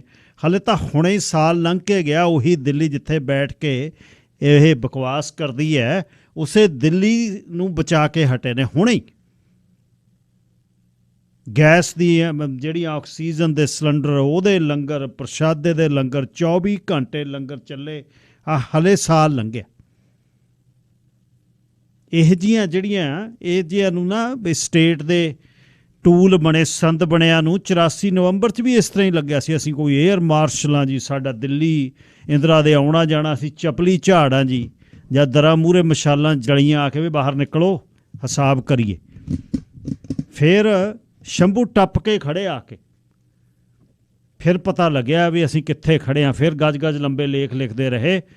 ਪਹਿਲਾਂ ਖੁਸ਼ਵੰਤ ਸਿੰਘ ਕਰਕੇ ਵੀ ਕਹਿੰਦੇ ਰਹੇ ਮੈਂ ਭਾਰਤੀ ਹਾਂ ਪਹਿਲਾਂ ਤੇ ਸਿੱਖ ਬਾਅਦ 'ਚ, ਚਪਲੀ ਝਾੜ ਹਾਂ ਮੈਂ। ਅਤੇ ਇਹ ਹੁਣ ਮਤਲਬ ਜਿਸ ਨੇ, ਅਤੇ ਹੁਣ ਉਹਦੇ ਥੱਲੇ ਫੋਟੋਆਂ, ਗੁਰੂ ਗ੍ਰੰਥ ਸਾਹਿਬ ਦੀਆਂ ਫੋਟੋਆਂ, ਪਾਲਕੀ ਦੀਆਂ ਫੋਟੋਆਂ, ਮੈਂ ਸੇਵਾ ਕਰਦੀ ਹਾਂ, ਮੈਂ ਡਿਵੋਟੀ ਸਿੱਖ ਹਾਂ। ਇੱਥੋਂ ਹੀ ਫਿਰ ਜਿਹੜਾ ਰੋਹ ਜਾਗਦਾ ਲੋਕਾਂ ਦਾ। ਇਹੀ ਕਾਰਨ ਆ, ਜਦ ਠੁੰਮਣਾ ਹਰ ਰੋਜ਼ ਟੁੰਬੀ ਜਾਣਾ, ਤੁਸੀਂ ਤੁਸੀਂ ਇੱਥੇ, ਤੁਸੀਂ ਉੱਥੇ, ਫਿਰ ਉੱਥੋਂ ਕੀ ਕਰੂਗਾ ਬੰਦਾ? ਹੋਰ ਕਿਸੇ ਧਰਮ ਨੂੰ ਜਾਂ ਕਹੇ ਕਿਸੇ ਹਿੰਦੂ ਧਰਮ ਦੇ ਬਾਰੇ ਬੋਲ ਕੇ ਤੇ ਤੂੰ ਮੁਸਲਮਾਨਾਂ ਬਾਰੇ ਬੋਲ ਕੇ ਦੱਸ, ਫਿਰ ਤੈਨੂੰ ਪਤਾ ਲੱਗੇ ਵੀ ਕਿੱਥੇ ਫਿਰਦੀਆਂ। ਚੂਹੇ ਦੰਦੀਆਂ ਜੀਆਂ ਕੱਢ ਕੇ ਹੱਸ ਕੇ ਤੇ ਗੱਲਾਂ ਕਰਕੇ ਤੇ ਹੁਣ ਮਰ ਗਈ। ਚੱਲ ਮਾਫੀਆਂ, ਜਦੋਂ ਸੌਦਾ ਵੇਚਣ ਲਈ ਵੀ ਮੈਂ ਬੁੱਕ ਰਿਲੀਜ਼ ਕਰ ਰਹੀ ਹਾਂ, ਅਤੇ ਜਿੱਦਣ ਟੱਕਰੇ ਅਗਲੇ ਮੂਹਰਿਓਂ ਤੇ ਫਿਰ ਅਗਲਿਆਂ ਨੇ ਇਹ ਅੱਤਵਾਦੀ ਨੇ ਜੀ, ਇਹ ਵੱਖਵਾਦੀ ਨੇ ਜੀ, ਇਹ ਕਾਨੂੰਨ ਹੱਥ 'ਚ ਲੈਂਦੇ ਨੇ। ਕਰੋਗੇ ਕੀ ਤੁਸੀਂ? ਮੈਂ ਜਸਟੀਫਾਈ ਨਹੀਂ ਕਰਦਾ ਇਸ ਗੱਲ ਨੂੰ ਵੀ ਵਾਇਲੈਂਸ ਕਰਨੀ ਚਾਹੀਦੀ ਆ, ਪਰ ਇਹ ਲੋਕ ਨੇ ਜਿਹੜੇ ਤੁਹਾਨੂੰ ਟਿਕਣ ਨਹੀਂ ਦਿੰਦੇ। ਕੋਈ ਅਨਪੜ੍ਹ ਕਹਿ ਦੇਵੇ, ਕੋਈ ਕੱਪੜੇ ਅਲੱਗ ਕਿਸਮ ਦੇ ਪਾ ਕੇ ਧਰਮ ਦੀ ਗੱਲ ਕਰਕੇ ਉਹ ਇਹੋ ਜਿਹੀ ਗੱਲ ਕਹਿ ਦੇਵੇ ਵੀ ਅਸੀਂ ਇੱਥੇ ਆਹ ਕਰਨਾ। ਹੁਣ ਕਹਿੰਦੇ ਨੇ ਹਿੰਦੂ ਤਵੀ ਤਾਕਤਾਂ ਕਹਿ ਰਹੀਆਂ ਨੇ ਵੀ ਹਿੰਦੁਸਤਾਨ ਸਾਡਾ, ਅਸੀਂ ਹਿੰਦੁਸਤਾਨ ਬਣਾਉਣਾ, ਅਤੇ ਉਹ ਕਹਿ ਰਹੇ ਨੇ, ਉਹ ਕੁਛ % ਨੇ, ਬਾਕੀ ਲੋਕ ਉਹਨਾਂ ਦੀ ਤਾਈਦ ਨਹੀਂ ਕਰਦੇ। ਪਰ ਜਿਹਦਾ ਜਨਮ ਸਿੱਖਾਂ ਦੇ ਘਰ ਹੋਵੇ, ਜਿਹੜਾ ਸਿੱਖ ਧਰਮ ਦੇ ਨੇੜੇ ਰਿਹਾ ਹੋਵੇ, ਉਹ ਸਿਫਤੀ ਦੇ ਘਰ ਦੇ ਵਿੱਚ ਉਸਦੀ ਪਰਵਰਿਸ਼ ਹੋਈ ਹੋਵੇ, ਤੈਨੂੰ IPS ਕਰਕੇ, ਪਹਿਲੀ ਲੜਕੀ ਕਰਕੇ ਕਿੰਨੇ ਗੁਰਦੁਆਰਿਆਂ ਦੇ ਵਿੱਚੋਂ ਤੈਨੂੰ ਸਿਰੋਪੇ ਮਿਲੇ ਨੇ। ਜਵਾਨ ਆ ਜਿਹੜੀ, ਉਹ ਸੜਦੀ ਨਹੀਂ ਕਹਿਣ ਵੇਲੇ। ਫਿਰ ਮੈਂ ਸਾਚੀ ਸਾਖੀ ਵਾਂਗੂ ਯੋਧਿਆਂ ਦੀ ਸਾਖੀ, ਇਸ ਸੰਘਰਸ਼ ਦੇ ਸਾਖੀ ਜਿਹੜੀ ਅਣਗੌਲੇ ਸੰਘਰਸ਼ ਦੇ ਉਹਨਾਂ ਯੋਧਿਆਂ ਦੀ ਸਾਖੀ ਜਿਹੜੀ ਆ ਭਾਈ ਦਲਜੀਤ ਸਿੰਘ ਬਿੱਟੂ ਨੇ ਲਿਖੀ ਹੈ, ਅਤੇ ਉਸ ਨੂੰ ਤੁਸੀਂ ਪੜ੍ਹ ਕੇ ਹੁਣ ਹੌਲੀ ਹੌਲੀ ਤੁਹਾਡੇ ਘਰਾਂ 'ਚ ਆ ਜਾਊ। ਖਾੜਕੂ ਸੰਘਰਸ਼ ਦੀ ਸਾਖੀ, ਅਣਜਾਣੇ, ਅਣਗੌਲੇ, ਸਿਦਕੀ ਅਤੇ ਯੋਧੇ। ਉਹਦੇ ਵਿੱਚ ਇਹ ਉਹੀ ਦਲਜੀਤ ਸਿੰਘ ਬਿੱਟੂ ਨੇ ਜਿਹਨੇ ਭਵਿੱਖ ਫੇਰ ਵੀ ਸਾਡਾ ਹੈ ਅਤੇ ਆਪਣੀਆਂ ਗਲਤੀਆਂ ਚਿਤਵੀਆਂ, ਅਤੇ ਇਸ ਦੇ ਵਿੱਚ ਉਹਨਾਂ ਨੇ ਦੱਸਿਆ ਵੀ ਦਿੱਲੀ ਵਾਲਾ ਗਰੁੱਪ ਜਿਹੜਾ ਸਾਨੂੰ ਕਿਉਂ ਬਣਾਉਣਾ ਪਿਆ। 84 ਦੇ ਵਿੱਚ ਆਖਰੀ ਸਾਲ ਦੇ ਵਿੱਚ ਡਿਗਰੀਆਂ ਹੱਥ 'ਚ ਦੇ ਵਿੱਚ ਸੀ, ਜ਼ਿੰਦਗੀ ਮੂਹਰੇ ਪਈ ਸੀ, ਪ੍ਰੋਫੈਸਰ ਪਿਓ ਸੀ, ਲੁਧਿਆਣੇ ਘਰ ਸੀ, ਜ਼ਮੀਨ ਜਾਇਦਾਦ, ਅੰਬੈਸਡਰਾਂ ਦੇ ਵਿੱਚ ਪ੍ਰੀ ਮੈਡੀਕਲ 'ਚ ਪੜ੍ਹਨ ਜਾਂਦੇ ਰਹੇ, ਜਦ ਸਕੂਟਰ ਨਹੀਂ ਸੀ ਹੈ ਆਮ ਬੰਦੇ ਕੋਲ। 78 ਦੀ ਗੱਲ ਕਰਦਾ ਮੈਂ। ਪਰ ਜਦ ਸਾਰਾ ਕੁਝ ਇਹ ਢਾਤਾ, ਉਹਨਾਂ ਦਾ ਰੱਬੇ ਹੀ ਢਾਤਾ, ਫਿਰ ਉਹ ਕਹਿੰਦੇ ਵੀ ਕਾਹਦਾ ਧਿਰਗ ਹੈ।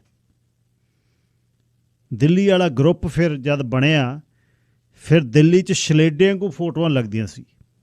ਅੱਜ ਪੂਨੇ ਦੇਖਿਆ, ਅੱਜ ਮਹਾਰਾਸ਼ਟਰ ਦੇਖਿਆ, ਅੱਜ ਦਿੱਲੀ ਦੇਖਿਆ, ਅੱਜ ਅੰਮ੍ਰਿਤਸਰ ਦੇਖਿਆ। ਕਹਿੰਦੇ ਬੰਦਾ 4 ਜਗ੍ਹਾ 'ਤੇ ਕਿਵੇਂ ਦੇਖੇ? ਕਿਉਂਕਿ ਭੈ, ਕੌਮ ਕਹਿੰਦੀ ਆ ਭੈ ਦੇਣਾ ਨਹੀਂ, ਨਾ ਭੈ ਲੈਣਾ।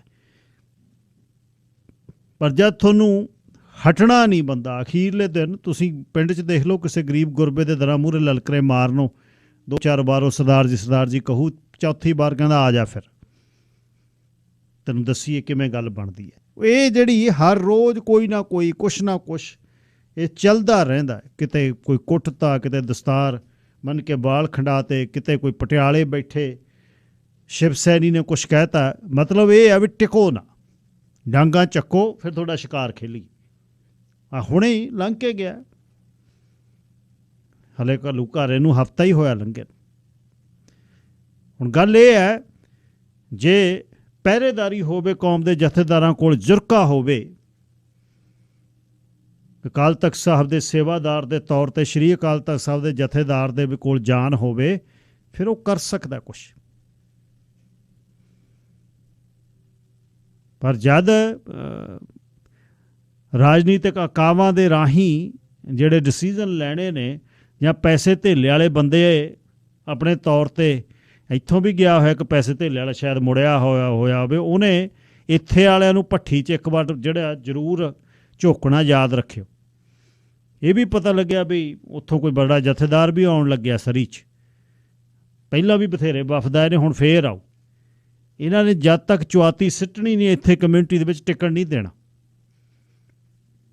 ਸੋ ਇਹਦੇ ਤੇ ਪਹਿਰਾ ਜੇ ਦਿੱਤਾ ਜਾਵੇ ਨੇਸ਼ਨ ਦੇ ਤੌਰ ਤੇ ਵੀ ਤੂੰ ਹੁਣ ਨਹੀਂ ਕੌਣ ਆ, ਗਲਤੀ ਮੰਨਣ ਦਾ ਕੀ ਮਤਲਬ ਹੈ, ਗਲਤੀਆਂ ਦੀ ਕੀ ਕਹਾਣੀ ਹੈ।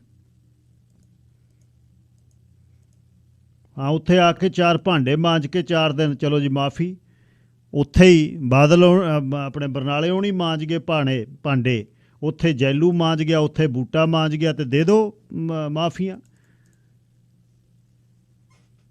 ਪਹਿਲੇ ਸਰਬੱਤ ਖਾਲਸੇ ਦੇ ਵਿੱਚ ਬਰਨਾਲੇ ਬਠਿੰਡੇ ਦੇ 1 ਨਾਲੀਆਂ ਤੇ 2 ਨਾਲੀਆਂ ਵਾਲੇ ਗਗਨਜੀਤ ਜਿਹੜਾ ਹੈ ਬਰਨਾਲੇ ਦਾ ਪੁੱਤ, ਇਕੱਠੇ ਕਰਕੇ ਲੈ ਕੇ ਗਿਆ ਸੀ ਉੱਥੇ। ਚਸ਼ਮਦੀਦ ਗਵਾਹ ਨੇ ਸਰਦਾਰ ਜਸਪਾਲ ਸਿੰਘ ਸਿੱਧੂ ਨੇ 1984 ਦੀ ਸਿੱਖ ਪੱਤਰਕਾਰੀ ਦੇ ਵਿੱਚ ਲਿਖਿਆ ਵੀ ਅਕਾਲ ਤਖਤ ਸਾਹਿਬ ਦੀ 5ਵੀਂ ਮੰਜ਼ਿਲ ਤੇ ਉਲਟੀਆਂ ਕੀਤੀਆਂ ਹੋਈਆਂ ਸੀ, ਸ਼ਰਾਬ ਪੀ ਕੇ ਅਕਾਲ ਤਖਤ ਸਾਹਿਬ ਦੇ ਜਾ ਬੜੇ ਸੀ, ਤੇ ਜਿੱਥੇ ਅਖੰਡ ਪਾਠ ਸਾਹਿਬ ਚੱਲੇ ਉੱਧਰ ਨੂੰ ਸਿੱਧੀਆਂ ਗੋਲੀਆਂ ਚਲਾਈਆਂ।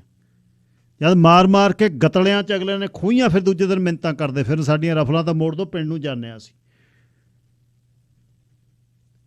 ਬਰਨਾਲਿਓਂ, ਬਠਿੰਡਿਓਂ, ਮਾਨਸਿਓਂ ਇਕੱਠੇ ਕਰਕੇ ਲੈ ਗਿਆ ਸੀ ਗਗਨਜੀਤ। ਕਿੱਥੇ ਅੱਜ ਹੈ ਨਾਂ ਕਿਤੇ ਵੀ ਮੈਂ ਅਕਾਲ ਉੱਥੇ ਮੇਰੇ ਹਲੇ ਵੀ ਇੰਡੀਆ ਟੂਡੇ ਦੀ ਮੇਰੇ ਕੋਲ ਉਹ ਪੰਜਾਬ 'ਚ ਕਿਤੇ ਘਰੇ ਪਿਆ ਹੋਊਗਾ, ਫਰੰਟ ਪੇਜ ਤੇ ਮੂਹਰੇ ਸਟੇਜ ਆ, ਸਟੇਜ ਦੇ ਬਾਹਰਲੇ ਬੰਨੇ ਹੱਥ 'ਚ ਰਿਵਾਲਵਰ ਲਈ ਖੜਾ ਗਗਨਜੀਤ। ਦੀਪ ਅਖਾਨੀ ਜੀਤ ਆ, ਪਤਾ ਨਹੀਂ ਕੌਣ ਹੈ। ਸੋ ਇਹ ਪਹਿਰੇ ਨਾ ਦਿੱਤੇ ਗਏ, ਗਲਤੀਆਂ ਕਰ ਲਓ, ਉਹਦੇ ਬਾਅਦ ਮਾਫੀਆਂ ਦੇ ਦਿਓ, 4 ਬਾਟੀਆਂ ਮਾਂਜਦੇ, 4 ਜੁੱਤੀਆਂ ਤੇ ਫੇਰਦੇ ਕੱਪੜਾ ਤੇ ਚੱਲ। ਇਸ ਤਰ੍ਹਾਂ ਨਹੀਂ ਹੈ। ਧਰਮਾਂ ਦੀ ਪਹਿਰੇਦਾਰੀ ਜਿਹੜੀ ਕੀਤੀ ਜਾਂਦੀ ਹੈ ਉਹ ਧਰਮਾਂ ਦੇ ਜਿਹੜੇ ਆਗੂ ਕਰਦੇ ਨੇ।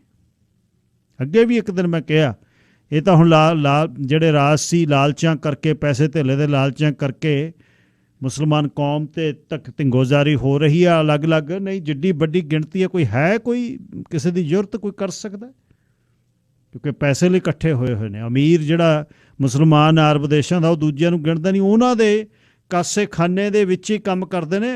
ਜਿਹੜੇ ਬੰਗਾਲ ਤੋਂ ਆਏ ਨੇ, ਬੰਗਲਾਦੇਸ਼ ਤੋਂ ਆਏ ਨੇ, ਜਾਂ ਭਾਰਤ ਦੇ ਨੇ, ਜਾਂ ਪਾਕਿਸਤਾਨ ਦੇ ਨੇ, ਉੱਥੇ ਹੀ ਕੰਮ ਕਰਾਉਂਦੇ ਨੇ ਉਹਨਾਂ ਨੂੰ, ਨੁੱਚੜਦੇ ਨੇ ਦਿਨ ਰਾਤ। ਉਹ ਵੀ 4-5 ਨਮਾਜ਼ੀ ਨੇ, ਤੇ ਜਿਹਦੇ ਲਈ ਕੰਮ ਕਰ ਰਹੇ ਉਹ ਵੀ 5 ਨਮਾਜ਼ੀ ਆ, ਉਹ ਵੀ ਰੋਜ਼ੇ ਰੱਖਦਾ, ਉਹ ਵੀ, ਪਰ ਉਹ ਮਾਲਕ ਵਾਂਗੂ ਟਰੀਟ ਕਰਦਾ।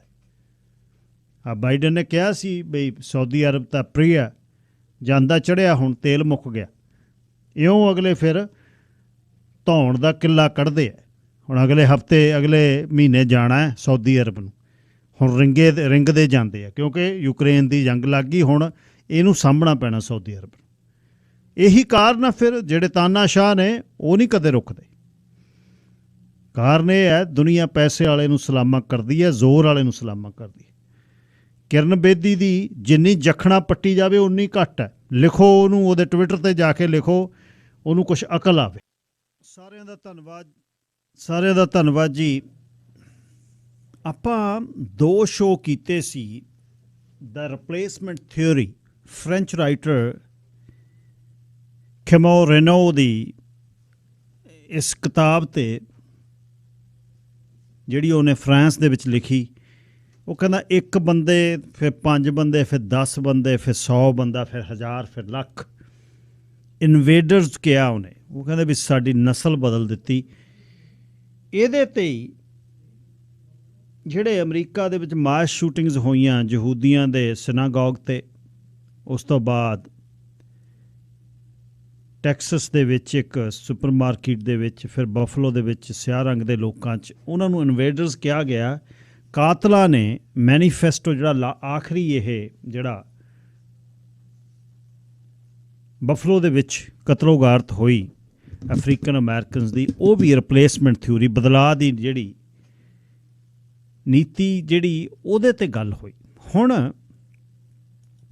ਐਬਕਸ ਡੇਟਾ ਵਾਲਿਆਂ ਨੇ 1500 ਕੈਨੇਡੀਅਨਸ 'ਤੇ ਇੱਕ ਸਰਵੇ ਕਰਾਇਆ ਕਿ ਵਾਕਿਆ ਰਿਪਲੇਸਮੈਂਟ ਥਿਊਰੀ ਦੀ ਗੱਲ ਹੈ ਕੋਈ, ਜਿਹਦੇ ਵਿੱਚ 44% ਇਸ ਨੂੰ 1500 ਦੇ ਸੈਂਪਲ ਨੂੰ ਫਿਰ ਸਾਡੀ ਪੋਪੂਲੇਸ਼ਨ 'ਤੇ ਲਿਆ ਕੇ ਗੱਲ ਕੀਤੀ ਸਾਰੀ, ਤੇ ਉਨੇ ਪੋਰਸ਼ਨ 'ਤੇ 1500 ਦੇ 44% ਨੂੰ ਕੰਟਰੀ ਦੀ, ਸਾਰੇ ਦੇਸ਼ ਦੀ ਪੋਪੂਲੇਸ਼ਨ ਦੇ ਹਿਸਾਬ ਨਾਲ ਕੀਤਾ। 44% ਨੇ ਇਹ ਕਿਹਾ, ਜਿਹੜੇ 13 ਮਿਲੀਅਨ ਐਡਲਟਸ ਦੇ ਬਰਾਬਰ ਨੇ, ਉਹਨਾਂ ਨੇ ਕਿਹਾ ਵੀ ਵੱਡੇ ਇਵੈਂਟਸ ਨੇ ਜਿਹੜੇ ਜਿਹਦੇ 'ਚ ਜੰਗ, ਮੰਦਵਾੜਾ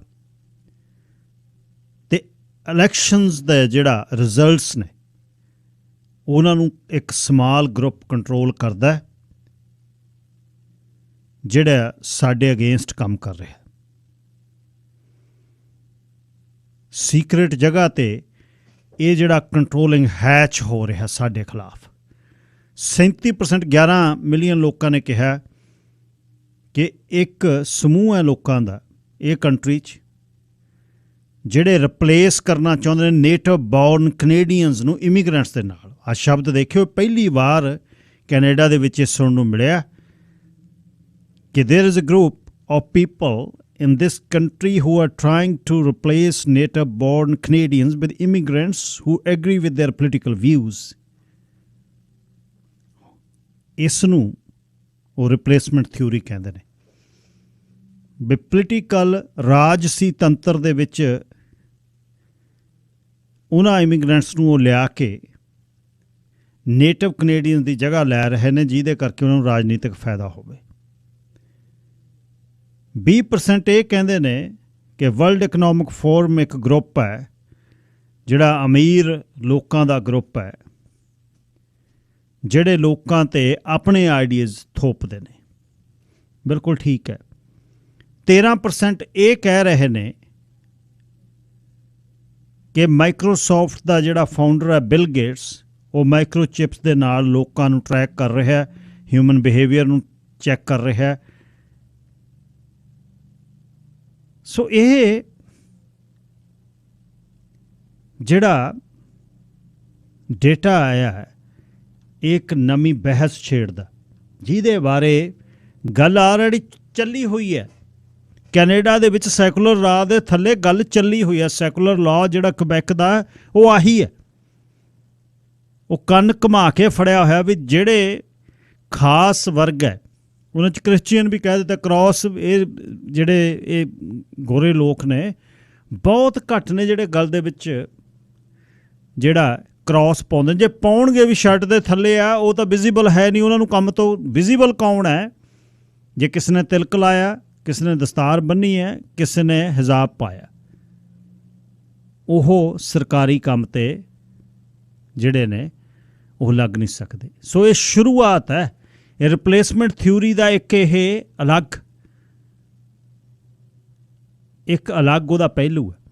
ਹਾਂ, ਅਮਰੀਕਾ ਦੇ ਨਾਲੋਂ ਅਸੀਂ, ਕਿਉਂਕਿ ਦੇਸ਼ ਛੋਟਾ ਹੈ, ਲੋਕ ਘੱਟ ਨੇ, ਅਮਰੀਕਾ ਦੇ ਵਿੱਚ ਫੌਕਸ ਨਿਊਜ਼ ਵਰਗਿਆਂ ਨੇ, ਕਾਲਸਨ ਵਰਗਿਆਂ ਨੇ, ਟੱਕਰ ਕਾਲਸਨ ਵਰਗਿਆਂ ਨੇ 400 ਦੇ ਕਰੀਬ ਸ਼ੋਅ ਕੀਤੇ ਨੇ ਰਿਪਲੇਸਮੈਂਟ ਥਿਊਰੀ 'ਤੇ।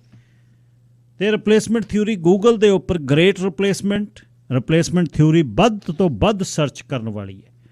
ਸਭ ਤੋਂ ਵੱਧ ਜੇ ਕੋਈ ਸਰਚ ਕੀਤੀ ਗਈ ਚੀਜ਼ ਰਿਪਲੇਸਮੈਂਟ ਥਿਊਰੀ ਤੇ ਦਾ ਗ੍ਰੇਟ ਰਿਪਲੇਸਮੈਂਟ ਹੈ।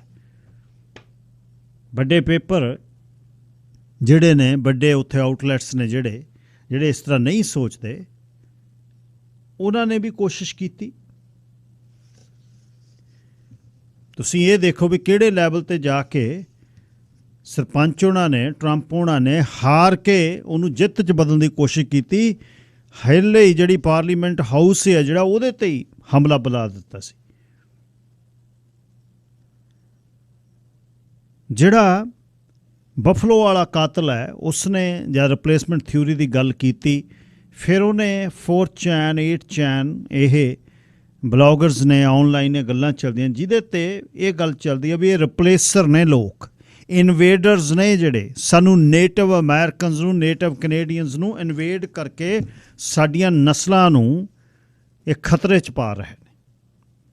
ਆਹ ਜਿਹੜਾ ਅੱਜ ਵੱਡੇ ਪੇਪਰਾਂ ਨੇ ਇਸ ਨੂੰ ਛਾਪਿਆ, ਦਾ ਨੈਸ਼ਨਲ ਨੇ, ਦਾ ਪ੍ਰੋਵਿੰਸ ਨੇ, 44% ਕੈਨੇਡੀਅਨਸ ਦਾ ਇਹ ਸੋਚਣਾ ਕਿ ਵੱਡੇ ਇਵੈਂਟ ਨੇ ਜਿਹੜੇ, ਜਾਂ ਰਿਸੈਸ਼ਨ ਹੈ, ਜਿਹੜੀ ਵਾਰ ਹੈ ਤੇ ਇਲੈਕਸ਼ਨ ਦੀ ਆਊਟਕਮ ਹੈ, ਇਸ ਛੋਟਾ ਜਿਹਾ ਇੱਕ ਗਰੁੱਪ ਇਸ ਨੂੰ ਰਨ ਕਰ ਰਿਹਾ। ਪਾਰਟੀਜ਼ ਨੂੰ, ਪੀਪਲ ਪਾਰਟੀ ਆਫ ਕੈਨੇਡਾ ਨੂੰ ਦੇ ਨਾਲ ਉਹਦੇ ਵਿੱਚ 44% ਪਾਪੂਲੇਸ਼ਨ ਜਿਹੜੀ ਬਲੀਵ ਕਰਦੀ ਹੈ ਵੀ ਇਹ ਕਿਤੇ ਸਾਜ਼ਿਸ਼ ਹੈ। 72% ਪੀਪਲਜ਼ ਪਾਰਟੀ ਕੈਨੇਡਾ ਦੇ ਜਿਹੜੇ ਸਪੋਰਟਰ ਨੇ ਉਹ ਕਹਿੰਦੇ ਯੈਸ, ਇਹ ਸਾਜ਼ਿਸ਼ ਹੈ ਸਾਡੇ ਦੇਸ਼ 'ਚ। ਕੰਜ਼ਰਵੇਟਿਵ ਪਾਰਟੀ 'ਚ 50-50 ਨੇ, 50% ਇਸ ਨੂੰ ਥਿਊਰੀ ਨੂੰ ਇਸ ਤਰ੍ਹਾਂ ਲੈ ਰਹੇ ਨੇ, 50% ਨਹੀਂ ਲੈ ਰਹੇ। ਲਿਬਰਲ ਸਪੋਰਟਰਸ ਨੇ ਜਿਹੜੇ 31% ਕਹਿੰਦੇ ਨੇ ਵੀ ਜੇ ਸਾਜ਼ਿਸ਼ ਹੈ, ਤੇ 69% ਕਹਿੰਦੇ ਨਹੀਂ। 30% NDP ਵੋਟਰਸ ਨੇ ਜਿਹੜੇ ਕਹਿੰਦੇ ਨੇ ਸਾਜ਼ਿਸ਼ ਹੈ, 70% ਕਹਿੰਦੇ ਕੋਈ ਸਾਜ਼ਿਸ਼ ਨਹੀਂ। ਹੁਣ ਇਹਦੇ 'ਚ ਉਹਨੇ ਜਿਹੜੀ ਬੇਸਿਕਲੀ ਰਿਪਲੇਸਮੈਂਟ ਥਿਊਰੀ ਦੀ ਸ਼ੂਟਿੰਗਸ ਦੀ ਗੱਲ, ਮਾਸ ਸ਼ੂਟਿੰਗ ਦੀ ਅਮਰੀਕਾ ਵਾਲੇ ਪਾਸੇ ਚੱਲੀ, ਉਹਦੇ ਵਿੱਚ ਉਹਨਾਂ ਨੇ ਇਹੀ ਗੱਲ ਕਹੀ ਕਿ ਪੋਲੀਟੀਕਲ ਪਾਰਟੀਜ਼ ਨੇ ਜਿਹੜੀਆਂ ਇਮੀਗ੍ਰੈਂਟਸ ਲਿਆ ਕੇ ਵੋਟਾਂ ਜਿੱਤਣ ਖਾਤਰ ਸਾਡੇ ਨਾਲ ਇਹ ਕੁਛ ਕਰ ਰਹੀਆਂ ਨੇ। ਜਿਹੜੇ ਇਮੀਗ੍ਰੈਂਟਸ ਆਉਂਦੇ ਨੇ ਮੁੜ ਕੇ ਸਾਡੀਆਂ ਨਸਲਾਂ ਖਰਾਬ ਹੋ ਰਹੀਆਂ ਨੇ, ਸਾਡਾ ਨੇਟਿਵ ਅਮਰੀਕਨ, ਨੇਟਿਵ ਕੈਨੇਡੀਅਨਸ, ਸਾਡੀ ਬਲੱਡ ਲਾਈਨ ਖਰਾਬ ਹੋ ਰਹੀ ਹੈ। ਇਹ ਇਨਵੇਡਰਸ ਨੇ, ਇਹ ਰਿਪਲੇਸ ਕਰ ਰਹੇ ਨੇ। ਇਹ ਰਿਪਲੇਸਮੈਂਟ ਥਿਊਰੀ ਦੀ ਗੱਲ ਜਿਹੜੀ ਖੈਮੋ ਨੇ ਕੀਤੀ, ਉਹ ਹੁਣ ਜ਼ੋਰ ਫੜ ਰਹੀ ਹੈ। ਉਹ ਯੂਰਪ 'ਚ ਵੀ ਫੜ ਰਹੀ ਹੈ, ਉਹ ਇੱਥੇ ਵੀ ਫੜ ਰਹੀ ਹੈ। ਆਹ ਜਿਹੜਾ ਡੇਟਾ ਦੱਸ ਰਿਹਾ 44% ਦੇ ਕਰੀਬ, 1/3 ਜਿਹੜੇ 37% ਦੇ ਕਰੀਬ ਜਿਹੜੇ ਐਬਾਕਸ ਡੇਟਾ ਦੇ ਵਿੱਚ 37% ਲੋਕ ਇਸੇ ਤਰ੍ਹਾਂ ਹੀ 1/3 ਨੇ ਜਿਹੜੇ ਅਮਰੀਕਨ 'ਚ ਵੀ ਇਸ ਰਿਪਲੇਸਮੈਂਟ ਥਿਊਰੀ ਨੂੰ ਮੰਨ ਰਹੇ ਨੇ। ਹੁਣ ਇਸ ਦੇਸ਼ ਦੇ ਇਮੀਗ੍ਰੈਂਟਸ ਜਿਹੜੇ ਨੇ ਉਹ ਤੇ ਦੇਸ਼ ਦੇ ਨੇਟਿਵ, ਦੇਖੋ ਨੇਟਿਵ ਕੌਣ ਕਹਿ ਰਿਹਾ, ਉਹ ਨੇਟਿਵ ਨਹੀਂ ਹੈ ਜਿਹੜੇ ਅਸਲ ਨੇਟਿਵ ਨੇ। ਇਹ ਨੇਟਿਵ ਉਹ ਨੇ ਜਿਹੜੇ ਜਿਨ੍ਹਾਂ ਦੇ ਵੱਡਿਆਂ ਨੇ, ਚਾਹੇ ਫਰਾਂਸ ਦੇ ਵਿੱਚੋਂ ਚਾਹੇ ਇੰਗਲੈਂਡ ਦੇ ਵਿੱਚੋਂ, ਉਹਨਾਂ ਨੇ ਕਿਸ਼ਤੀਆਂ ਦੇ ਰਾਹੀਂ ਠੱਲੇ ਵੀ ਜਾਓ ਦੇਖ ਕੇ ਆਓ, ਅਤੇ ਕਿਸ਼ਤੀਆਂ ਇੱਥੇ ਲੱਗ ਗਈਆਂ। ਫਿਰ ਉਹ ਆਪਣੇ ਬੰਦੇ ਆਉਣ ਲੱਗ ਗਏ। ਅੰਗਰੇਜ਼ ਦੇ ਜਿਹੜੇ ਇੰਗਲਿਸ਼ ਆਏ ਉਹਨਾਂ ਨੇ ਆਪਣਾ ਏਰੀਆ ਮੰਨ ਲਿਆ, ਫਰਾਂਸ ਵਾਲਿਆਂ ਨੇ ਆਪਣਾ ਮੰਨ ਲਿਆ, ਫਿਰ ਲੜਾਈਆਂ ਹੋਈਆਂ, ਉਹਦੇ ਵਿੱਚੋਂ ਇਹ ਦੇਸ਼ ਬਣ ਗਏ। ਅਤੇ ਹੁਣ ਉਹਨਾਂ ਦੀਆਂ ਔਲਾਦਾਂ ਜਿਹੜੀਆਂ ਨੇ ਉਹ ਨੇਟਿਵ ਅਮਰੀਕਨ ਅਤੇ ਨੇਟਿਵ ਕੈਨੇਡੀਅਨ ਸਮਝ ਰਹੀਆਂ ਨੇ, ਕਿਉਂਕਿ ਉਹਨਾਂ ਦਾ ਰੰਗ ਸਾਫ਼ ਹੈ, ਅੱਖਾਂ ਨੀਲੀਆਂ ਨੇ। ਉਹ ਆਪਣੇ ਆਪ ਨੂੰ ਇਮੀਗ੍ਰੈਂਟ ਨਹੀਂ ਮੰਨ ਰਹੇ। ਉਹ ਕਹਿੰਦੇ ਜਹਾਜ਼ਾਂ ਦੇ ਵਿੱਚ ਸਾਡਾ ਜਿਹੜਾ ਪੂਰਵਜ ਦਾ ਕੋਈ ਆਇਆ ਸੀ ਉਹਦੀ ਗੱਲ ਨਹੀਂ ਹੈ। ਉਹ ਮੂਲ ਵਾਸੀਆਂ ਨੂੰ ਇਹਨੇ ਦੇਸ਼ ਦਾ ਮਾਲਕ ਨਹੀਂ ਮੰਨ ਰਹੇ। ਉਹ ਆਪਣੇ ਆਪ ਨੂੰ ਨੇਟਿਵ ਅਮਰੀਕਨ, ਨੇਟਿਵ ਕੈਨੇਡੀਅਨਸ ਕਹਿ ਰਹੇ ਨੇ। ਨੇਟਿਵ ਬੋਰਨ ਕੈਨੇਡੀਅਨਸ ਇੱਥੇ ਵੀ 37% ਦੇ ਕਰੀਬ ਉਹ ਕਹਿੰਦੇ ਨੇ ਵੀ ਸਾਨੂੰ, ਸਾਡੀ ਕੰਟਰੀ, ਇਹ 37% ਗਿਣਤੀ ਆ ਤੁਹਾਡੇ ਕੈਨੇਡਾ ਦੀ, ਇੰਨੀ ਉਹ ਗਿਣਤੀ ਹੈ ਜਿਹੜੀ ਅਮਰੀਕਾ ਦੇ ਵਿੱਚ। ਸੋ ਇਹ ਕਿਹੜੀ ਚੀਜ਼ ਦਾ ਸੁਨੇਹਾ ਦਿੰਦੀ ਹੈ? ਮੈਂ ਇਹਦੇ 'ਤੇ ਆਪਾਂ ਪਿਛਲੇ 1 ਮਹੀਨੇ ਤੋਂ ਕਈ ਸ਼ੋਅ ਕਰ ਰਹੇ ਹਾਂ, ਕੀਤੇ ਨੇ ਇਸ ਗੱਲ ਦੇ ਬਾਰੇ। ਪੋਲੀਅਬ ਨੂੰ, ਮਿਸਟਰ ਪੋਲੀਅਬ ਨੂੰ ਵੀ ਇਸ ਦੇ ਬਾਰੇ ਸੈਕੂਲਰ ਲਾ ਬਾਰੇ ਪੁੱਛਿਆ। ਜਿਹੜਾ ਹੁਣ ਨਵਾਂ ਕੋਈ ਲੀਡਰ ਬਣ ਰਿਹਾ ਕਿਸੇ ਪਾਰਟੀ ਤੋਂ, ਜਦ ਤੁਹਾਡੇ 'ਚ ਉਤਰਦਾ, ਇਹ ਸਮਾਂ ਹੈ ਕੋਈ ਅਹਿਦ ਲੈਣ ਦਾ ਉਹਨਾਂ ਤੋਂ, ਵੀ ਇਹ ਸਾਨੂੰ ਸ਼ੋਰ ਕਰੇਗਾ ਵੀ ਕੁਬੈਕ ਦੀ ਹਵਾ ਜਿਹੜੀ ਗੰਦੀ ਬੁਸੀ ਹੋਈ ਹਵਾ ਹੈ ਉਹ ਬਾਕੀ ਕੈਨੇਡਾ ਵੱਲ ਨੂੰ ਤਾਂ ਨਹੀਂ ਵਗ ਜੂ।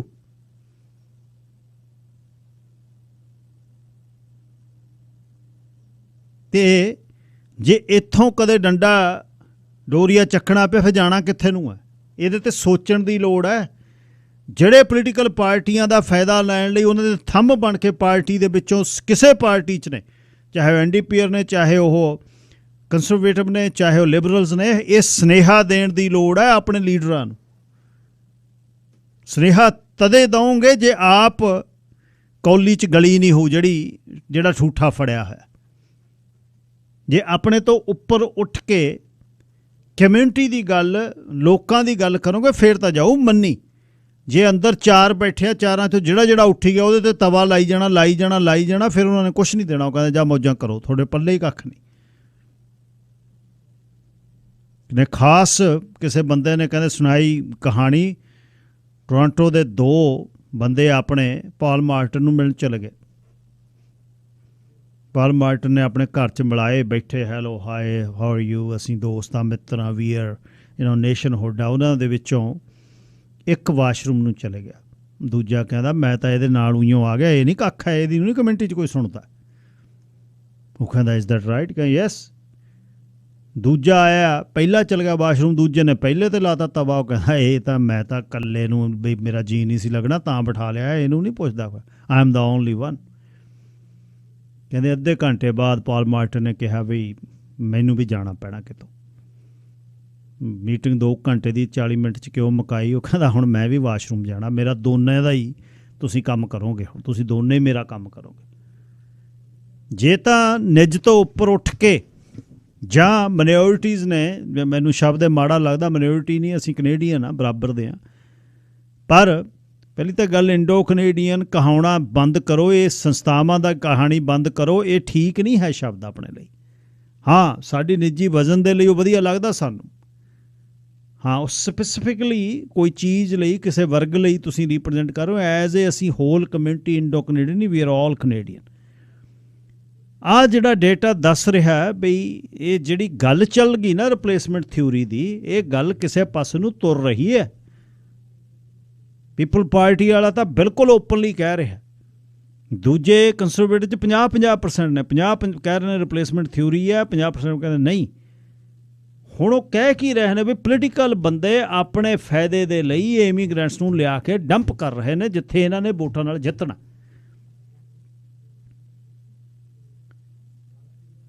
ਇਹ ਜਾਂ ਚੀਜ਼ਾਂ ਚੱਲ ਪੈਂਦੀਆਂ ਨੇ। ਹੁਣ ਕਿਸੇ ਨੇ ਗੱਲ ਦੀ ਤਹਿ ਤੱਕ ਤਾਂ ਜਾਣਾ ਨਹੀਂ, ਉਹਨੂੰ ਤਾਂ ਗੂਗਲ 'ਤੇ ਲਿਖਣਾ ਰਿਪਲੇਸਮੈਂਟ ਥਿਊਰੀ।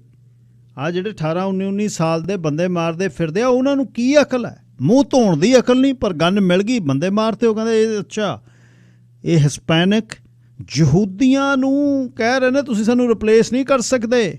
ਯਹੂਦੀਆਂ ਨੂੰ, ਜਿਹੜੇ ਸ਼ਾਹ ਰਗ ਨੇ ਇਹ ਵੱਡਿਆਂ ਦੇਸ਼ਾਂ ਦੀ, ਜਿਨ੍ਹਾਂ ਕੋਲ ਮੀਡੀਆ ਕੰਟਰੋਲ ਕਰਦੇ ਨੇ, ਜਿਨ੍ਹਾਂ ਦੀ ਲੌਬੀ ਹੈ, ਜਿਹੜੇ ਉੱਪਰਲੇ ਵੱਡੇ prime minister office, president office ਨੂੰ ਅਫੈਕਟ ਕਰਦੇ ਨੇ, ਜਿਨ੍ਹਾਂ ਕੋਲ ਮਸਾਦ ਵਰਗੀ ਇੱਕ ਸੰਸਥਾ ਜਿਹੜੀ ਬੰਦੇ ਦੀ ਢਿੰਬਰੀ ਟੈਟ ਕਰ ਦਿੰਦੀ ਹੈ ਜਿਹਦੀ ਵੀ ਕਰਨੀ ਚਾਹੋ, ਅਤੇ ਉਹ ਬੰਦੇ ਜਿਨ੍ਹਾਂ ਨੂੰ ਨੋਬਲ ਪ੍ਰਾਈਜ਼ ਮਿਲੇ ਹੋਏ ਨੇ, ਉਹ ਬੰਦਿਆਂ ਨੂੰ ਰਿਪਲੇਸਰ ਕਹਿ ਰਹੇ ਨੇ ਰਿਪਲੇਸਮੈਂਟ ਥਿਊਰੀ 'ਚ। ਆਮ ਇੱਥੇ ਮਾਥੜ ਕੀ ਕਰੂ?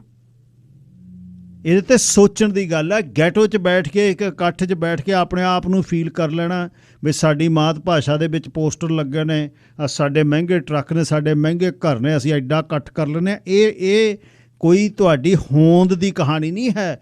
ਹੋਂਦ ਦੀ ਕਹਾਣੀ ਹੈ ਡਾਇਲੋਗ ਟੇਬਲ 'ਤੇ, ਇਹਨਾਂ ਪਾਰਲੀਮੈਂਟ ਤੇ ਅਸੈਂਬਲੀਆਂ ਦੇ ਵਿੱਚ ਗੱਲ ਚੱਲੇ ਵੀ ਰਿਪਲੇਸਮੈਂਟ ਥਿਊਰੀ ਹੈ। 37% ਕੈਨੇਡੀਅਨ ਕੌਣ ਨੇ ਜਿਹੜੇ ਸੋਚ ਰਹੇ ਨੇ ਇਸ ਤਰ੍ਹਾਂ, ਅਤੇ ਅਸੀਂ ਉਹਨਾਂ ਨਾਲ ਡਾਇਲੋਗ ਕਰਨੀ ਚਾਹੁੰਦੇ ਹਾਂ ਵੀ ਤੁਸੀਂ ਭਾਈ ਕਿਹਨੂੰ ਕਹਿੰਦੇ ਹੋ ਅਸੀਂ ਰਿਪਲੇਸਮੈਂਟ ਕਰ ਰਹੇ ਹਾਂ? ਇਨਵੇਡਰਸ ਕੌਣ ਨੇ ਤੁਹਾਡੇ ਹਿਸਾਬ ਨਾਲ? ਕਿਸੇ ਸਿਰ ਫਿਰੇ ਨੇ ਜਿਹਨੇ ਗੂਗਲ 'ਤੇ ਦੇਖ ਕੇ, ਜਿਹਦਾ ਮੈਂਟਲ ਲੈਵਲ ਇਹੋ ਜਿਹਾ, ਅਤੇ ਹਥਿਆਰ 'ਤੇ ਉਹਦਾ ਹੱਥ ਪੈ ਜਾਵੇ ਅਤੇ ਉਹ ਕੋਈ ਮਾੜੀ ਘਟਨਾ ਕਰ ਦੇਵੇ, ਕੀ ਕਰਾਂਗੇ ਫਿਰ ਅਸੀਂ? ਨਿਊਜ਼ੀਲੈਂਡ ਦੇ ਵਿੱਚ ਕ੍ਰਾਈਸਟ ਚਰਚ ਦੇ ਵਿੱਚ ਉਹਨੇ ਲਾਈਵ ਕਰਕੇ ਬੰਦੇ ਮਾਰੇ, ਉਹ ਵੀ ਇਸ ਰਿਪਲੇਸਮੈਂਟ ਥਿਊਰੀ 'ਤੇ ਕੰਮ ਕਰਦਾ ਸੀ। ਬਫਲੋ ਵਾਲਾ ਵੀ ਇਸ ਤਰ੍ਹਾਂ ਹੀ ਕਰਦਾ ਸੀ। ਜਦੋਂ ਸਿਨਾਗੋਗ ਆਇਡਾਹੋ ਦੇ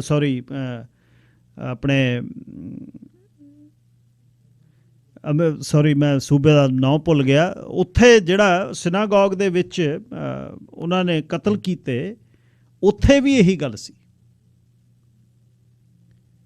ਇਸੇ ਤਰ੍ਹਾਂ ਐਲਪੈਸੋ ਦੇ ਵਿੱਚ ਇਸ 'ਤੇ ਕੰਮ ਕਰਨ ਦੀ ਲੋੜ ਹੈ। ਇਹ ਨਾਰਮਲ ਨਹੀਂ ਗੱਲ ਹੈ। 604-204-0600 ਇਸ ਐਬਾਕਸ ਡਾਟੇ ਦੇ ਬਾਰੇ, ਜਿਸ 44%, ਉਹਨੇ ਫਿਰ 44% ਪ੍ਰਪੋਰਸ਼ਨੇਟ ਕੀਤਾ ਉਹਨੂੰ ਸਾਡੀ total population 13 million adults, equivalent of 13 million adults ਉਹਨੇ ਲਿਖਿਆ। 1.25 ਕਰੋੜ ਬੰਦਾ ਹੈ, 1 ਕਰੋੜ 30 ਲੱਖ। ਉਹਨਾਂ ਨੇ ਕਿਹਾ ਵੀ ਜਿਹੜੇ ਵੱਡੇ ਰਿਸੈਸ਼ਨ ਵਾਰਸ ਦੇ ਜਿਹੜੀਆਂ ਇਲੈਕਸ਼ਨਸ ਦੇ ਰਿਜ਼ਲਟਸ ਨੇ ਇਹਨਾਂ ਨੂੰ ਕੋਈ ਕੰਟਰੋਲ ਕਰ ਰਿਹਾ ਸਮਾਲ ਗਰੁੱਪ, ਜਿਹੜਾ ਸੀਕਰਟਲੀ ਸਾਡੇ ਅਗੇਂਸਟ ਕੰਮ ਕਰ ਰਿਹਾ। ਇਹ ਵੀ ਉਧਰ ਨੂੰ ਨਿਗਾ 37% ਬਿਲਕੁਲ ਇਹ ਕਹਿ ਰਹੇ ਨੇ, ਕਹਿੰਦੇ ਇਮੀਗ੍ਰੈਂਟਸ ਸਾਨੂੰ ਨੇਟਿਵ ਬੋਰਨ ਕੈਨੇਡੀਅਨਸ ਨੂੰ ਜਿਹੜਾ ਰਿਪਲੇਸ ਕਰ ਰਹੇ ਨੇ। ਤੇ ਜਿਹੜੇ ਲੈ ਕੇ ਆ ਰਹੇ ਨੇ ਪੋਲੀਟੀਕਲ ਪਾਰਟੀਆਂ, ਉਹਨਾਂ ਦੇ ਨਾਲ ਉਹ ਉਸੇ ਤਰ੍ਹਾਂ ਸੋਚਦੇ ਨੇ। ਜੇ ਇਹ ਗੱਲ ਜਿਹੜੀ ਅੱਜ ਤੋਂ ਪਹਿਲਾਂ ਨਹੀਂ ਚੱਲੀ, ਸਾਡੇ ਦੇਸ਼ ਦੇ ਵਿੱਚ ਇਹ ਗੱਲਾਂ ਨਹੀਂ ਚੱਲੀਆਂ, ਜਿਹੜੀ ਰੇਸਿਸਟ ਗਰੁੱਪ ਸੀ ਉਹ ਓਪਨ ਸੀ, ਕੂ ਕਲਕਸ ਕਲੈਨ ਵਰਗੇ ਹਮਲਾ ਕਰਦੇ ਸਾਡੇ ਬਜ਼ੁਰਗਾਂ ਤੇ, ਇਸ ਤਰ੍ਹਾਂ ਕਰਦੇ, ਹਿੰਦੂ ਕਹਿ ਕੇ ਉਹਨਾਂ ਨੂੰ ਪਿੱਟਦੇ ਤੇ ਉਹਨਾਂ ਨੂੰ ਕਦੇ ਕੁਛ ਕਹਿੰਦੇ, ਕਦੇ ਕਹਿੰਦੇ ਪਾਕੀ ਦੇ ਸ਼ਬਦ ਇੱਥੇ ਕਹਿੰਦੇ। ਹੁਣ ਉਹ ਨਹੀਂ ਕਹਿੰਦੇ, ਸਾਡਿਆਂ ਇਕੱਠਾਂ 'ਚ ਆਉਂਦੇ ਨੇ ਸਾਡੇ ਬੰਦੇ, ਉਹ ਪੋਲੀਟੀਕਲ ਪੋਜੀਸ਼ਨ 'ਤੇ ਲੈ ਕੇ ਨੇ, ਪਰ ਉੱਥੇ ਜਾ ਕੇ ਸਾਨੂੰ ਗੱਲ ਕਿਹੜੀ ਕਰਨ ਦੀ ਲੋੜ ਹੈ, ਕਿਹੜੇ ਵਿਸ਼ੇ ਨੇ ਜਿਹੜੇ ਸਾਨੂੰ ਖੰਗਾਲਣੇ ਪੈਣੇ ਨੇ, ਜਾਂ ਸਾਨੂੰ ਐਜ਼ ਏ ਕਮਿਊਨਿਟੀ ਹੋਰ ਕੀ ਕਰਨ ਦੀ ਲੋੜ ਹੈ ਜਿੱਥੇ ਇਹ ਚੀਜ਼ਾਂ ਨੂੰ ਅਸੀਂ ਜਿਹੜਾ ਖ਼ਤਮ ਕਰ ਸਕੇ, ਡਿਮਿਨਿਸ਼ ਕਰ ਸਕੇ, ਡਿਨਾਊਂਸ ਨਹੀਂ ਬਿਲਕੁਲ ਖ਼ਤਮ ਕਰ ਸਕੀ। 604 204 06। ਇਹਦਾ ਨਾਲ ਹੀ ਇੱਕ ਹੋਰ ਮੁਲਾਂਕਣ ਉਹ ਇਹ ਹੈ ਕਿ ਅਸੀਂ ਇਨਸਾਈਡ ਸਾਡੀ ਕਮਿਊਨਿਟੀ ਇਹੋ ਜਿਹਾ ਕੁਛ ਤਾਂ ਨਹੀਂ ਕਰ ਰਹੇ ਜਿਹੜਾ ਸਾਨੂੰ ਠੀਕ ਲੱਗਦਾ ਹੋਵੇ, ਪਰ ਕਾਨੂੰਨ ਦੇ ਹਿਸਾਬ ਦੇ ਨਾਲ ਇਹੋ ਜਿਹਾ ਹੋਵੇ ਜਿੱਥੇ ਇਹ ਚੀਜ਼ਾਂ ਜਿਹੜੀਆਂ ਨੇ ਜ਼ੋਰ ਫੜ ਜਾਣ। ਮਸਲਨ ਇੱਕ ਬਹੁਤ ਵੱਡੀ ਹੁਣ ਗੱਲ ਕਮਿਊਨਿਟੀ ਦੇ ਵਿੱਚ ਚੱਲ ਰਹੀ ਹੈ ਕਿ ਸਾਡੇ ਵਿਜ਼ਿਟ 'ਤੇ ਆਏ ਬੰਦੇ ਉਹ ਕੰਮ ਕਰ ਰਹੇ ਨੇ, ਜਿੱਥੇ 20-20 25-25 ਡਾਲਰ ਦੀ ਨੌਕਰੀ ਸੀ, ਉਹਨਾਂ ਫੈਕਟਰੀਆਂ ਦੇ ਵਿੱਚ ਹੁਣ 12-12 14-14 15-15 ਡਾਲਰ 'ਤੇ ਬੰਦੇ ਕੰਮ ਕਰ ਰਹੇ ਨੇ। ਪੁਰਾਣੇ ਬੰਦੇ ਉਹਨਾਂ ਦੇ ਵਿੱਚੋਂ ਹਟਾਏ ਜਾ ਰਹੇ ਨੇ। ਸਰੀ ਦੇ ਵਿੱਚ ਵੱਡੀਆਂ ਜਿਹੜੀਆਂ ਇੱਕ ਦੋ ਜਗ੍ਹਾ ਸੀ ਜਿੱਥੇ ਬਹੁਤ ਚਿਰਾਂ ਦੇ ਇੰਨੀ ਤਨਖਾਹ ਮਿਲ ਰਹੀ ਸੀ। ਅੱਛਾ, ਹੁਣ ਇਹਦੇ 'ਤੇ ਵੀ ਨਿਗਾਹ ਰੱਖਣ ਦੀ, ਦੇਖੋ ਮੈਂ ਜਿਨ੍ਹਾਂ ਦੇ ਮਾਪੇ ਆਏ ਹੋਏ ਨੇ ਉਹ ਵੀ ਵਿਕਟਮ ਨੇ ਇੱਕ ਬੰਨੇ, ਕਿ ਉਹਨਾਂ ਨੂੰ ਵਿਜ਼ਿਟ 'ਤੇ ਤਾਂ ਸੱਦਣ ਦੀ ਲੋੜ ਪਈ ਕਿਉਂਕਿ ਸਰਕਾਰਾਂ ਨੇ ਇਮੀਗ੍ਰੇਸ਼ਨ ਦਿੱਤੀ ਨਹੀਂ। ਸਰਕਾਰਾਂ ਨੇ ਇੱਕ ਜੁਗਾੜ ਸੈੱਟ ਕਰਤਾ ਵੀ ਆਹ ਲਾ ਫੜੋ, ਹੋਰ ਕਿਸੇ ਦੇਸ਼ 'ਚੋਂ ਤੁਸੀਂ ਯੂਰਪ ਤੋਂ 65 ਸਾਲ ਦੀ ਉਮਰ 'ਚ ਆਉਣਾ, ਆਉਂਦਿਆਂ ਨੂੰ ਪੈਨਸ਼ਨ ਆ ਤੁਹਾਨੂੰ ਬਜ਼ੁਰਗ ਨੂੰ, ਤੁਸੀਂ ਜਿਹੜੇ ਏਸ਼ੀਅਨ ਹੋ ਤੁਹਾਨੂੰ ਅਸੀਂ ਐਂ ਕਰਦੇ ਹਾਂ, ਤੁਹਾਨੂੰ ਇਮੀਗ੍ਰੇਸ਼ਨ ਨਹੀਂ ਦਿੰਦੇ, ਤੁਸੀਂ ਵਿਜ਼ਿਟ 'ਤੇ ਮਾਪਿਆਂ ਨੂੰ ਸੱਦ ਲਓ। ਹੁਣ ਤੁਸੀਂ 5 ਸਾਲ ਹੀ ਰਹੀ ਚੱਲਿਓ, ਹੁਣ ਤੁਸੀਂ 7 ਸਾਲ ਵੀ ਰਹਿ ਸਕਦੇ ਹੋ, ਨਾ ਸਾਡੇ 'ਤੇ ਕੋਈ ਖਰਚਾ, ਨਾ ਕੱਲ੍ਹ ਨੂੰ ਓਲਡ ਏਜ ਕੋਈ ਪੈਨਸ਼ਨ, ਨਾ ਤੁਹਾਡਾ ਕੋਈ ਮੈਡੀਕਲ, ਰਹਿ ਲਓ ਆ ਕੇ। ਹੁਣ ਉਹ ਜਿਹੜੇ ਘਰ ਦੇ ਵਿੱਚ ਰਹਿੰਦੇ ਨੇ ਉੱਥੇ ਜਵਾਕ ਤੇ ਨੂੰਹ ਰਾਣੀ ਦਿਨ ਰਾਤ ਕੰਮ ਕਰਦਿਆਂ ਨੂੰ ਦੇਖ ਕੇ ਤਕੜੇ ਬਜ਼ੁਰਗ ਕਹਿੰਦੇ ਯਾਰ ਭਾਈ ਅਸੀਂ ਤੁਹਾਡੇ ਨਾਲ ਲੱਗ ਜਾਂਦੇ, ਤੁਸੀਂ ਤਾਂ ਖੜਦੇ ਹੀ ਨਹੀਂ, ਤੁਸੀਂ ਤਾਂ ਬਹਿੰਦੇ ਨਹੀਂ ਸਾਡੇ 'ਚ। ਉਹ ਕਹਿੰਦਾ ਬਾਪੂ ਜੀ ਖਰਚੇ ਨਹੀਂ ਚੱਲਦੇ, ਉਹ ਕਹਿੰਦਾ ਚੰਗਾ ਮੈਨੂੰ ਲਵਾ ਦਿਓ ਭਾਈ ਕਿਤੇ। ਫਿਰ ਹੁਣ 65 ਸਾਲ ਦੀ ਉਮਰ 'ਚ ਉਹ ਡਾਂਗਰੀ ਪਾ ਕੇ ਤੁਰਦੇ ਨੇ, ਜਿਹੜਾ ਕਿ ਆਰਾਮ ਕਰਨ ਦਾ ਸਮਾਂ। ਦੇਖੋ ਸਿਸਟਮ ਹੀ ਹੈ ਇਹ ਜਿੱਦਣ ਤੁਹਾਡੇ ਤੋਂ ਵੋਟਾਂ ਲੈਣੀਆਂ ਨੇ ਉਦਣ ਅਸੀਂ ਲੜਨਾ ਵੀ ਕਿਹੜੀ ਪਾਰਟੀ ਇਮੀਗ੍ਰੈਂਟਸ ਦੀ ਪਾਰਟੀ ਹੈ। ਜਿਹੜਾ ਯੂਨੀਫਿਕੇਸ਼ਨ ਸਾਡੀ ਜੁਆਇੰਟ ਫੈਮਿਲੀ, ਸਾਨੂੰ ਇਹ ਚਾਰਟਰ ਆਫ ਰਾਈਟਸ, ਇਹਦੇ ਕਰਕੇ ਅਸੀਂ ਆ ਗਏ। ਕੋਈ ਮੁਲਾਂਕਣ ਕਰ ਸਕਦਾ ਪਿਛਲੇ 8 ਸਾਲਾਂ ਦੇ ਵਿੱਚ ਜਿਹੜੀ ਪਾਰਟੀ ਨੂੰ ਸਭ ਤੋਂ ਅਸੀਂ ਕਹਿੰਦੇ ਵੀ ਸਾਡੀ ਇਮੀਗ੍ਰੈਂਟਸ ਦੀ ਪਾਰਟੀ, ਉਸ ਸਮੇਂ ਵਿਜ਼ਿਟ ਵੀਜ਼ੇ 'ਤੇ ਕਿੰਨੇ ਕੁ ਆਏ ਨੇ, ਕਿੰਨੇ ਨੇ ਜਿਹੜੇ ਸੁਪਰ ਵੀਜ਼ੇ 'ਤੇ ਆਏ ਨੇ, ਕਿੰਨੇ ਨੇ ਜਿਹੜੇ ਉਹਨਾਂ 'ਚੋਂ ਪੱਕੇ ਕੀਤੇ ਗਏ ਨੇ? ਕੋਈ ਗੱਲ ਕਰ ਸਕਦਾ? ਉਈਓ ਇੱਕ ਲਵਾਦਾ ਪਾ ਦੇਣਾ ਫਲਾਣੀ ਪਾਰਟੀ ਬੰਦੇ ਬਸ ਇਮੀਗ੍ਰੈਂਟ ਨੂੰ ਸਾਦੀ ਆ, ਫਲਾਣੀ ਪਾਰਟੀ ਸਾਦੀ ਨਹੀਂ। ਹੁਣ ਇੱਕ ਉਹ ਵੀ ਇਹ ਇਨ ਹਾਊਸ, ਮੈਂ ਇਹਨੂੰ ਕਹਿਣਾ ਇਨ ਹਾਊਸ ਰਿਪਲੇਸਮੈਂਟ ਥਿਊਰੀ ਆ। ਇਹ ਜਿਹੜੀ ਇਨ ਹਾਊਸ ਹੈ, ਉਹ ਇਨ ਹਾਊਸ ਕੀ ਹੈ? ਕੋਈ ਬੰਦੇ ਦਾ ਕੰਮ ਸੈੱਟ ਹੈ, ਉਹ ਕੰਮ ਕਰ ਰਿਹਾ, ਉਹਨੇ ਉਹਦੇ ਹਿਸਾਬ ਨਾਲ ਖਰਚੇ ਸੈੱਟ ਕਰ ਲਏ। ਕੋਈ ਜਵਾਕ ਯੂਨੀਵਰਸਿਟੀ 'ਚ ਜਾ ਰਿਹਾ, ਕੋਈ ਕਿਸੇ ਦੇ ਘਰ ਦੀ ਕਿਸ਼ਤ ਹੈ ਅਤੇ ਉਹਨੇ 19 ਕੁ ਕਮਾਈ ਵੀ 25-28 ਡਾਲਰ ਦੀ ਯੂਨੀਅਨ ਦੀ ਜੋਬ ਅਸੀਂ ਲੱਗ ਗਏ। ਹੌਲੀ ਹੌਲੀ 25-28 ਦੀ ਜਗ੍ਹਾ 15 ਵਾਲਾ ਉਹੀ ਕੰਮ ਨੂੰ ਮਿਲ ਰਿਹਾ, ਅਤੇ ਮਾਲਕ ਅਗਲਾ ਕਹਿੰਦਾ ਮੈਂ ਕੀ ਲੈਣਾ, 10 ਡਾਲਰ ਘੰਟੇ ਦੇ 8 ਘੰਟੇ ਲਾਏ, 80 ਡਾਲਰ ਇੱਕ ਬੰਦੇ ਤੋਂ ਮਿਲ ਰਹੇ ਨੇ। ਕੋਈ ਹੋਰ ਨਹੀਂ। ਗਾਹਾਂ 2-4 ਡਾਲਰ ਨੇ ਜਿਹੜੇ ਲੇਬਰ ਕੰਟਰੈਕਟਰ ਨੇ, ਉਹ ਕਹਿੰਦੇ ਮੈਂ ਗੱਡੀ 'ਚ ਅਸੀਂ ਛੱਡੇ ਆਉਣਾ, ਫੜੇ ਗਏ ਨਹੀਂ, ਤੁਰੀ ਚਲੋ ਕਰੀ ਚਲੋ ਕੰਮ।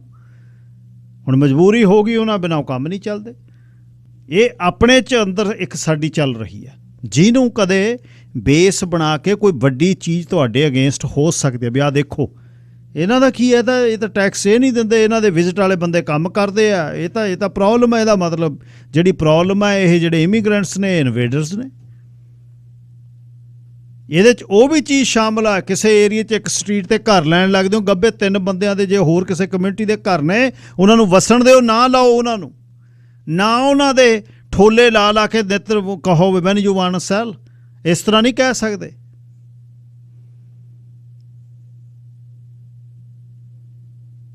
ਬੜਾ ਦਰਖਤ ਕਿਸੇ ਦੇ ਦਰਾਂ ਮੂਹਰੇ ਖੜ ਕੇ ਉਹਨੂੰ ਕਹਿੰਦੇ hello big tree fell you die I bye. ਇਸ ਤਰ੍ਹਾਂ ਨਹੀਂ ਕਹਿਣਾ, ਇਸ ਤਰ੍ਹਾਂ ਤੁਸੀਂ ਕਹਿ ਨਹੀਂ ਸਕਦੇ, ਨੌਕ ਨਹੀਂ ਕਰ ਸਕਦੇ ਇਸ ਤਰ੍ਹਾਂ। ਯੂ ਵਾਂਟ ਸੈਲ ਨਹੀਂ ਕਹਿ ਸਕਦੇ ਤੁਸੀਂ। ਔਰ ਉਹਨਾਂ ਨੂੰ ਵਿੱਚ ਰੱਖੋ, ਉਸ ਨੂੰ ਬਣਾ ਕੇ ਤੇ ਤਾਂ ਬਚਦਿਆਂ 'ਚ ਰਹੋਗੇ। ਗੈਟੋ ਮਤਲਬ ਗੈਟੋ ਸ਼ਬਦ ਆ ਜਿਹੜਾ ਨਾਜ਼ੀਆਂ ਨੇ ਬਣਾਇਆ ਸੀ, ਜਿੱਦਣ ਯਹੂਦੀ ਬੰਦੇ ਇਕੱਠੇ ਕਰਕੇ ਨਾ ਕੁੱਕੜੀਆਂ ਵਾਂਗੂ ਉੱਥੋਂ ਲਿਜਾਂਦੇ ਸੀ ਗੈਟੋਆਂ 'ਚੋਂ ਕਰਕੇ ਇਕੱਠੇ ਗੈਸ ਦੇ ਚੈਂਬਰਾਂ 'ਚ ਨੂੰ। ਇਹ ਬੜੇ ਔਖੇ ਸ਼ਬਦ ਲੱਗਣੇ ਤੁਹਾਨੂੰ ਦੂਜੀ ਵਰਲਡ ਵਾਰ ਤੋਂ ਬਾਅਦ, ਪਰ ਇਹ ਚੀਜ਼ਾਂ ਉਧਰ ਨੂੰ ਡਰਾਮੈਟਿਕਲੀ ਜਾ ਰਹੀਆਂ। 37% ਘੱਟ ਨਹੀਂ ਤਾਂ ਕੋਈ ਪੋਲੀਟੀਕਲ ਪਾਰਟੀ ਜਾਂ ਕੋਈ ਇਹਦੇ ਤੇ ਡਿਬੇਟ ਕਰੇ, ਜਾ ਕੇ ਕਹੋ ਆਪਣੇ ਜਿਨ੍ਹਾਂ ਨਾਲ ਤੁਹਾਡੀ ਯਾਰੀ ਆਵੇ ਪਾਰਲੀਮੈਂਟ 'ਚ, ਗੱਲ ਕਰੋ ਵੀ ਐਬਾਕਸ ਡਾਟਾ ਇਹ ਕੀ ਕਹਿ ਰਿਹਾ।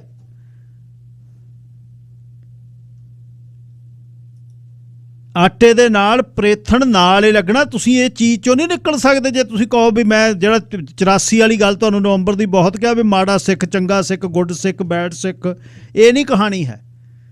ਜਾਂ ਠੀਕੇ ਲੱਗਦੇ ਨੇ ਕੌਲਿਆਂ ਤੇ, ਫਿਰ ਠੀਕੇ ਉਹਦੇ ਹੀ ਲੱਗਦੇ ਨੇ ਜਿਹੜਾ ਜਿਨ੍ਹਾਂ ਦਾ ਘਰ ਸੀ, ਲਿਸਟਾਂ ਦੇ ਵਿੱਚ ਲੱਗਦਾ ਨਾਂ। ਫਿਰ ਇਸੇ ਤਰ੍ਹਾਂ ਜਿਹੜਾ ਅਸੀਂ ਇੱਕ ਨਾ ਧਾਰਨਾ ਬਣਾਈ ਆ ਵੀ ਸਰੀ ਤਾਂ ਸਾਡੀ ਹੋਈ ਆ, ਹੁਣ ਗਬਲੇ ਬੰਦੇ 4 ਜਿਹੜੇ ਨੇ ਉਹ ਵੱਡੇ 3 ਸਟੋਰੀ ਘਰਾਂ 'ਚ ਫਲੈਟ ਰੂਫ ਦੇ ਵਿੱਚ ਜਿਹੜਾ ਗਬਲਾ ਤਾਂ ਆਪੇ ਹੀ ਵੇਚ ਜੂ।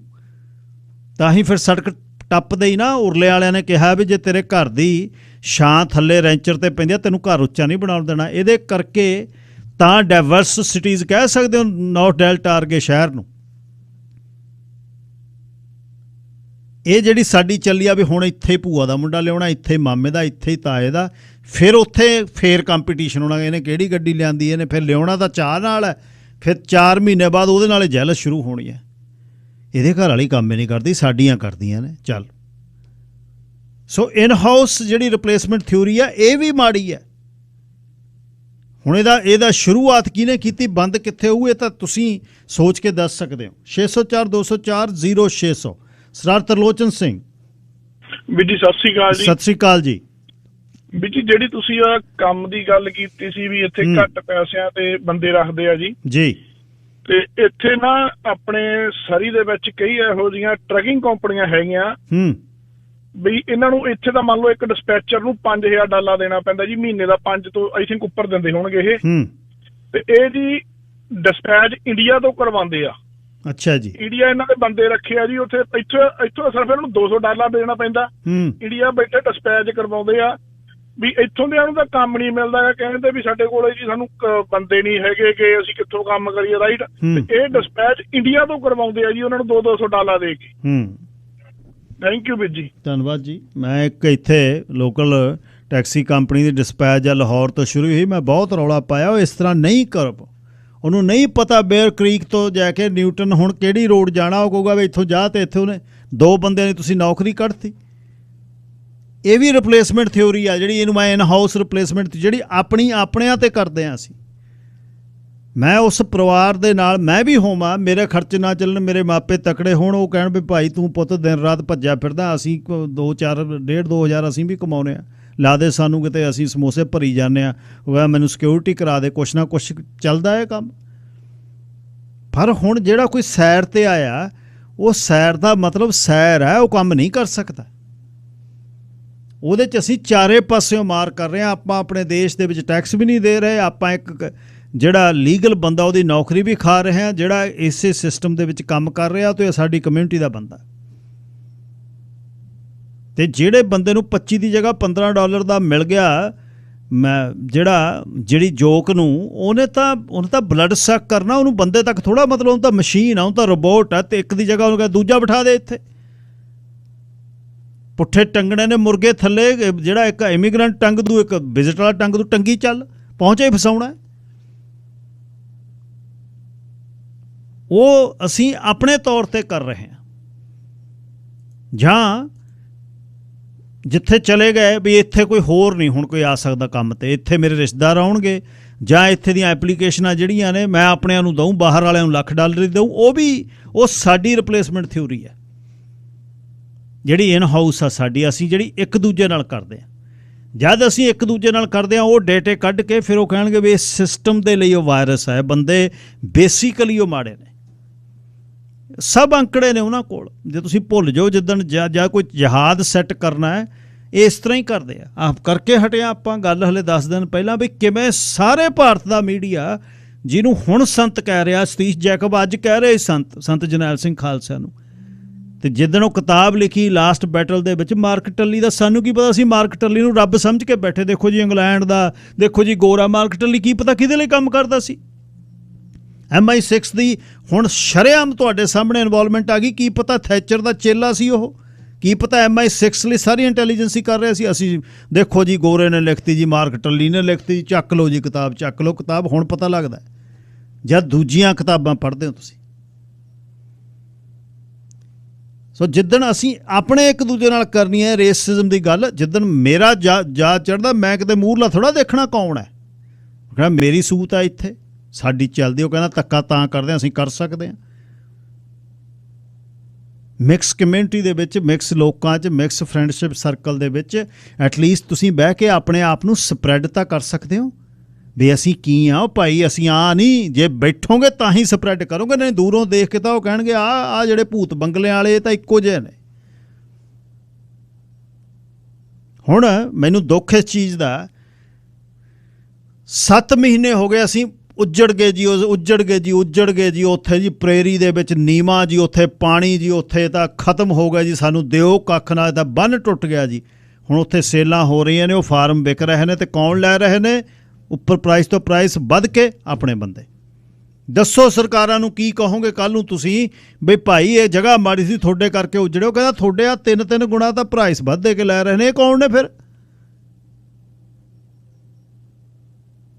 ਅਸੀਂ ਫਿਰ ਉਸ ਸਮੇਂ ਉਡੀਕਦੇ ਹਾਂ ਵੀ ਕਦ ਆਉਣਾ, ਹੁਣ ਕਦ ਅਸੀਂ ਨਿੱਤ ਜਿਹੜੀ ਤਰੀ ਨਾਲ ਖਾਣੀ ਆ ਬਟੇਰਾ ਪੈਰ ਥੱਲੇ ਕਦ ਆਉਣਾ।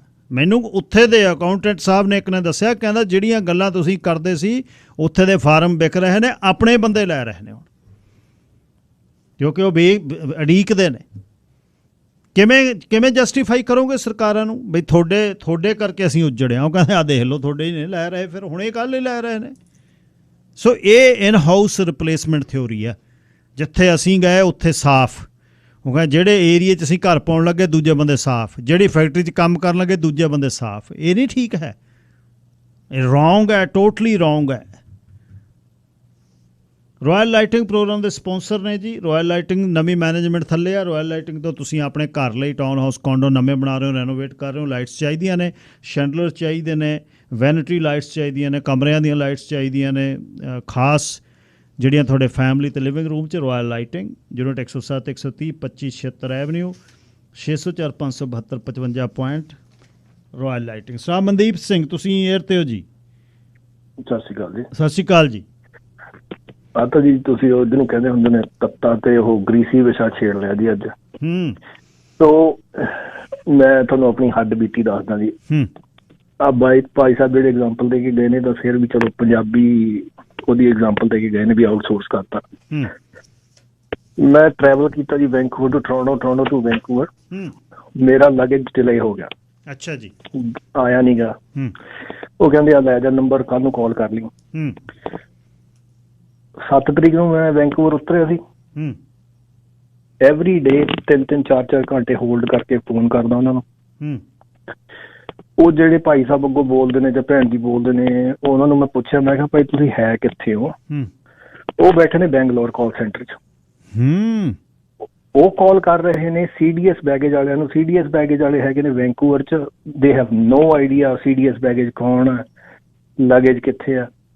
ਸੋ ਮੈਂ ਕਿਹਾ ਆਪਣੇ ਸੁਪਰਵਾਈਜ਼ਰ ਨਾਲ ਗੱਲ ਕਰਦੇ। ਸੁਪਰਵਾਈਜ਼ਰ ਬੈਠਾ ਬੰਬੇ ਕਾਲ ਸੈਂਟਰ 'ਚ। ਮੈਂ ਕਿਹਾ ਵੀ ਹਾਂ, ਮੈਂ ਕਿਹਾ ਇਹ ਤਾਂ ਸਰਕਾਰੀ ਕੰਮ ਤੇ ਜੇ ਇਹ ਹਾਲ ਹੈ, ਮੈਂ ਤਾਂ ਗਵਰਨਮੈਂਟ ਦੇ ਟ੍ਰਿਪ ਤੇ ਸੀ, ਤੁਸੀਂ ਉਹ ਲਗੇਜ ਖੋਤਾ ਤੇ ਮੇਰਾ ਉਹ ਲਗੇਜ ਨਹੀਂ ਮਿਲ ਰਿਹਾ। ਸੋ ਉਹ ਕਹਿੰਦੇ ਵੀ ਅਸੀਂ ਕੁਝ ਨਹੀਂ ਕਰ ਸਕਦੇ। ਮੈਂ ਕਿਹਾ ਓਕੇ, ਮੈਂ ਕਿਹਾ ਫਿਰ 에ਅਰ ਕੈਨੇਡਾ ਵਾਲਿਆਂ ਨਾਲ ਗੱਲ ਕਰਾ ਦਿਓ ਕਿਸੇ ਨਾਲ। ਉਹ ਕਹਿੰਦੇ ਜੀ ਫਿਰ ਤੁਸੀਂ ਦੂਜੇ ਨੰਬਰ ਤੇ ਫੋਨ ਕਰੋ। ਓ ਮਾਈ ਗੁੱਡਨੈਸ। 에ਅਰ ਕੈਨੇਡਾ ਦੇ ਰੀਜਨਲ ਮੈਨੇਜਰ ਨੂੰ ਮੈਂ ਫੋਨ ਕੀਤਾ, ਮੈਂ ਕਿਹਾ ਭਾਈ ਮੇਰਾ ਲਗੇਜ ਦੱਸੋ ਕਿੱਥੇ ਆ। ਉਹ ਕਹਿੰਦੇ ਜੀ ਲਗੇਜ ਤੁਹਾਡਾ ਲੱਭ ਨਹੀਂ ਰਿਹਾ, ਉਹ ਲੋਕੇਟ ਹੋ ਗਿਆ ਪਰ ਇਹ ਨਹੀਂ ਪਤਾ ਕਿੱਥੇ ਆ। ਮੈਂ ਇੱਥੇ ਮੇਰਾ ਫਰੈਂਡ 에ਅਰਪੋਰਟ ਤੇ ਕੰਮ ਕਰਦਾ ਸੀ, ਮੈਂ ਉਹਨੂੰ ਕਿਹਾ, ਮੈਂ ਕਿਹਾ ਉੱਥੇ 에ਅਰਪੋਰਟ ਤੇ ਜਾ ਕੇ 에ਅਰ ਕੈਨੇਡਾ ਨਾਲ ਗੱਲ ਕਰ। ਉਹਨੇ ਨੰਬਰ ਜਾ ਕੇ ਜਦੋਂ ਦਿੱਤਾ, ਉਹ ਕਹਿੰਦਾ ਜੀ ਤੁਹਾਡਾ ਲਗੇਜ ਤੇ ਇੱਥੇ ਹੈ ਨੀਗਾ। 7 ਤਰੀਕ ਦਾ ਲਗੇਜ ਮਿਸਪਲੇਸ ਹੋਇਆ। ਕੱਲ ਰਾਤ ਜਾ ਕੇ ਮੈਂ ਆਪ 에ਅਰਪੋਰਟ ਤੇ ਜਾ ਕੇ 에ਅਰ ਕੈਨੇਡਾ ਨਾਲ ਗੱਲ ਕੀਤੀ। ਮੈਂ ਕਿਹਾ ਵੇਅਰਸ ਮਾਈ ਲਗੇਜ, ਤੁਸੀਂ ਕਹਿੰਦੇ ਲੋਕੇਟ ਹੋ ਗਿਆ ਪਰ ਪਤਾ ਨਹੀਂ ਕਿੱਥੇ ਆ। ਉਹ ਇੱਕ ਕਾਊਂਟਰ ਤੇ ਗਏ, ਦੂਜੇ ਤੇ ਗਏ, ਤੀਜੇ ਤੇ ਗਏ। ਉਹ ਵਿਚਾਰਾ ਮੁੰਡਾ ਚੰਗਾ ਸੀ ਜਿਹੜਾ ਡੀਲ ਕਰਦਾ ਸੀ, ਉਹ ਕਹਿੰਦਾ ਚੱਲ ਆ ਮੇਰੇ ਨਾਲ। ਉਹ ਵੇਅਰ ਹਾਊਸ ਲੈ ਗਿਆ ਮੈਨੂੰ ਅੰਦਰ 에ਅਰਪੋਰਟ ਦੇ। ਲੱਭ ਲਾ। ਉੱਥੇ 600-700 ਬੈਗ ਪਏ ਨੇ ਉੱਥੇ। ਓ ਮਾਈ ਗੁੱਡਨੈਸ। ਕਹਿੰਦਾ ਇੱਥੇ ਦੇਖ। ਮੈਂ ਉੱਥੇ ਦੇਖਿਆ, ਉਹ ਮੇਰਾ ਬੈਗ ਸਾਹਮਣੇ ਪਿਆ ਸੀ। ਮੈਂ ਕਿਹਾ ਯਾਰ ਆਹ ਕੀ ਆ। ਮੈਂ ਕਿਹਾ ਦਿਸ ਇਜ਼, ਕਹਿੰਦਾ ਤੁਸੀਂ ਆ ਗਏ ਤਾਂ ਤੁਹਾਨੂੰ ਬੈਗ ਮਿਲ ਗਿਆ। ਕਹਿੰਦਾ ਇਹ 7-8 ਦਿਨ ਹਲੇ ਹੋਰ ਇੱਥੇ ਪਿਆ ਰਹਿਣਾ ਸੀ। ਸੋ ਇਟਸ ਨਾਟ ਓਨਲੀ ਵੀ ਆਪਣੇ ਦੇਸੀ ਆਊਟਸੋਰਸ ਕਰ ਰਹੇ, 에ਅਰ ਕੈਨੇਡਾ ਵਰਗੀਆਂ ਕੰਪਨੀਆਂ, ਵੈਸਟਜੈਟ ਵਰਗੀਆਂ ਕੰਪਨੀਆਂ, ਇਹਨਾਂ ਦੇ ਸਾਰੇ ਹੁਣ ਤੁਸੀਂ ਟਿਕਟ ਵੀ ਬੁੱਕ ਕਰਾਉਣੀ ਹੈ ਨਾ, ਜਿਹੜੀ ਤੁਸੀਂ ਟਿਕਟ ਬੁੱਕ ਕਰਾਉਣੀ ਆ, ਉਹ ਕੋਈ ਬੈਠਾ ਸਾਊਥ ਇੰਡੀਆ ਬੈਠਾ ਜਾਂ ਕੋਈ ਉਹ ਛੋਟੇ ਦੇਸ਼ਾਂ 'ਚ ਜਿੱਥੇ ਉਹਨਾਂ ਦਾ ਕੰਮ $20 'ਚ ਹੋ ਰਿਹਾ, ਉਹ ਉੱਥੇ ਬਹਿ ਕੇ ਕੰਮ ਕਰ ਰਹੇ ਨੇ। ਸੋ ਜੇ ਵੱਡੀਆਂ ਕੰਪਨੀਆਂ ਸਾਨੂੰ ਜੋਬਾਂ ਨਹੀਂ ਦਿੰਦੀਆਂ, ਸਾਡੇ ਨਿਆਣਿਆਂ ਨੂੰ ਜੋਬਾਂ ਨਹੀਂ ਦਿੰਦੀਆਂ, ਫਿਰ ਤੁਸੀਂ ਐਕਸਪੈਕਟ ਕੀ ਕਰਦੇ ਹੋ? ਤੁਸੀਂ, ਮੈਂ ਤਾਂ ਹਰੇਕ ਨੂੰ ਗੱਲ ਕਹਿੰਦਾ ਹੁੰਦਾ, ਜਿਹੜੇ ਜਿਵੇਂ ਤੁਸੀਂ ਕਹਿੰਦੇ ਹੋ ਨਾ ਸਿਆਸੀ ਬੰਦੇ ਨੇ ਤਾਂ ਸਿਆਸਤ ਕਰਨੀ ਆ, ਤੁਸੀਂ ਇਹਨਾਂ ਤੋਂ ਕੋਈ ਉਮੀਦ ਨਾ ਰੱਖੋ ਕਦੇ ਵੀ। ਸਿਰਫ ਤੁਸੀਂ ਇਹਨਾਂ ਨੂੰ ਵੋਟਾਂ ਪਾਓ, ਜਿਹੜੀ ਤੁਹਾਨੂੰ ਪਾਰਟੀ ਚੰਗੀ ਲੱਗਦੀ ਉਹਨੂੰ ਵੋਟ ਪਾ ਕੇ ਭੁੱਲ ਜਾਓ ਵੀ ਅਸੀਂ ਇਹਨਾਂ ਤੋਂ ਕੋਈ ਕੰਮ ਲੈਣਾ ਜਾਂ ਅਸੀਂ ਕੋਈ ਆਪਣਾ ਕੰਸਰਨ ਇਹਨਾਂ ਨੂੰ ਦੱਸਣਾ ਕਦੇ ਆਪਣੀ ਲਾਈਫ 'ਚ। ਅੱਜ ਤਾਈਂ ਮੈਨੂੰ ਤੁਸੀਂ ਦੱਸੋ ਵੀ ਕੋਈ ਕਿਹੜਾ ਕਾਮਨ ਬੰਦਾ ਕਿਸੇ ਮੈਂਬਰ ਪਾਰਲੀਮੈਂਟ MLA ਦੇ ਕੋਲੇ ਗਿਆ ਹੋਵੇ ਤਾਂ ਉਹਦਾ ਕੰਮ ਰਾਈਟ ਵੇ ਹੋਇਆ ਹੋਵੇ। ਤੁਸੀਂ ਉਹ ਜੋਬਾਂ ਦੀ ਗੱਲ ਕਰਦੇ ਹੋ, ਕਹਿੰਦੇ ਉਹ ਤੁਸੀਂ ਜਾ ਕੇ ਉਹਨਾਂ ਨਾਲ ਗੱਲ ਕਰੋ, ਉਹ ਕਹਿੰਗੇ ਇੰਟਰਨੈਸ਼ਨਲ ਸਟੂਡੈਂਟ ਆਏ ਹੋਏ ਨੇ। ਹੁਣ ਇੱਕ ਭਾਈ ਸਾਹਿਬ ਦਾ ਕੰਸਰਨ ਸੀਗਾ ਵੀ ਸਾਡੇ ਜਵਾਕਾਂ ਨੂੰ ਜੋਬ ਨਹੀਂ ਮਿਲਦੀਆਂ, ਇੰਟਰਨੈਸ਼ਨਲ ਸਟੂਡੈਂਟ ਨੂੰ ਜੋਬਾਂ ਮਿਲਦੀਆਂ ਨੇ। ਤੁਸੀਂ ਇਹਨਾਂ ਨੂੰ ਜਾ ਕੇ ਗੱਲ ਕਰੋ, ਉਹ ਕਹਿੰਦੇ ਯਾਰ ਫਿਰ ਇੰਟਰਨੈਸ਼ਨਲ ਸਟੂਡੈਂਟ ਤਾਂ ਸਾਡੇ ਹੀ ਨਹੀਂ। ਬਿਲਕੁਲ ਠੀਕ ਹੈ। ਠੀਕ ਹੈ ਨਾ ਜੀ। ਉਹ ਤਾਂ ਫਿਰ ਉਹਨਾਂ ਨੂੰ ਵੀ ਉਨੀਆਂ ਜੋਬਾਂ ਚਾਹੀਦੀਆਂ ਜਿੰਨੀਆਂ ਸਾਡੇ ਬੱਚਿਆਂ ਨੂੰ ਚਾਹੀਦਾ। ਪਰ ਗੱਲ ਪ੍ਰੋਬਲਮ ਤਾਂ ਵੀ ਹੱਲ ਕੀ ਆ? ਤੁਸੀਂ ਹਰ ਚੀਜ਼ ਜਦੋਂ ਆਊਟਸੋਰਸ ਕਰੀ ਜਾਣੀ ਆ। ਅੱਛਾ, ਹੁਣ ਇੰਟਰਸਟ ਰੇਟ ਆ, ਹੁਣ ਤੁਹਾਨੂੰ ਮੈਂ ਥੋੜੀ ਜਿਹੀ ਐਗਜ਼ਾਮਪਲ ਇਹ ਹੀ ਦਿੰਦਾ। ਹੁਣ ਤੁਸੀਂ ਦੇਖੋ ਇੰਟਰਸਟ ਰੇਟ ਵੱਧ ਗਿਆ। ਹੁਣ ਤੁਹਾਡੇ ਕੋਲ ਇੱਕ ਪ੍ਰਾਪਰਟੀ ਆ, ਮੇਰੇ ਕੋਲ ਇੱਕ ਪ੍ਰਾਪਰਟੀ ਆ, ਅਗਲੇ ਨੈਕਸਟ ਬੰਦੇ ਕੋਲ 4 ਪ੍ਰਾਪਰਟੀਆਂ ਨੇ। ਉਹ 4 ਪ੍ਰਾਪਰਟੀਆਂ ਵਾਲੇ ਨੂੰ ਇੰਟਰਸਟ ਰੇਟ ਉਹਦੇ ਕਰਕੇ ਵਧਾ ਰਹੇ ਹੋ ਤੁਸੀਂ ਵੀ ਉਹਨੇ 4 ਪ੍ਰਾਪਰਟੀਆਂ ਬਣਾਈਆਂ। ਉਹਦੇ 'ਚ ਤੁਹਾਡਾ ਤੇ ਮੇਰਾ ਕੀ ਕਸੂਰ ਆ? ਆਪਣੇ ਕੋਲ ਤਾਂ ਇੱਕ ਪ੍ਰਾਪਰਟੀ, ਅਸੀਂ ਕਦੋਂ ਇੰਟਰਸਟ ਰੇਟ ਵੱਧ ਗਈ? ਹੁਣ ਜਿੱਦਣ ਦਾ ਇੰਟਰਸਟ ਰੇਟ ਵਧਿਆ, ਤੁਸੀਂ ਮੈਨੂੰ ਦੱਸੋ ਕਿਹੜਾ ਬੰਦਾ ਪੂਰੇ ਸਰੀ 'ਚ ਜਾਂ BC 'ਚ ਜਾਂ ਟੋਰਾਂਟੋ ਜਾਂ ਓਨਟਾਰੀਓ ਜਾਂ ਸਸਕੈਚ ਪੂਰੇ ਕਿਹੜਾ ਬੰਦਾ MP ਨੂੰ ਕਿਸੇ ਨੇ ਈਮੇਲ ਲਿਖੀ ਹੋਵੇ, ਚਿੱਠੀ ਪਾਈ ਹੋਵੇ, MLA ਨੂੰ ਕਿਹਾ ਵੀ ਭਾਈ ਸਾਡੇ ਤੇ ਵਾਧਾ ਕਾਹਤੋਂ ਲਾ ਰਹੇ ਹੋ? ਬੈਂਕਿੰਗ ਹੋ ਗਿਆ ਕੰਮ। ਬਿਲਕੁਲ ਠੀਕ। ਹਾਂ। ਅੱਛਾ, ਮੈਂ ਬਾਹਲਾ ਪੜ੍ਹਿਆ ਲਿਖਿਆ ਤਾਂ ਹੈ ਨਹੀਂ ਕਿ ਜਿੰਨੀ ਕਿ ਮੈਨੂੰ ਅਕਲ ਹੈਗੀ ਆ ਉਸ ਹਿਸਾਬ ਨਾਲ ਮੈਂ ਤੁਹਾਨੂੰ ਦੱਸਦਾ। ਇਕਨੋਮਿਕਸ ਅਸੀਂ ਵੀ ਪੜ੍ਹੀ ਆ। ਇੰਟਰਸਟ ਰੇਟ ਵਧਾਉਣ ਨਾਲ ਇਨਫਲੇਸ਼ਨ ਨਹੀਂ ਕੰਟਰੋਲ ਹੁੰਦੀ। ਇਨਫਲੇਸ਼ਨ ਕੰਟਰੋਲ ਹੋਊਗੀ ਬੇਸਿਕ ਕਮੋਡਿਟੀਜ਼, ਉਹਨਾਂ ਨੂੰ ਟਾਰਗੇਟ ਕਰੋ। ਗੈਸ ਨੂੰ, ਪ੍ਰੋਡਿਊਸ ਨੂੰ, ਜਿਹੜੀ ਲੋ ਲਿਵਿੰਗ ਕਾਸਟ ਨੇ ਉਹਨਾਂ ਨੂੰ ਤੁਸੀਂ ਟਾਰਗੇਟ ਕਰੋ। ਉਹ ਤੁਸੀਂ ਇੰਟਰਸਟ ਰੇਟ ਵਧਾ ਰਹੇ ਹੋ, ਤੁਸੀਂ ਬੈਂਕਾਂ ਨੂੰ ਪੈਸੇ ਦੇ ਰਹੇ ਹੋ ਜਿਹੜੀਆਂ ਆਲਰੇਡੀ ਬਿਲੀਅਨ ਕਮਾ ਰਹੀਆਂ ਨੇ। ਹਾਂਜੀ, ਤੁਸੀਂ 0.50% ਵਧਾ ਰਹੇ ਹੋ, ਬੈਂਕਾਂ 2% ਵਧਾ ਰਹੀਆਂ। ਬਿਲਕੁਲ ਠੀਕ। ਇਹਨਾਂ ਨੂੰ ਕੋਈ ਕੁਐਸਚਨ ਨਹੀਂ ਪੁੱਛਦਾ। ਕੋਈ ਜਾਂ ਕਿਸੇ MP ਨੂੰ ਕਿਸੇ ਨੇ ਚਿੱਠੀ ਨਹੀਂ ਪਾਈ, ਕਿਸੇ ਨੇ ਫੋਨ ਕਰਕੇ ਨਹੀਂ ਕਿਹਾ ਵੀ ਭਾਈ ਤੁਸੀਂ ਅੱਛਾ ਸਾਡੇ ਕੋਲੇ ਤਾਂ ਇੱਕ ਘਰ ਹੈ, ਅਸੀਂ ਤੁਸੀਂ ਉਹਨੂੰ ਵੀ ਉਹ ਕਰੀ ਜਾਂਦੇ ਹੋ।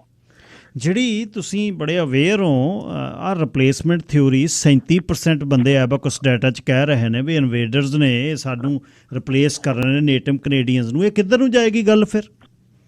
ਇਹ ਤਾਂ ਹਲੇ ਹੋਰ ਬੈਡ ਹੋਣੀ ਹੈ ਜੀ।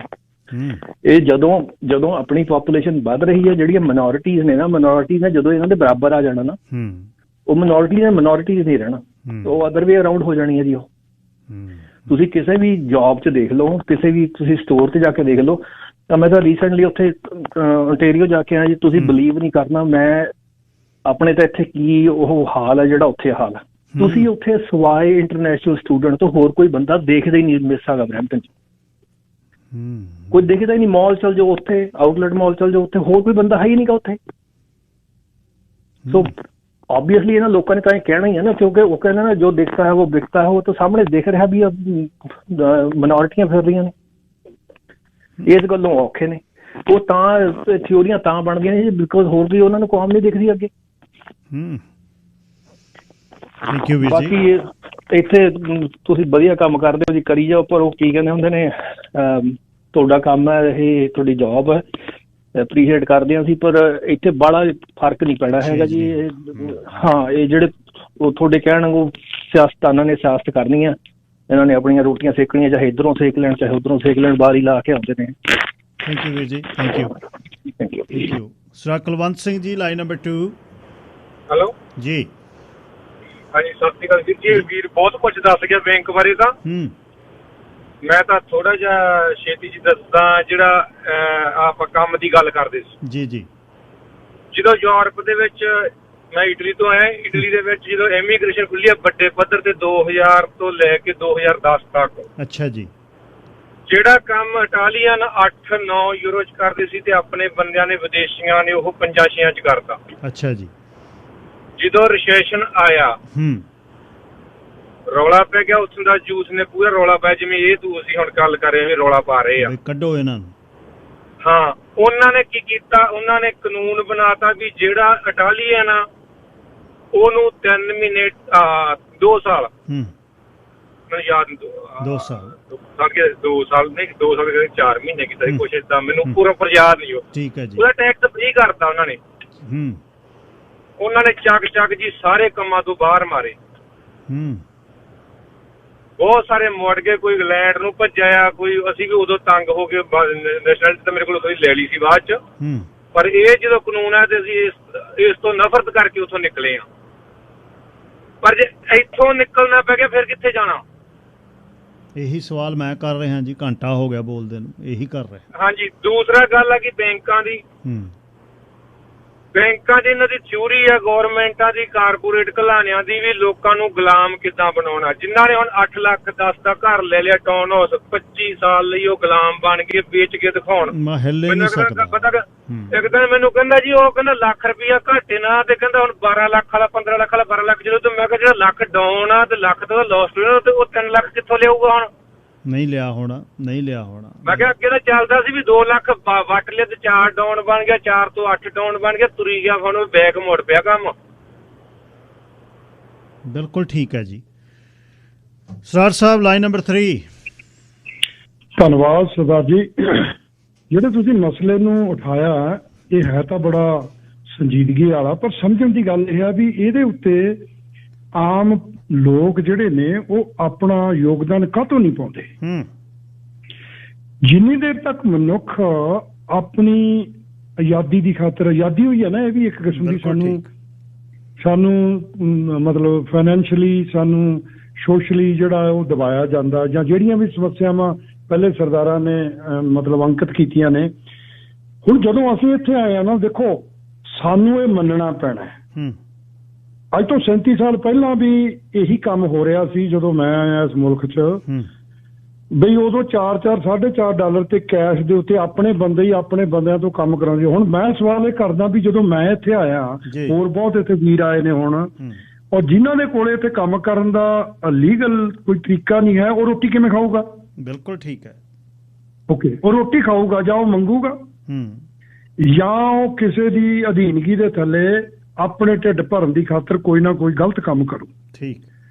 ਹੁਣ ਉਹ ਗਲਤ ਕੰਮ ਕਰਨ ਦੇ ਵਿੱਚ ਯੋਗਦਾਨ, ਅਸੀਂ ਇਹ ਕਹਿੰਦੇ ਆ ਜੀ ਲੋਕ ਸਾਨੂੰ ਪੈਸੇ ਘੱਟ ਦਿੰਦੇ ਨੇ, ਪਰ ਮੈਂ ਆਪਣੇ ਆਪ ਨੂੰ ਇਹ ਸਵਾਲ ਕੀਤਾ ਸੀ ਵੀ ਜਦ ਮੈਂ ਗਲਤ ਤਰੀਕੇ ਨਾਲ ਇਹ ਕੰਮ ਕਰਨ ਦੀ ਕੋਸ਼ਿਸ਼ ਕਰ ਰਿਹਾ ਤਾਂ ਜਿਹੜਾ ਮੈਂ ਗਲਤ ਕੰਮ ਕਰ ਰਿਹਾ ਉਹਨੂੰ ਕੌਣ ਜ਼ਿੰਮੇਵਾਰ ਠਹਿਰਾਊਗਾ? ਅੱਛਾ, ਹੁਣ ਇਹ ਤੋਂ ਬਾਅਦ ਪਹਿਲੀ ਗੱਲ ਤਾਂ ਇਹ ਆ ਵੀ ਮੈਂ ਇੱਥੇ ਆਇਆ, ਮੈਂ ਇਹ ਕੰਮ ਗਲਤ ਕੀਤਾ, ਮੈਂ ਗਲਤ ਕੰਮ ਕਰਕੇ ਲੋਕਾਂ ਦੀ ਮਤਲਬ ਜ਼ਰੂਰਤ ਨੂੰ ਪੂਰਾ ਕੀਤਾ ਜੀ। ਹੁਣ ਤੁਸੀਂ ਇਹ ਗੱਲ ਕੀਤੀ ਹੈ ਵਿਜ਼ਟਰ ਦੀ। ਵਿਜ਼ਟਰ ਆਉਣ ਦਾ ਕਾਰਨ ਇਹ ਨਹੀਂ ਹੈ ਕਿ ਅਸੀਂ ਘੁੰਮਣ ਚੱਲੇ ਹਾਂ। ਵਿਜ਼ਟਰ ਆਉਣ ਦਾ ਕਾਰਨ ਇਹ ਹੈ ਕਿ ਹੁਣ ਤਾਂ ਅਸੀਂ ਜਾ ਨਹੀਂ ਸਕਦੇ, ਚਲ ਐਂ ਚਲੇ ਜਾਂਦੇ। ਮੇਰੇ ਸਕੇ ਮਾਮੇ ਨੇ ਬਾਈ ਜੀ ਮੈਨੂੰ, ਮੇਰੇ ਮੁੰਡੇ ਨੇ, ਸਕੇ ਮਾਮੇ ਦੇ ਮੁੰਡੇ ਨੇ ਮੈਨੂੰ ਕਾਲ ਕੀਤੀ। ਉਹ ਮੈਨੂੰ ਕਹਿੰਦਾ ਵੀ ਮੈਨੂੰ ਰਾਹਦਾਰੀ ਭੇਜ ਦੇ। ਮੈਂ ਕਿਹਾ ਕੀ ਕਰਨਾ? ਕਹਿੰਦਾ ਮੈਂ ਇੱਥੇ ਆਊਂਗਾ, ਇੱਥੇ 2-4 ਮਹੀਨੇ ਰਹੂੰਗਾ, ਇੱਥੇ ਮੈਂ ਕੈਸ਼ ਤੇ ਕੰਮ ਕਰ ਲਿਆ ਕਰੂੰਗਾ, ਚੱਲ ਮੈਨੂੰ 4 ਪੈਸੇ ਬਣ ਜਾਣਗੇ। ਤੇ ਮੈਂ ਕਿਹਾ ਵੀ ਜੇ ਤੂੰ ਪੈਸੇ ਬਣਾਉਣ ਆਉਣਾ ਤੈਨੂੰ ਕਿਹਨੇ ਦੱਸਿਆ? ਕਹਿੰਦਾ ਮੇਰੀ ਭਰਜਾਈ ਉਹਦੇ ਭਾਈ ਇੱਥੇ ਵੈਨਕੂਵਰ ਤੁਹਾਡੇ ਰਹਿੰਦੇ ਨੇ, ਅਖੇ ਉਹਨਾਂ ਨੇ ਉਹਨੂੰ ਸੱਦਿਆ ਸੀ ਤੇ ਉਹ ਉੱਥੇ ਜਾਂਦੀ ਹੈ 4 ਮਹੀਨੇ ਕੰਮ ਕਰਕੇ ਪੈਸੇ ਕਮਾ ਕੇ ਮੁੜੇ ਆਉਂਦੀ ਹੈ। ਔਰ ਤੁਸੀਂ ਇੱਕ ਚੀਜ਼ ਹੋਰ ਦੱਸੋ, ਮੈਂ ਆਪਣੇ ਘਰ ਦੀ ਗੱਲ ਇਸ ਕਰਕੇ ਦੱਸ ਰਿਹਾ ਵੀ ਹਰ ਘਰ ਚੋਰੀ ਹੈ। ਮੇਰੇ ਮਾਮੇ ਦੇ ਮੁੰਡੇ ਦੀ ਭੈਣ ਇੱਥੇ ਆਪਦੀਆਂ ਕੁੜੀਆਂ ਨੂੰ ਲੈ ਕੇ ਕੈਨੇਡਾ ਚ ਆਈ ਹੋਈ ਹੈ। ਉਹ ਕੁੜੀਆਂ ਐਜੂਕੇਸ਼ਨ ਦੇ ਬੇਸਿਸ ਤੇ ਇੱਥੇ ਆ ਕੇ ਪੱਕੀਆਂ ਹੋਈਆਂ। ਮੈਨੂੰ ਉਹ ਕਹਿੰਦਾ ਵੀ ਮੈਂ ਏਦਾਂ ਆ ਜਾਊਂਗਾ, ਮੈਂ ਆਪਦੇ ਮੁੰਡੇ ਨੂੰ ਅਖੇ ਮੈਨੂੰ ਭੈਣ ਕਹਿੰਦੀ ਆ ਵੀ ਮੈਂ ਆਪਦੀ ਕੁੜੀ ਦਾ ਰਿਸ਼ਤਾ ਕਰਕੇ ਤੇਰੇ ਮੁੰਡੇ ਨੂੰ ਸਾਧ ਲੂੰ। ਮੈਂ ਕਿਹਾ ਤੈਨੂੰ ਮਰ ਜਾਣਾ ਚਾਹੀਦਾ, ਤੈਨੂੰ ਸ਼ਰਮ ਆਉਣੀ ਚਾਹੀਦੀ ਆ ਵੀ ਸਿਰਫ ਕੈਨੇਡਾ ਜਾਣ ਦੀ ਖਾਤਰ ਤੂੰ ਕੰਮ ਕਰਨਾ। ਇੱਥੋਂ ਤੱਕ ਇਹ ਹਰ ਘਰ ਦੀ ਕਹਾਣੀ ਹੈ ਬਾਈ ਜੀ, ਪਰ ਬੰਦਿਆਂ ਦੇ ਵਿੱਚ ਇੰਨੀ ਜੁਰਤ ਨਹੀਂ ਕਿ ਉਹ ਆਪਣੀਆਂ ਊਣਤਾਈਆਂ ਨੂੰ ਕਬੂਲ ਕਰਨ। ਇਹ ਸਾਡੀ ਨਲਾਇਕੀ ਹੈ। ਠੀਕ। ਸਾਡੀਆਂ ਊਣਤਾਈਆਂ ਦੇ ਵਿੱਚ ਸਾਡੇ ਕੋਲੇ 2 ਕਿਸਮ ਦੀ ਨਲਾਇਕੀ ਹੈ। ਇੱਕ ਹੈਗੀ ਸਾਡੇ ਕੋਲੇ ਕਿ ਅਸੀਂ ਆਪਣੇ ਆਪ ਨੂੰ ਸਮੇਂ ਦੇ ਮੁਤਾਬਕ ਕਹਾਣੀ ਬਣਾਉਣ ਦੀ ਕੋਸ਼ਿਸ਼ ਕਰੀਏ ਜੀ। ਦੂਜੀ ਸਾਡੇ 'ਚ ਨਲਾਇਕੀ ਹੈ ਕਿ ਸਾਡੇ ਵਿੱਚ ਸ਼ੌਹਰਤ ਦੀ, ਪੈਸੇ ਦੀ ਤਮੰਨਾ ਇੰਨੀ ਘਰ ਗਈ ਹੈ। ਮੈਂ ਕਹਿੰਦਾ ਵੀ ਜੇ ਕਿਸੇ ਟਾਈਮ ਤੇ ਕਰ ਗਈ, ਚਲੋ ਤੁਸੀਂ ਜੇ ਸਮਝ ਕੇ ਸਮਾਜ ਨੂੰ ਆਪਣੇ ਆਪ ਨੂੰ ਐਜੂਕੇਟ ਕਰਕੇ ਕਦੇ ਤਾਂ ਹਟ ਜਾਓ। ਹਾਂ ਬੜਾ ਪੈ ਗਿਆ। ਹਾਂ, ਜਿੰਨੀ ਦੇਰ ਤੱਕ ਕੋਈ ਵੀ ਕੌਮ, ਕੋਈ ਵੀ ਕਮਿਊਨਿਟੀ, ਕੋਈ ਵੀ ਭਾਈਚਾਰਾ ਆਪਣੀਆਂ ਆਦਤਾਂ ਨੂੰ ਨਜ਼ਰ ਵਿੱਚ ਲਿਆ ਕੇ ਉਹਨਾਂ 'ਚ ਸੁਧਾਰ ਨਹੀਂ ਕਰਦਾ, ਉਸ ਦਾ ਬਾਈ ਜੀ ਕਦੇ ਸ਼ੋਸ਼ਣ ਬੰਦ ਨਹੀਂ ਹੋ ਸਕਦਾ ਔਰ ਉਸ ਦਾ ਕਦੇ ਸੁਧਾਰ ਤੇ ਆਧਾਰ ਹੋ ਨਹੀਂ ਸਕਦਾ। ਸੋ ਸਾਨੂੰ ਇਹ ਕੋਸ਼ਿਸ਼ ਕਰਨੀ ਚਾਹੀਦੀ ਆ ਵੀ ਜੇ ਮੈਨੂੰ ਗਿਆਨ ਨਹੀਂ ਸੀ, ਮੈਨੂੰ ਪਤਾ ਨਹੀਂ ਸੀ, ਮੈਂ ਇਹ ਊਣਤਾਈਆਂ ਕਰਕੇ ਦੀ ਹਿੱਸੇਦਾਰੀ ਅੱਜ ਮੈਨੂੰ ਪਤਾ, ਓਏ ਅੱਜ ਹੀ ਬੰਦ ਹੋ ਜਾਓ। ਹਾਂ, ਅੱਜ ਤਾਂ ਬੰਦ ਹੋਵੋ, ਬਿਲਕੁਲ ਠੀਕ ਹੈ ਜੀ। ਅਸੀਂ ਤਾਂ ਅੱਜ ਵੀ ਨਹੀਂ ਬੰਦ ਹੁੰਦੇ ਜੀ। Thank you. ਅਸੀਂ ਇਹ ਜਸਟੀਫਾਈ ਕਰਦੇ ਹਾਂ। ਤੁਸੀਂ ਇਹ ਸ਼ਬਦ ਕਹੇ ਸੀ, ਮੈਂ ਤੁਹਾਡੇ ਤੇ ਕਿੰਤੂ ਨਹੀਂ ਕਰਦਾ, ਪਰ ਤੁਸੀਂ ਇਹ ਸ਼ਬਦ ਕਹੇ। ਦੇਖੋ ਜੀ, ਸਾਡੇ ਪੇਰੈਂਟਸ ਆ ਗਏ, ਉਹਨਾਂ ਨੂੰ ਜੀ ਇੱਥੇ ਰਹਿਣ ਦੀ ਖਾਤਰ ਉਹਨਾਂ ਨੂੰ ਪਹਿਲੀ ਗੱਲ ਤਾਂ ਇਹ ਆ ਵੀ ਜੇ ਸਰਕਾਰਾਂ ਨੇ ਗਲਤ ਤਰੀਕੇ ਨਾਲ ਪੇਰੈਂਟਸ ਸੱਦੇ ਨੇ, ਅਸੀਂ ਉਹਨਾਂ ਸਰਕਾਰਾਂ ਦੇ ਖਿਲਾਫ ਗਿਆਨਵੰਤ ਤਰੀਕੇ ਦੇ ਨਾਲ ਆਪਣਾ ਜਿਹੜਾ ਜ਼ੋਰ ਆ ਉਹਨੂੰ ਕਿਉਂ ਨਹੀਂ ਲਾਉਂਦੇ? ਸਾਨੂੰ ਔਖਾ ਲੱਗਦਾ। ਸਰਦਾਰ ਉਹਨੇ ਕਹਿ ਕੇ ਗਏ ਨੇ ਵੀ ਅਸੀਂ ਕਿੰਨੇ ਚਿੱਠੀਆਂ ਲਿਖੀਆਂ ਜਾਂ MP ਨੂੰ ਗੱਲ ਕੀਤੀ ਹੈ ਜਾਂ ਉਹਨਾਂ ਨੂੰ ਫੋਨ ਕਰਦੇ ਆ, ਕਾਹਤੋਂ ਨਹੀਂ ਕਰਦੇ ਅਸੀਂ? ਉਹਦਾ ਕਾਰਨ ਹੈ, ਪਹਿਲੀ ਗੱਲ ਤਾਂ ਸਾਡੇ ਵਿੱਚ ਉਹਨਾਂ ਸਵੈ ਭਰੋਸਾ ਨਹੀਂ ਹੈ ਕਿ ਅਸੀਂ ਇਹ ਗੱਲ ਕਰਨ ਦੇ ਯੋਗ ਹੈ।